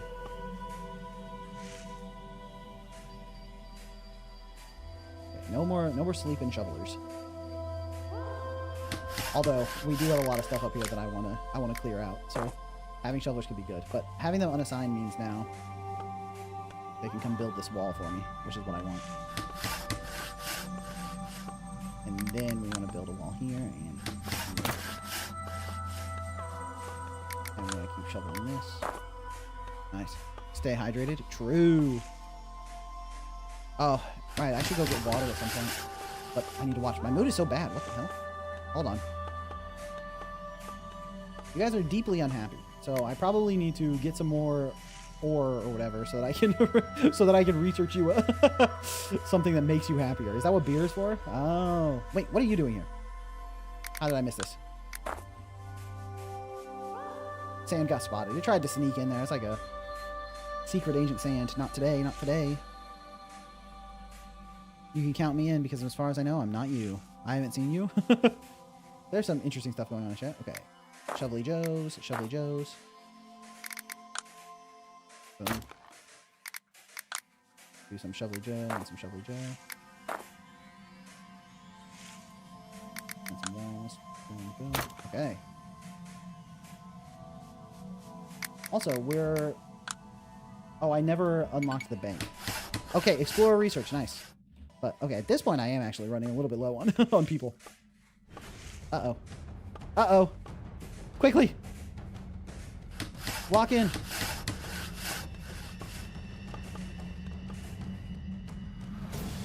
Come on. Faster. No! Oh, tragedy strike. Destroyed a lot of good walls.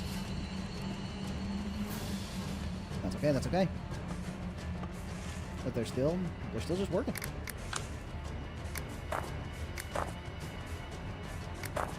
Perfect. Okay, where's the next? Youch. Okay, I'm at -1, but I think like they eat more food during the sandstorm, or they can't farm during the sandstorm or something. I don't really know why, but okay, their mood is so horrible. I really need to solve that.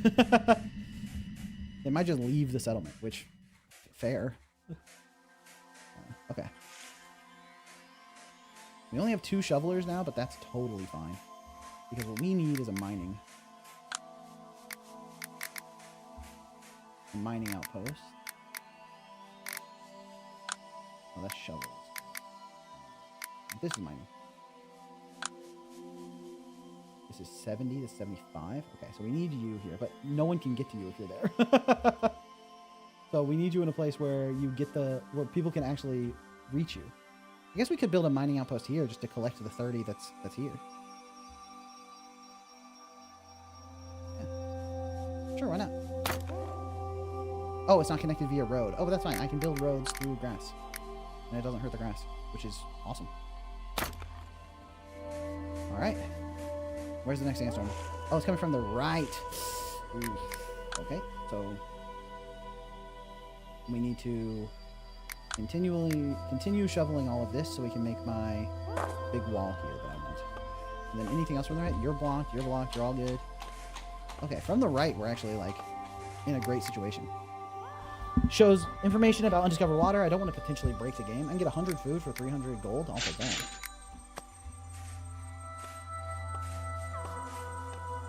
Bridges could be cool. Yeah, being able to build a bridge over the water would be really fun. I would certainly do it. Okay, I think maybe it's time for more wheat, actually. Get a little bit of wheat. Nice. Okay, coming from the right. I mean, compared to what it was looking like right when everyone starved to death, this settlement is doing fantastic.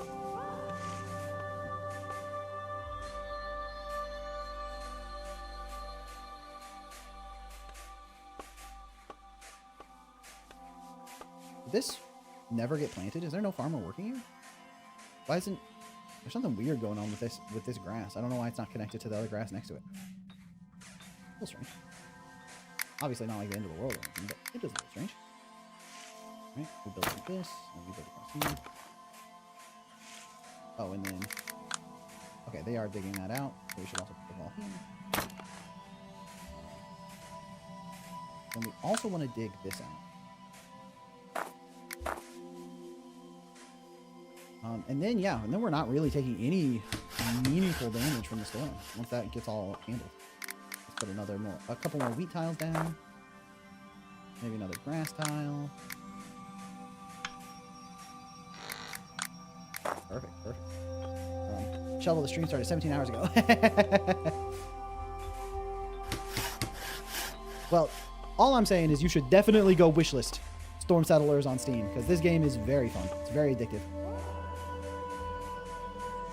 I highly recommend wishlisting this. It's been 4 years. Please come back to us. I must survive the sandstorm.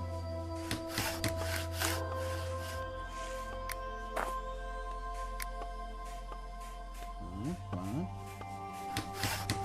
So, yeah, see, now I have all this space up here to plant more grass and wheat, and all this space down here to plant grass and wheat.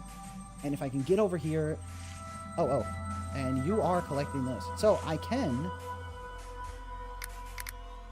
get... I need something... social hall. Increases the mood of settlers in range at the daily cost of 20. Okay, I can spend 20 per day. That's not even remotely a concern. Okay. And then while I have the cash, just so I'm not sitting on it, let's repair all these walls. Just commit the cash cost to it immediately. I wishlisted it. You won. Nice, nice, nice. Rocky, leave some shovel for the rest of us. Rocky waited very patiently, very patiently. The Gagnon family. Gagnon. They eat 14 food. That's a lot of food. Why do you guys eat so much? And also you need a house and everything. 850 for 200 water. Now that's kind of a deal, actually. Oh, but I don't have 850. Maybe I'll grab that. Let me actually spend a bunch of water on food. And then get a little bit of money. Grab the water, more food. I need how much? 850? Okay. And then I can plant up here, too. So we're, like, double planting. All right, all right. 200 water. And that gives us a bunch more food tiles.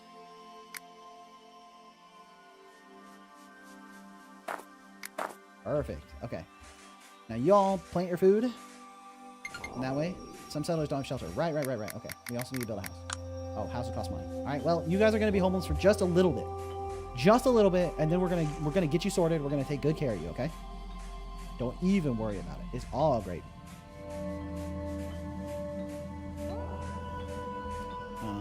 Okay. I need you guys to plant a little bit faster, but other than that, we're all good.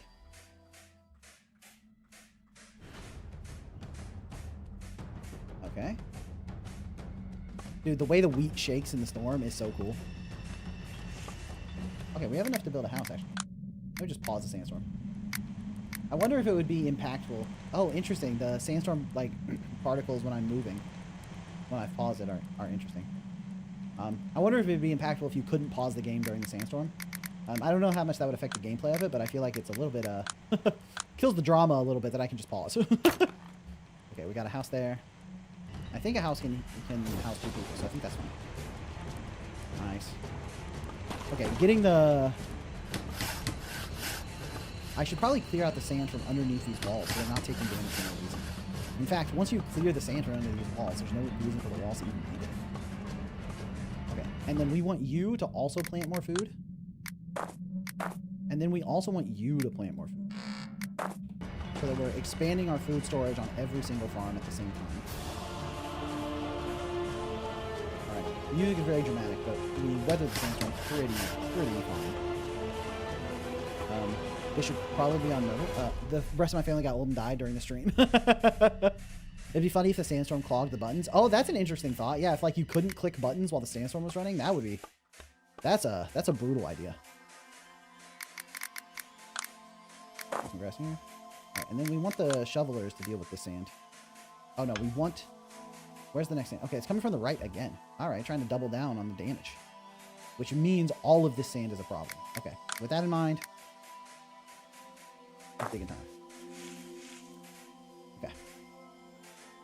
Right, and we're doing great. We're doing great. We're almost planted up. Been playing this for over 3 hours. It's a good game. It's a good game. When a good game shows up to your doorstep, you play it. You know what I'm saying? About to hit the 4-hour mark? Okay, let's not overreact. I've been playing this game since 12:40, basically. So like 2 hours and 20 minutes.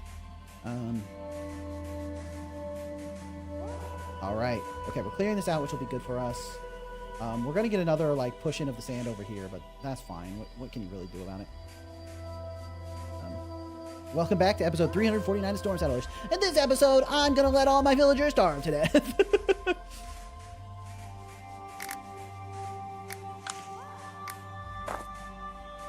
Okay, and you're still growing.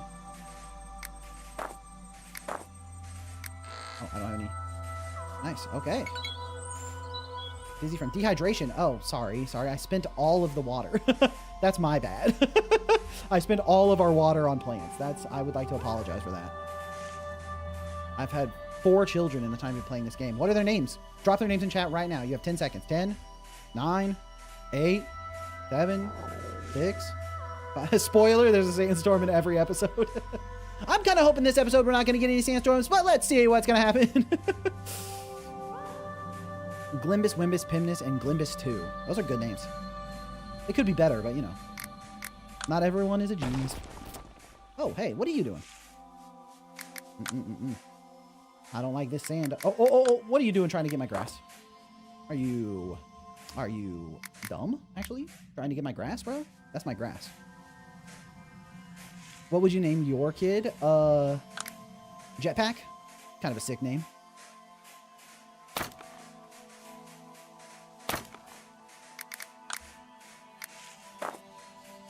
Boom. Oh, I need 60. And I can't spend it all. Spade because it's a smaller shovel. There we go. There we go.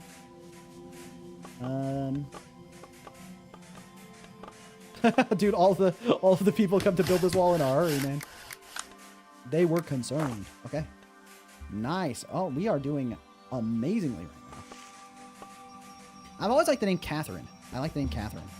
But I don't like the nickname Kathy, so. Oh, this only costs 7 for one more person? That's great. I spent 100 wheat for 400 gold. Neither of those seem that appealing to me.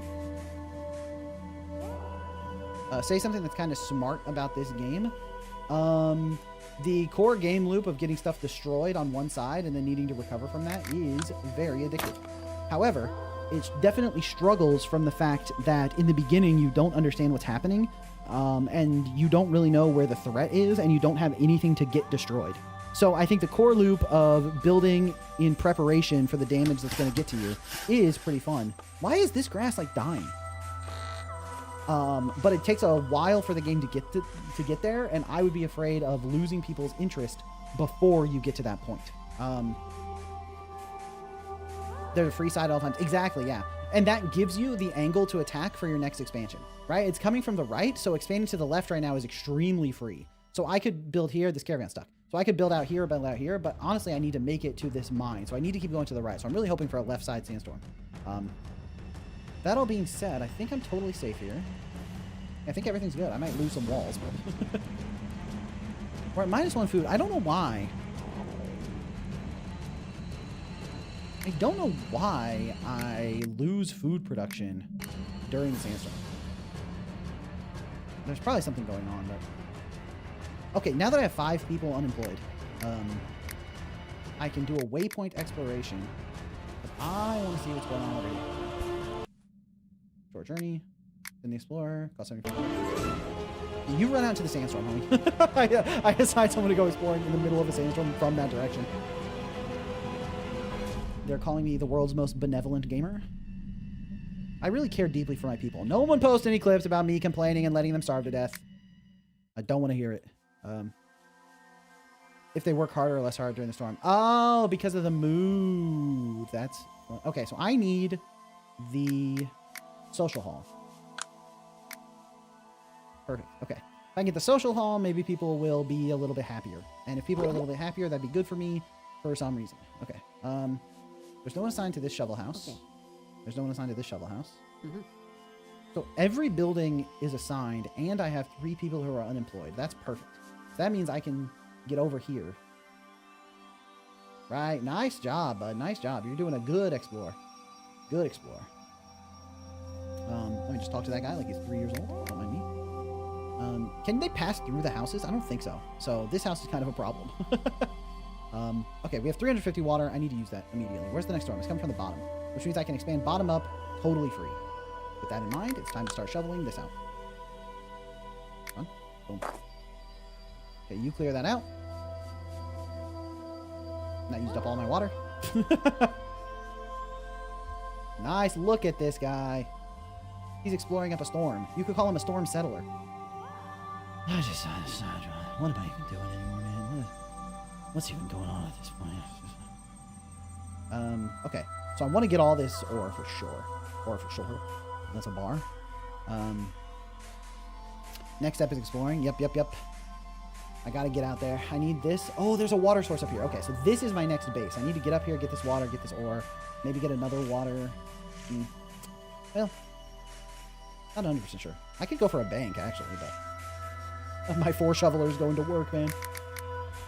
Okay, and also, I want to continue expanding out. We need more wheat, I guess. Actually, really important is to make sure nothing bad happens on our food stores. So let's just keep building out the food as well. Okay, we also have an explorer over here. And since it's coming from the bottom, we can explore up totally free, and that looks like a juicy spot to go. So let's send another explorer on a waypoint. And I want you to show me what is up here.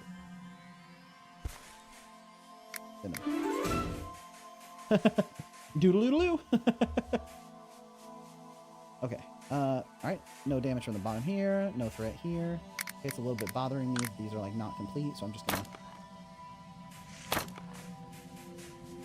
build those out. Perfect. Okay. I'm just kind of letting this area get destroyed for no reason. I built it out and then... Dude, I wonder what's in this tile right here. It's hidden, though. No one tell me. I don't want no spoilers on it. Shovel, I'm having problems with getting my games into festivals. I have not tried to get Isadora's Edge into any festivals yet, so I don't have great advice for you there, since I don't know. But I would say probably just keep trying. Maybe you could reach out and ask why it didn't get into the festivals. Spoiler, it's a rock. Bro! Chat, can we beat that guy with hammers?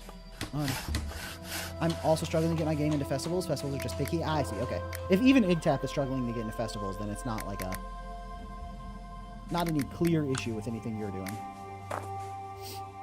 Since IGTAP kind of goated with the sauce to some degree. Okay. Somebody's exploring. Nice. Oh, look at him!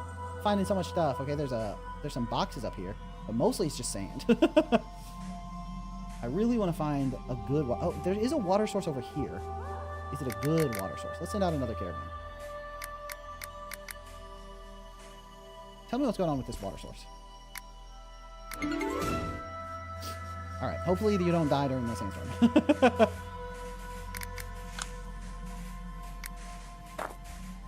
I mean, if you do, am I gonna, like, cry about it? Yeah, a lot. It'll break me down mentally on the inside. A cube. I guess I do have some people who aren't doing anything. Go get that box. Costs 100 wheat? Oh, or is that what's in it?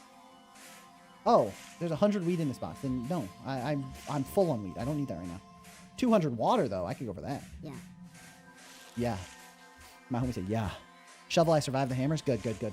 I was hoping you would, you know.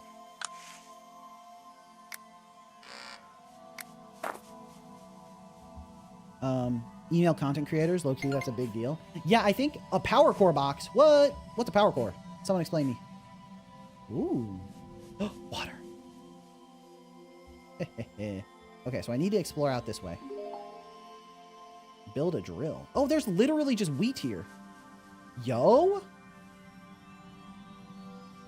Okay.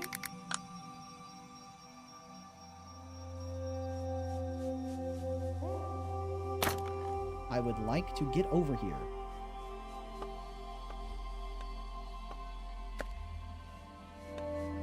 Yo, there's a whole wheat field here. Orange cube. I want to build a farm over here and get it going, dude. I need to get over here. Where's the storm's coming from the bottom. So there's sand here.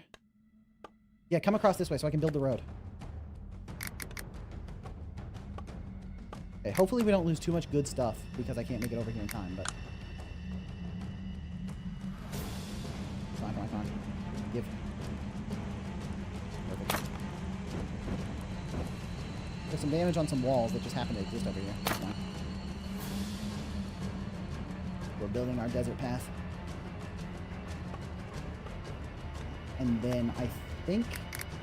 No, I didn't even pay attention to what could take damage. Looks like we're totally fine. Looks like it wasn't even a thing.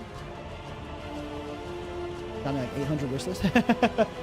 I emailed like 50 content creators. Only one of them actually dropped a video, but it got like 800 wishlists. Nice, nice. You entered your game in Showcase Saturday, right? I don't know how many wishlists I'll drive, which, to say it again, make sure you go Wishlist Storm Settlers. This game rips. I don't know if you guys could tell, but I do like this game, actually.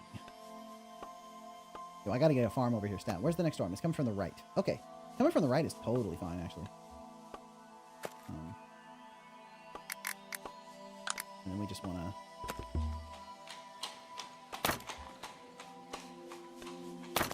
get those walls going. And then I want to drop a farm right on this sucker.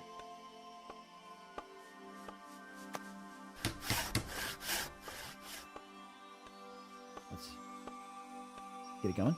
If I had a nickel for every time my phone went flat during a stream, I'd have 2 darn nickels. It's cool that the newly discovered areas are instantly flattened by the storm. That could have been a down. Yeah. It's really nice that I can, like, get over here and, like, claim this area. That's really, really nice.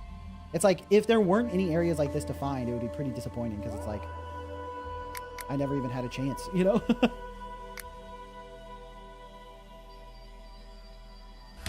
Okay, I think I need to build the farm over here. And I want to get all the grass I can. And I see wheat on that tile, so I'll just build the farm right there and hope that's a good spot for it.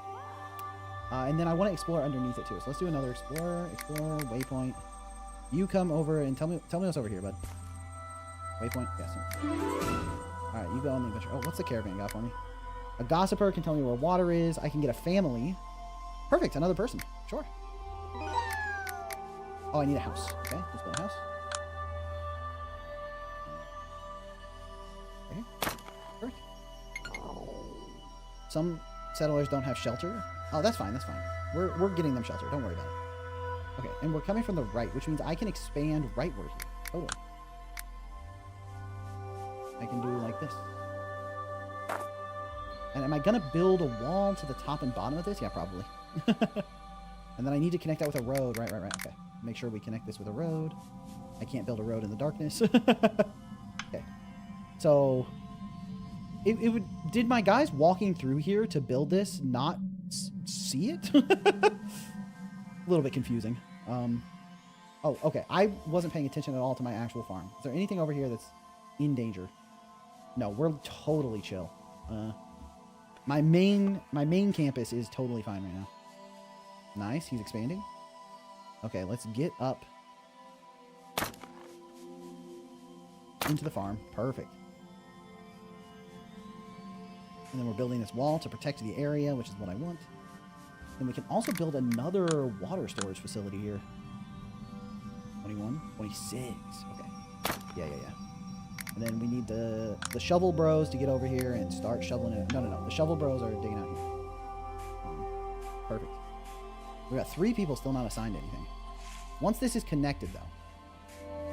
For the 3 people not assigned anything, can you, like, get over here and start building?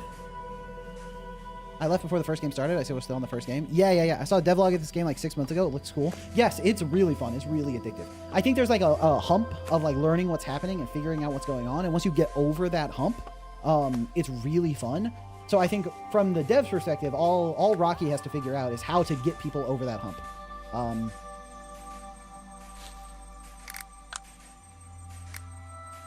I think he's got a real winner on his hands, because this is a fun game for sure. Nice. Okay, and we're building the farm. And then I need a road to connect up to this water storage.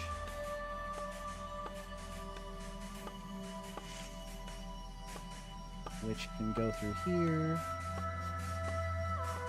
Because the road doesn't interrupt the...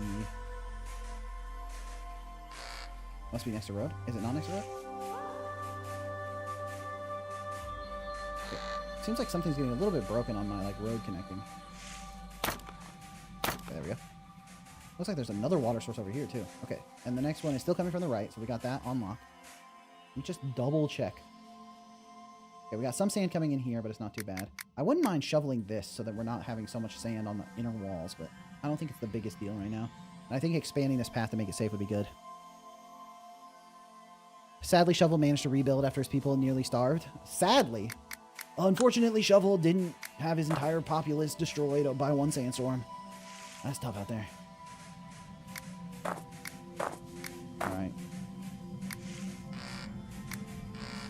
Uh-oh, I used all my water. They're gonna be thirsty! Hopefully they don't dehydrate to death because I accidentally clicked too much. Nice. And someone's working here. Oh, we just got such an influx of wheat and food, and I'm doing nothing with the wheat. Let's go, gamers. Okay, but I do want to get all of this. So I'll build a mine here to collect all of this once I can. All right, we got people not working on anything. Go get that. Oh, what is it? One of my fusion cores I need or something? Well, I want to watch other games too. Well, luckily, you can tune in next week. There'll be more games. There's plenty of Saturdays to go. Nice, okay. We're getting some big rewards here. Oh, right, I'm supposed to build... I researched the happiness hall. This one? Social hall. The social hall. Because people are deeply unhappy. Like, really, they are not feeling it. We'll build a social hall here. And I do... Yeah, we need one social hall there to keep people a little bit happier. Perfect. Alright, things are going very smoothly. Okay, they refuse to work because of the sandstorm. Yeah, whatever. Crybabies. Yeah, the stream happens every week, so we need to rush. Yeah, the stream happens. And this is Rocky's game, okay? You gotta take Rocky's game seriously. Rocky is one of the inbound shovel OGs, you know? If we're not gonna take Rocky's game seriously, whose game are we gonna take seriously? Nice! We got the core. We can collect 4 cores to build a drill. Okay. We got a lot of... Okay, where's the next storm coming from? Tell me. Give me the next storm so I can start digging. No, let's just commit that water. The next storm coming from the top. Okay. We need walls here stat. Additionally...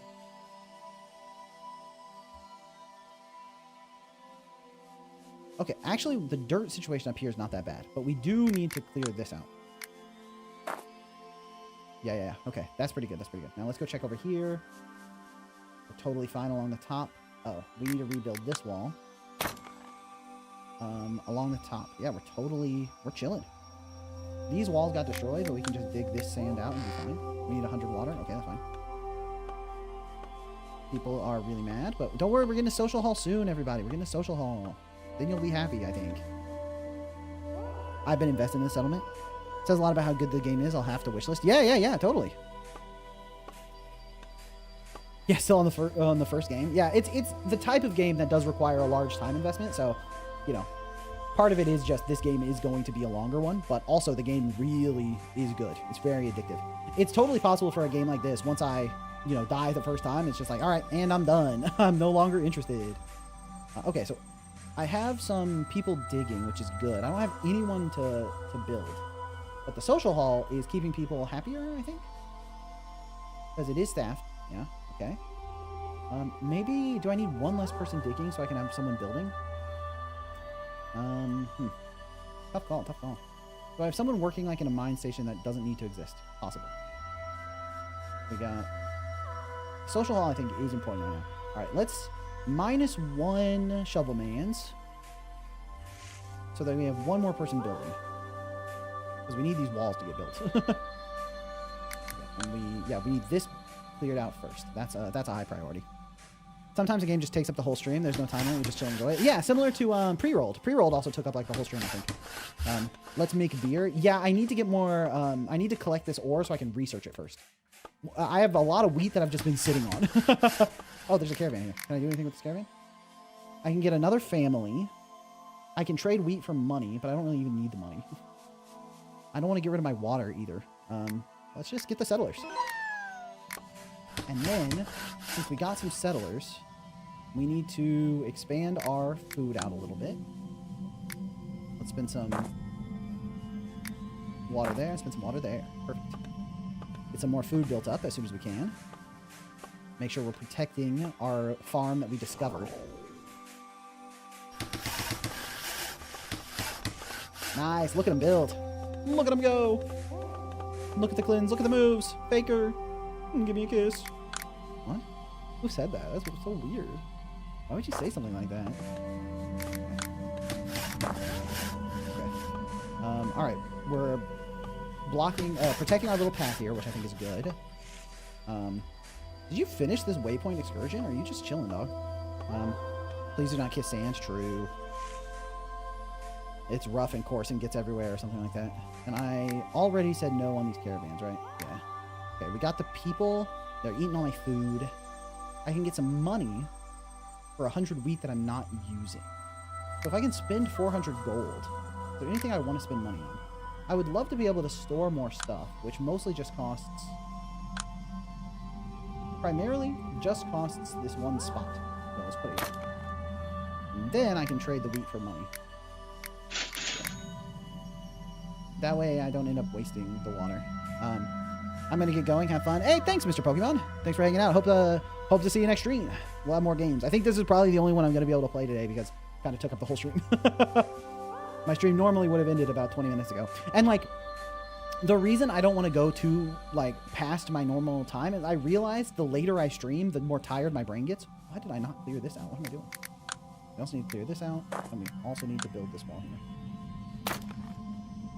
The longer I stream, the more tired I get, like, mentally, so I'm giving worse feedback, you know? So if I started a game after this, I feel like they might get a little bit ripped off on the feedback. More tracks would be cool, maybe based on the progression or something. Oh, like different music? Yeah. Add a radio system with 50 songs. Nice, okay. So I think we're safe from this storm once this gets cleared out, which they're working. And then... Right, there's no one in this, so I can just assign someone since we have 3 people building. Cool. All right, now I do want to build a quarry so I can start doing more tech tree upgrades, which is this. Oh, 115, say less. Okay, get a path up there. And then we're going to have so much research to do. And I really do want to be able to make beer. I think that'll be huge for us. Okay, we have 312 water, which I do want to dedicate more, you know, digging. From the top, so let's start digging this out too. And then I also, with the water, I want to keep planting. Let's make sure we're good to go on food. Let's spend 240 here. Okay. Discovering this wheat farm has totally destroyed our need to make wheat for the time being, you know? Speaking for 4 hours straight is exhausting. True. You'd think streaming is not the same as working, but streaming seems tiring too. Yeah, I'm pretty exhausted after I finish streaming. And also it's hard to talk because my throat has kind of given out. It's way more intensive than I would have expected it to be, especially when I'm trying to, you know, continue to talk the whole time. That's one thing for sure. And then also, okay, I think we're good. I think we're not going to have too much problems here. Yeah, okay. I'm not seeing any areas where I'm too worried about what's going to happen. All right, so we're just keeping at it. And our mood is down from the sandstorm, and we're not even negative anywhere, so that's huge. I really need to make a bank also. All right, we took some damage on some walls. This wall broke. Let's do that up to get fixed. But for the most part, I think our settlement has really stabilized. Back when I used to stream, I sometimes just forgot I was streaming and forgot to speak when I've been going for too long.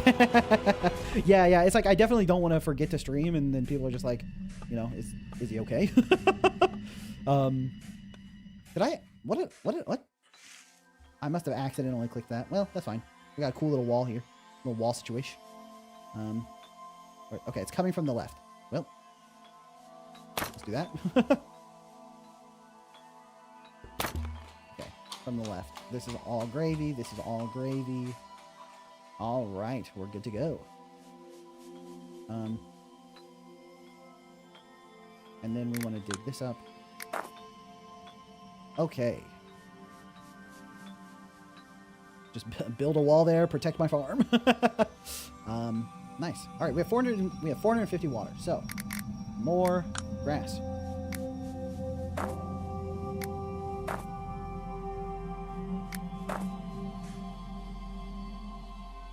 Our water collection is doing really well now, I think, too. As someone who teaches kids on Zoom, I 100% understand how tiring talking for hours can be. Yeah. Wait until your first water pun runs out of water. Dude, I really hope not. If this is like, now it's dry and empty, I'm gonna freak. Okay, so we're coming from the left. But honestly, we're totally fine. Also, if we dig this out. We're kind of protecting our path, good. And we can start digging the rest of this out too. But first we want to deal with this. And I think it's going really smoothly. I work 12 hours a day. Yeah. Sometimes with Isadora, I'm putting in like, a good 12 to 14 hour day of just like grinding on tasks. But it's so much easier to work for 12 to 14 hours straight on my own project than it is to work for 12 hours straight, at a studio. It's way more rewarding to make progress on the thing that, I want to do. Nice. Okay. Going real smoothly over here. Finding this area was huge. Okay, we have 25. What do we want to do research-wise? A bank for storing more money. I'm like always full. Feast. What's this? Social halls to start feasts that will temporarily boost the mood of the settlers affected by the social hall. Brewery. Brew stored wheat into beer. Nice. Okay. Research some beer. I've been working on ID channel since like 9 a.m. this day. Nice. Yeah, it's like normally I would finish stream, rest for a bit, and then try to work on Isadora and be pretty exhausted. But I'm probably going to finish streaming, eat some food because I'm so hungry. Eat some food, and then maybe just play Tomodachi Life, just rest for the rest of the day. And then in earnest, get grinding again tomorrow. We'll see. I should dig this out too. Nice. Okay. Oh, there's a caravan here that's kind of stuck. 28 food for the Zhao family. I honestly don't hate it, but 28 is a lot of food, and I mean, I do have the water. I can keep expanding, Get some more grass tiles here. Get some more grass tiles here and here. Obviously, more grass tiles here. Put another grass tile here. Our food situation is really not that bad. Really not that bad. And maybe it's time to also start building more of the, like, storage places. Store more water. Honestly, I want to store more food. It's a barn. Let's just throw a barn, like, right here. I feel so bad. I've been barely able to work on IGTAP lately. I'm so tired all the time. If you're tired all the time, that's a really good sign that you need to just, like, give yourself a break. You know what I'm saying? It's like, take 2 or 3 days off, Just rest. Play something, have a good time, and like actually give yourself the freedom to do it. It's really easy when that happens to feel like, okay, well, I keep taking days off though. Yeah, but I think the issue that happens is when you take the day off and you don't actually give yourself permission to rest and relax. You take the day off, but you feel like I should be working. And that I should be working feeling makes it not actually that relaxing, You have to just give yourself full permission and not feel guilty, because I think the guilt makes it hard to like get the benefits of taking the time off. Well, don't take guilty breaks. Yeah. Guilty break is not going to get the result that you're hoping for. I need another wall here, actually. I know how it feels. I had medical issues recently. It's really affecting my game to progress. You're finally seeking help for it, though. That's great. That's great. Not great that you're having medical issues, but great that you're seeking help for it. Okay. Didn't build that wall in time. Those walls got destroyed, but I'm clearing the sand out actively. That's good. Okay, those walls took some damage. We're getting some damage here, some damage here. Other than that, though, by that standard, I haven't taken a break since like February because you haven't taken a non-guilty break. Yeah, that's brutal. Nice. Okay, we have 400. Dude, pausing that music during the like epic breakdown, like, bah, is so funny. Okay, you're planting a bunch of stuff. Okay, you can plant more. You can plant more. You can plant more. You can plant more. You can plant more. Cool. Use up some water. All right, where's the next door I'm at? Brewery research complete. Let's go. Is this the brewery? Yeah, all right. I think brewery is to... Whoa. +6 wheat? I don't understand. +2 wheat, -2 water, because it uses water. +2 beers, +17 wheat.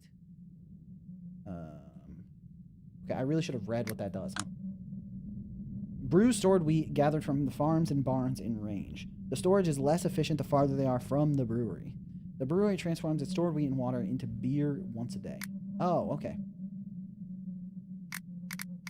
So, grab this brewery and put it in range of this guy.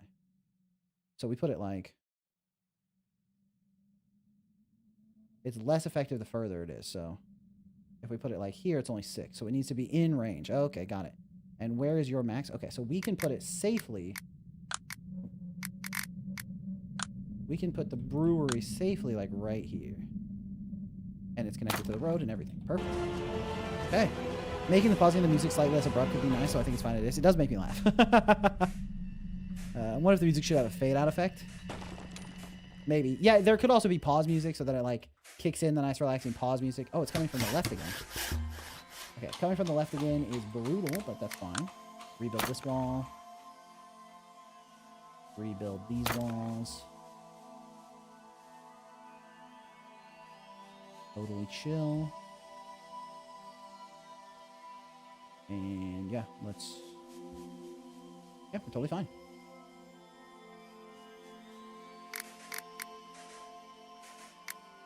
Alright, you're planting. We got some caravans. What do you guys want? The Schneider family. Oh yeah, we can invite them, no problem. But we do need another house. This house? This house, right? Having a tooltip on these so that when I hover over them, it just like says house would be very nice. I don't think... Does the house destroy the grass? I don't think so. But why would I risk it? Put you here, and then we also want to put a road here so I don't destroy it, so that people can still walk through. Perfect. Alright, we're going to get a brewery here. Someone making a beer to increase the happiness for everybody. Some settlers don't have shelter. Don't worry, we're working on it, baby girl. Okay. Oh, and I need to do research. Okay, so now we have the brewery. We have a beer warehouse. Increases the maximum amount you can store. And a windmill turns wheat into flour. And soon we can get like bread and bakery and bread box. And we get a drill. Oh, a bank would be nice. Let's learn about making banks so that I can make a drill. Because I need to do that. Very low production. Really? Huh. Well. It seems like I'm supposed to put this near a bunch of wheat farms. I thought this would be like a ton of wheat for it. I thought I was kind of cruising with this beer's placement, but the game does not agree. The game thinks I am a dork. Kind of rude, really, if you think about it. Okay, so I do need to keep exploring, right? So we can send people on some exploratory missions. We got a bunch of sleeping shovelmen. So with that in mind, let's get to work, shovelers. And then we need to send you on a mission to a waypoint. Let me find out like what's way up here. Send. We need to collect 4 stuff. Okay, okay. Kind of hard to die at this point in the game if there are more threats. More you progress. Yeah, also, I think there are like, right now the only threat is the sandstorm. It'd be interesting if more threats like came over time so that like there was more stuff for me to worry about. And also I feel like I'm stagnating a little bit on my progress where it's like recovering was really fun and now I'm expanding, and expanding was fun and I found this, which was a big hit, but like maybe I need to do more like teach me where stuff is. Spend 400 for 100 water. That's not bad. Oh, I already got the Schneider family. 100 water for good. Microbes in the water.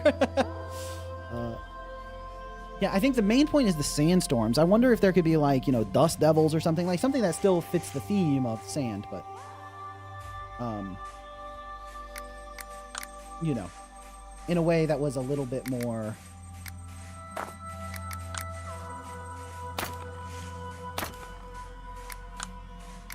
then we clear it out in the direction that the sandstorm's coming. Okay, and then we can plant more. Seems like I need to plant more wheat. Honestly, seems like I need to build another wheat farm in this area. Oh, that's what I'll do next. Build a whole wheat farm here. Like right next to the... Wait, -3. Why -3? I don't understand. The snow version could have an avalanche. True. Sandworms. Yeah, just like more desert stuff. Like, you know, heat spells. As long as there's like enough warning for me to be able to deal with it without feeling like I kind of got boomed out of nowhere. You know what? We're going all in on food over here. Boom. That guy's been planting grass for a long time. Infected water sources, low-key, could be a good idea to force you to diversify. Maybe water could run out, so you got to locate sources. Not so much wear out, but going through like a heat spell. Because if the heat spell was like actually causing me to need way more water, or people would dehydrate, then I gotta get more water sources. Having a water source be infected at some point could be good, and then you need to like research ways to deal with it. Water does run out, really? Oh my gosh. Resources left? Holy smokes. That -3 wheat thing might be a bug. Oh, I see. Hungry spell makes everyone eat more. Okay, let's build a bank. This is the bank, right? No, that's a brewery. Isn't it? No, this is the bank. Okay. Connect it. We want it up here to make lots of dosh, right? We need to connect it to the road around these houses. Oh, right here seems okay. Sure. Some more cash. I think she means in the real world. Oh, I mean, I think this is like 100% efficiency, resources left. Maybe this resources left thing doesn't... No, I'm running out of water. This will empty. Okay, I wasn't paying attention to the storm at all. Just not threatening to me anymore, storm. It's embarrassing. Oh, it's from the left again, man. They're really hammering the left here. Okay. Caravan is passing by. We're so protected from the left. It's wild. What's the caravan got? Oh, location of undiscovered gem. That could be nice. Sure. Down here. Okay. Oh, wait. Is there a wheat farm down here that I haven't seen? Oh, I didn't even notice that. Oh no, it's getting destroyed. Okay. We're on a mission to save the wheat farm. Dun, dun, dun, dun, dun, dun, dun. Save the wheat farm. Do a path like this, and then you come down to the wheat farm.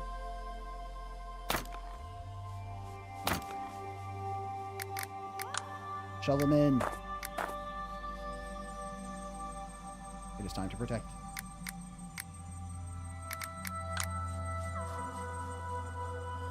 Okay. And we also need to expand down here.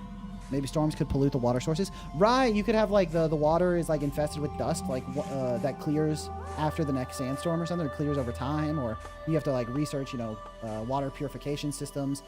It's like, yeah, I think the thing that keeps this kind of game really addictive and keeps you keep playing, and makes you keep playing, is recovering from disaster. I think that's a big one. And then also wanting to keep expanding and making more progress and seeing all the cool stuff you can make, right?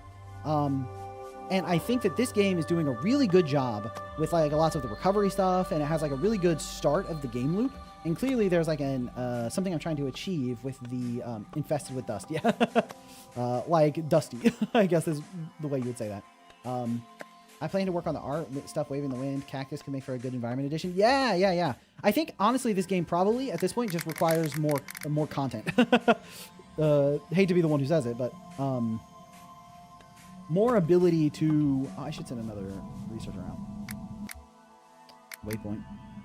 I want you to explore this zone. Yeah, more tech tree stuff.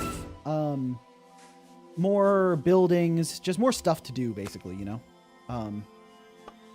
I think that's what would keep me going at this point, is like, you know, having more tech that I can unlock. I can unlock horses so people can move faster if I have like a stable. I can unlock bigger house. I can make like an immigration center to get more caravans coming through, you know, or I can make oases that I like put on the outposts, which attract more caravans. That would be cool. For food, right now my food is all from like growing grass. And then you can get to a bakery and stuff eventually, which, I saw overgrowing cacti as a late game threat. That could be interesting. But yeah, more issues to deal with and then more, tech for me to build would be really cool. I think we're exploring this pretty well. And I think we were able to clear out enough of the sand that we're not in big threat. Hey. Did I never fix this? Well, that's a disaster waiting to happen. I must have missed that when I was rebuilding my walls. Unlucky. Honestly, at this point in the game, losing one grass into the world, but come on, guys, get to it. I believe in you. Oh, tragedy. All right, you guys got work to do. Add trains. Oh, trains could be cool. I could see some sort of train system being cool. But yeah, I think just more tech would be fun. It's like the tech feels inconsequential to some degree, to the point that I'm not even really interacting with it that much. Sure, let's build a windmill. Also, one thing that Civ does really well is it makes it very clear when you have like research waiting that you're just like kind of letting fester. And I think that would be something that you could do too, is make sure that the research tree like is very clear. That's like, hey, you could be making progress and you're not. Okay, the next one comes from the right. All right. How threatened are we on the right? This needs cleared. Put that one in the clearing too. On the right over here. Yeah, these are gonna build in, but we can set those to be cleared out too. Then other than that, we're not facing too many issues on the right side. So let's, okay. Yeah, so I think the classic British one is to Industrial Revolution again. Yeah, so let me mute, because otherwise I'm just going to keep playing this way past when I'm supposed to finish stream, and I'm already pretty exhausted. So let me mute and pause, and let's think critically about this game, see what feedback we can give. And first, I have to say that I think the game loop with surviving the storm, bracing for the storm, is very fun. And I think I had a really good time recovering from the tragedy that happened early, but I do think that that wasn't like consistent, right? I don't think you're going to get to that big tragedy every time. So I think maybe starting from the ruins of a destroyed civilization where you have a couple buildings, you have some walls, and you have some sand, and you have some grass. It's like having that be the starting point would be really good. But if I think back on it, I think it was sort of like that. Thank you for playing. Yeah, no worries, no worries. I think having something like that as the starting point would be really cool. But I do think it requires some level of communicating else, what's happening. That's supposed to be the tutorial level. Yeah, I could see doing a tutorial where it's like you start and you're like, the sandstorm's coming, and then the sandstorm breaks stuff, and then you have to survive for a certain amount of time. It's like, can you keep the village running for this amount of time until, you know, some caravan comes through to save everyone, right? So that you play through and get a sense of how it works. Something like that could work as a tutorial. But yeah, I think right now you definitely do have an onboarding problem where once you get the flow of the game, it's very satisfying. Once you understand what you need to do, the game is super fun. But I do think it's a little bit difficult to get there. It takes some time to really understand what's happening. And I think I was also helped out by having people in chat, like watching the game and telling me what they noticed, having you, the developer, in chat to tell me stuff. I think that is something that could definitely be addressed. But the game itself is extremely satisfying. You could make it so there's storms from multiple directions at once. Oh, that is a great piece of feedback, Kat. It's like, I think having storms from the left and right, or from the top and bottom, or from every direction, like straight up just like a tornado that hits in every direction, would be very fun, because those seem very difficult to deal with. And right now, recovery, like it took a while to get here, but I feel like my civilization here is so stable, and I'm just sort of expanding, and it's fun. Expanding is fun. I could keep playing this for a while, but it's sort of like calmed down to a point, where it's like I'm not getting as many dopamine hits. It's taking me longer between the next thing that keeps me wanting to play. And so having more tech, more stuff defined, more threats, more things happening as you keep playing to continue giving the player those dopamine hits to keep them addicted would be really good. But I think you have an extremely satisfying core loop. And it's mostly a matter of making sure that you keep the player engaged with all the different kinds of stuff you can do. Does grass die over time? That's why the grass is changing. Oh, so I'm going to eventually lose this water and eventually lose the grass, but it's very slow going.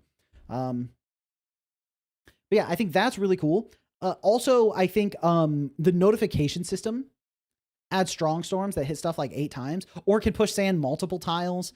Yeah, and then also obviously the visuals on the sandstorm, I think it looks really nice. The sound is really cool. I think the visuals look good, but there's a clarity issue where it's not 100% clear what's happening. So I'd say there could be a way to fix the visuals where it's like, instead of having the yellow filter over every single piece of the map, the yellow filter only is like weaker on stuff that's not being threatened. So the yellow filter is mostly on the stuff that's going to be being hit. Additionally, making it so that the sand like whips up and animates would make it clear that the sand is the threat. Because right now the sand didn't I didn't realize that the sand tiles were the big threat until multiple sandstorms had passed, you know? I think the fact that it took me multiple sandstorms to realize that the sand was the threat is an issue, because I thought the threat was the big wave of sand that was crossing the screen. I didn't realize the threat was the individual sand tiles that were getting whipped up. So I think something that makes that clear, like if the sand animates while the thing rages across, that could be cool. And then only having the thing rage across the sand tiles, I think would also work. Because right now it covers the whole screen, but it's not hitting. Like when there's like the horizontal or the vertical sand coming across from the left here, and it's like passing over my buildings, but nothing's happening, I think that's a little bit confusing. If it only happened, like if you masked it, basically mask it, so that the sand effect only happens over the sand tiles, I think that would be very clear too. Yeah, and then you could have different types of storms as well, like lightning storms, where it's like the sand comes across and lightning will randomly strike and break stuff. Yeah, I think there are ways to give more challenges and more threats to keep things interesting, but also I think keeping things interesting with like the stuff you can build and the stuff you can do is also a really good way to do it. But the art style is really, really nice. I think the game looks very, very pretty.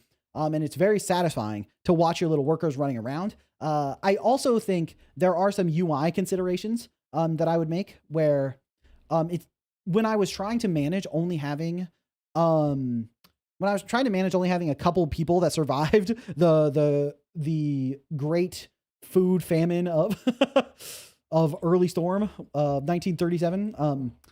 I couldn't really tell who was assigned to what, and the buildings weren't identifiable to me yet. And even still, it's like, I think this is the shovelman. Yeah. The buildings aren't like super clear which ones are which. So having some kind of assignment view where I can open up the UI and see which buildings are active, which people have people assigned to them, and manage it like that, to manage it rather than needing to click around, could be a really good way to do it too. Because this view is really nice and helps a lot. But without knowing exactly what all the different sprites mean, there was like a bit of a delay in understanding there. Yeah, and then I think the caravans coming through are really cool. But I think maybe there could be a way to integrate the caravan system into more of the tech stuff as well, where it's like when the caravans come through, they could offer you some piece of tech or a new building recipe that you didn't have before. So that makes you need to save up money. Because I feel like I basically always had enough money to do everything. Some more stats and info menus. Yes. So having some more menus that are dedicated to seeing what's going on your settlement so you can fully understand it would be really good. Because then I can open it up and get a good breakdown of like what's going on. Yeah, so I think that would be really good. And then some of the UI considerations were a little finicky. Like I couldn't figure out how to assign someone without like locking it. Like those buttons felt like the same to me, which was rough. I feel like this is just kind of permanently locked into no one assigned or someone assigned, and I can't like turn it back to like auto running itself or whatever. So that's one thing. Additionally, you could add like improved roads. So instead of having the gravel, you can upgrade the roads later so that people can move faster. It's like all those standard upgrades, which I'm sure you're well aware of, right? All you have to do is look at like Civilization or Settlement Survival, other games like that. Frostpunk is a good one. Look at those games and see the stuff that their tech trees add and the stuff that they expand with to keep people's dopamine hooked. I would also, you probably are already playing those games, but I would likely go through and play a couple rounds of Civ 5, Civ 6, a couple rounds of Frostpunk, a couple rounds of Settlement Survival, and see which of those elements keep you the most hooked and which elements feel the most important. It's like in Settlement Survival, you can send your villagers to school and then they become more efficient at the things they're doing, which is has like a nice multiplicative effect, right? It feels like you're getting more benefit out of your individual people without necessarily just scaling up the number of buildings. And I think that's sort of like multiplicative scaling where your individual units are getting better and your buildings are getting better. And then you upgrade the buildings as well. And then you also can upgrade the houses that those villagers live in, and that increases their mood, and then their mood makes them produce more. So there's lots of multiplicative stuff where your small city core will continue to get better and better and more powerful as you expand out and make weaker little cores, right? And I think that's the really fun part. Like when you're playing something like Settlement Survival, you look at your main starting place, there's all kinds of buildings and the houses are so nice and everything running smoothly and they have incredible production. And then you've expanded out and then you have like a little weaker settlement, but it starts building out. And then you start expanding out from there and you have another weak settlement. And then this one starts to build out and you start going this way. And then you have one super city and one mega city and then two smaller cities. Like I think that's really satisfying. And then thinking about what are the elements they do to make that satisfying, and which elements from those games you want to port over here. Frostpunk was one of the original inspirations. Yeah, this really has a Frostpunk vibe to it. Although I like the positional elements of I like the positional elements of the Sandstorm, I think, more than I like the heat system of Frostpunk. I plan to add more text that are about stat upgrades without being straight up a new feature. Yeah, I think that makes a lot of sense. And I think that also facilitates the like stats view where you can look at all your buildings and see which ones aren't upgraded and which ones no one's assigned to and what the production of each one is like so that you can make those sort of informed decisions. And then more stuff on the map, like finding the boxes is a good call, right? I think it makes a lot of sense to find those loot boxes because it gives you something to explore for. And finding this wheat farm over here that I could just come adopt as my own, and I have to rush over there so it doesn't get destroyed by the sandstorm by the time I make it, was a really fun experience. Like I really liked finding this farm and then needing to make it here before the storm destroys it. That was really satisfying. But I think you would benefit from more of that. It seems like you don't want to do combat in this game, which I think makes sense. That adds a lot of systems, adds a lot of complexity. So finding other like, city states and doing war with them or whatever, I think it makes sense to keep that complexity out of there. And then, but I think maybe finding other settlements where it's just like a small little village that's self-contained, that you can like make a trade deal with or make alignments with or something. Or you could, eventually, if you offer them enough gold, you can just adopt that city into your own. It could be fun. Because then you have an aspect of like negotiation with them. You can find ruins that you can send people in to explore. And you could like get cool stuff out of exploring the ruins. I think just more cool stuff to find is very cool too, because it seems like you want this exploring to be an important part of the game, but I think I need more stuff to make it worth exploring, I have a snow biome and the goal is to make it harder with more rules, like having the heat concept of Frostpunk. I think that could work too, having another biome where you can add more rules to it. But I would probably focus, if I were you, right? I would focus on expanding this core Storm Settlers loop in the desert, because I think that's going to give like the first, because people are going to play through this and get their taste. And then obviously any features you add, any systems you add to the desert, you can port them over to the winter map as well, as long as they're not so desert specific they can't exist anywhere else. And then I would also try to play into the desert trope with a lot of those features, like sandworms that like, pop up and eat stuff, dust devils, sand travel, like making travel in the sand easier, like camels and stuff. Like the fact that the caravans or camels are super cute, but being able to have a stable with my own camels so my own villagers could ride around more quickly would be really satisfying. I think oases are a huge one to incorporate. Mirages are a super common desert trope that I think would be interesting. I don't know how you would incorporate that without it being frustrating though, because if I explore over here and I think there's something cool and then I get here and it's not here, I would be very upset. So I wonder there's probably something you can do with mirages to make it work with the loop. But yeah, I think you have a super satisfying core loop, and I think it's really addictive. And I think you definitely have what is an incredible base to continue building on top of. I would just say you're clearly like at a very advanced stage with this development and the game you've made. So I'd say my main feedback for you would mostly be to continue expanding on what you already have here, because you have the makings of a core game loop that's super addictive. And I think the more content you put in here, the better it's going to be. So definitely mirages. Yeah, I think that's definitely another thing. Maybe watch some movies and stuff that are desert themed about surviving in the desert. Look up other media that is about like desert storms and stuff and figure out what it is. Because one thing that's true about the desert, right, is that the desert is extremely cold at night. The desert is very hot during the day and very cold at night. So temperature management could totally be baked into like a day-night system in the desert to keep it interesting that way, right? So there's ways to incorporate that as well. And I know that there are a ton of, like Dune, I think, has like some desert stuff. You could have spice be a part. You probably want to call it something else, but you could have spice be a part of what's going on here. And just so playing into the fantasy of what people imagine when they're trying to survive desert storms and stuff. But I think the core here is really good. I highly recommend anyone watching, if you haven't liked the stream, make sure you like the stream. Anyone watching to wishlist this game if you like these kind of cities, sim, survival management type games and stuff. Yeah. Because I think you got a lot of cool stuff on your hands. Oh, and then technically I already talked about it a little bit, but you could add some more differentiation on these sprites just so they're clearer. I think blue for water makes sense, but it looks extremely similar to the like shovelman. So maybe making this have more dirt to it. Maybe you could even have like a shovel handle sticking out of the top or whatever. This needs to be near water. You could make it like a hard requirement that it actually has to be on a shore, but you might not want to do that. But either way, making it so it's like dipping something into the water or there's like running water on it or something could be cool. The fog of war needs some kind of animation or effect. Oh, so it didn't actually bother me that the fog of war wasn't animated, but you could definitely do that. I think it's not necessary. I kind of get it. And it's not just because I'm paused, right? Yeah, you could make it like warble around the edges and stuff. But I think it's not super necessary. But I think it could work. The buildings are actually placeholders. Ah, I got it. They're just recolors of the house right now. Okay, got it. Yeah. Yeah, I think that makes sense. They definitely have the vibe. I like the food having the carrot on top makes it like, oh, is that a barn? That's the pantry. Yeah, this having the food on top feels like it should be the farm because it's like the most recognizable of the buildings. Like this one has the water on top, you know? Those kind of details go a long way. I didn't put much focus on the art yet, just the mechanics. That makes sense. That makes sense. But yeah, I think also one thing that's interesting is the people have their own names. Like Aisha Bean. It'd be interesting if they had like stats and stuff, but I think that might add a level of complexity that's not that interesting.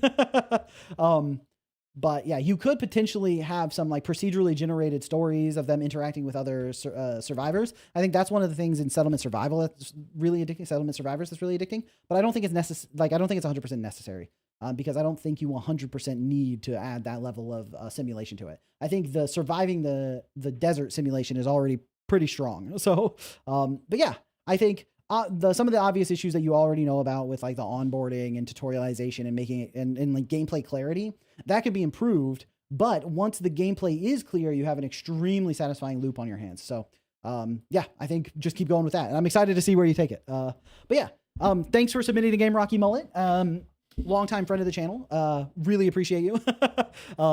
This was a great game. I had a really fun time with it. It's the only game I played today. So I do consider settlers more as a resource. Yeah, that's what it seems like. They don't really feel like fully fledged units. They feel more like you have a settler and they do stuff rather than having their own personality or anything. But yeah, thanks everyone for tuning in, and I'll catch you next stream, probably with more than one game next time. All right, peace out, everybody. See ya.